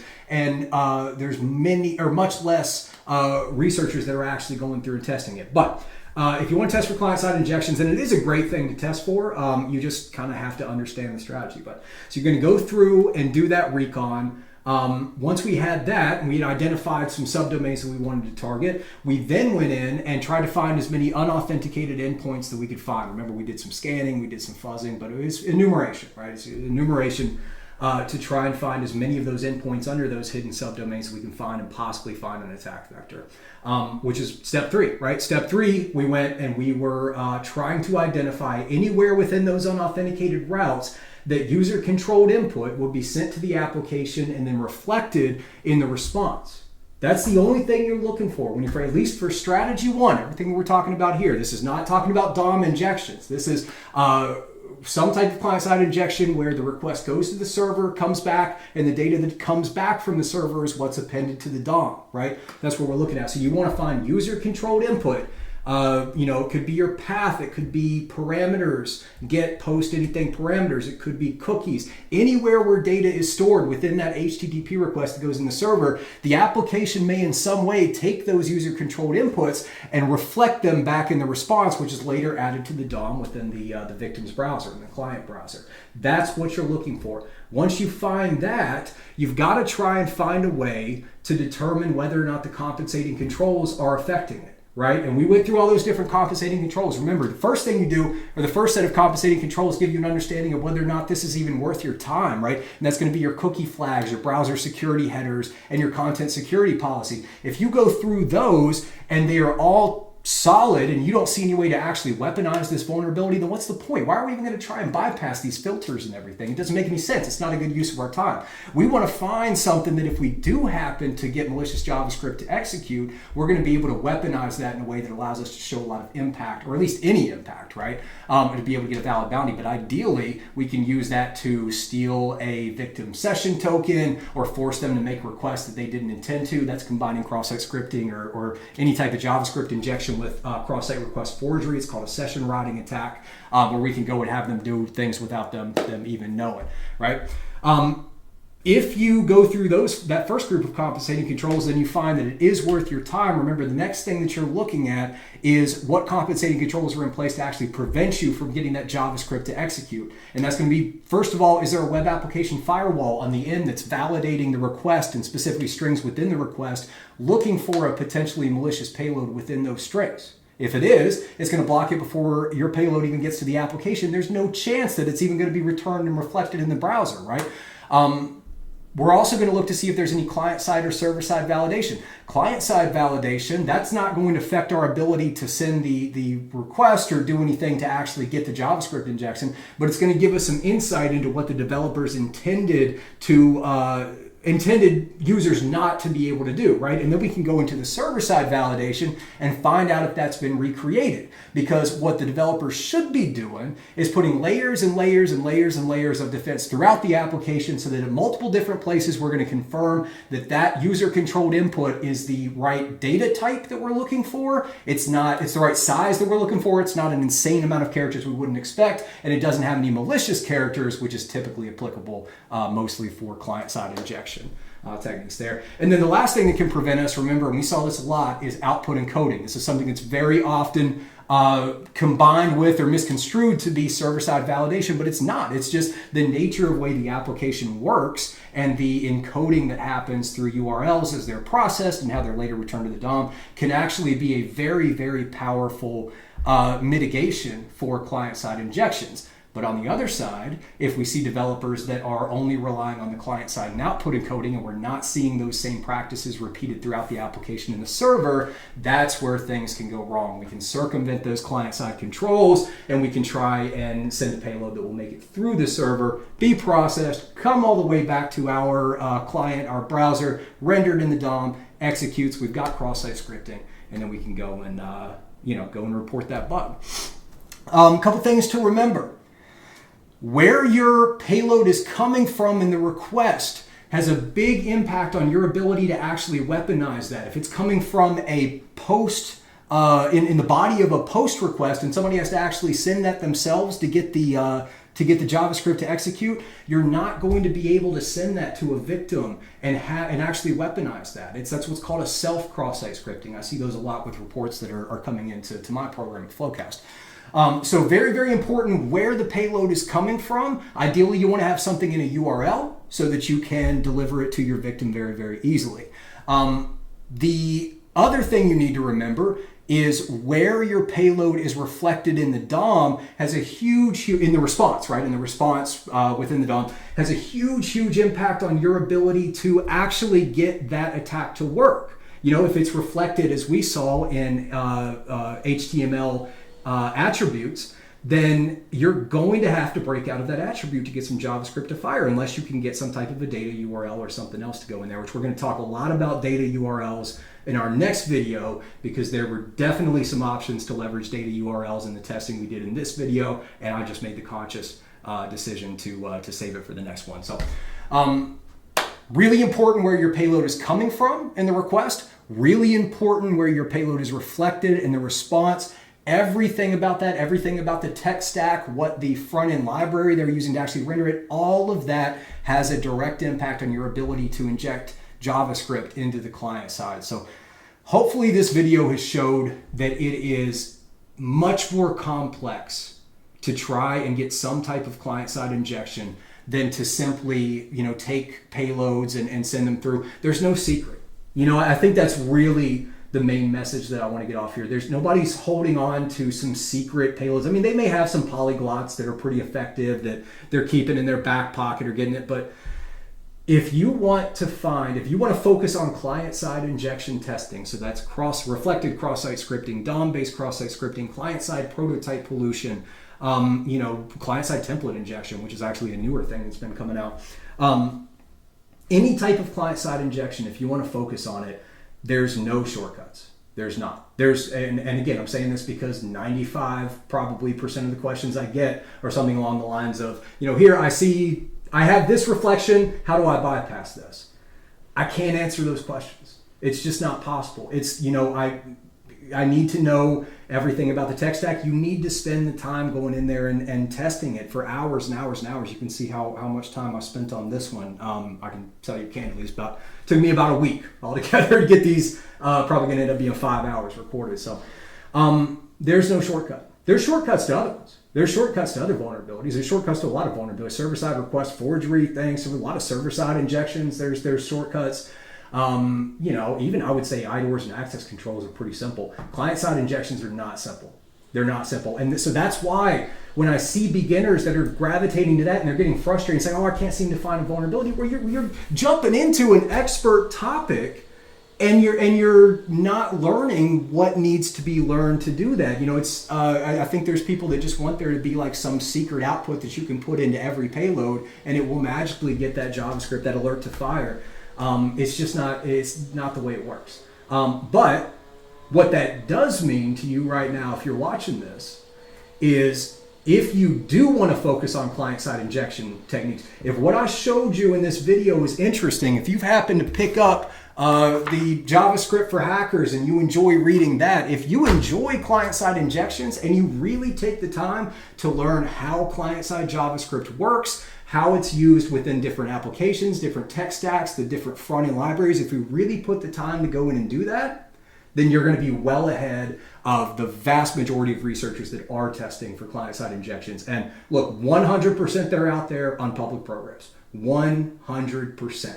It just is a matter of somebody really taking the time to go in, to do the recon, do the enumeration, do the fuzzing, understand where the payload's coming from, understand where the payload's going, understand the compensating controls, find exactly what types of things are being sanitized, right? Remember all those different fuzzings that we did, changing the characters around. We'll have a bunch more examples of those in the next video as well, because I've got a list that's probably about that long and I can share it with everybody as well. But anyway, I think that's good.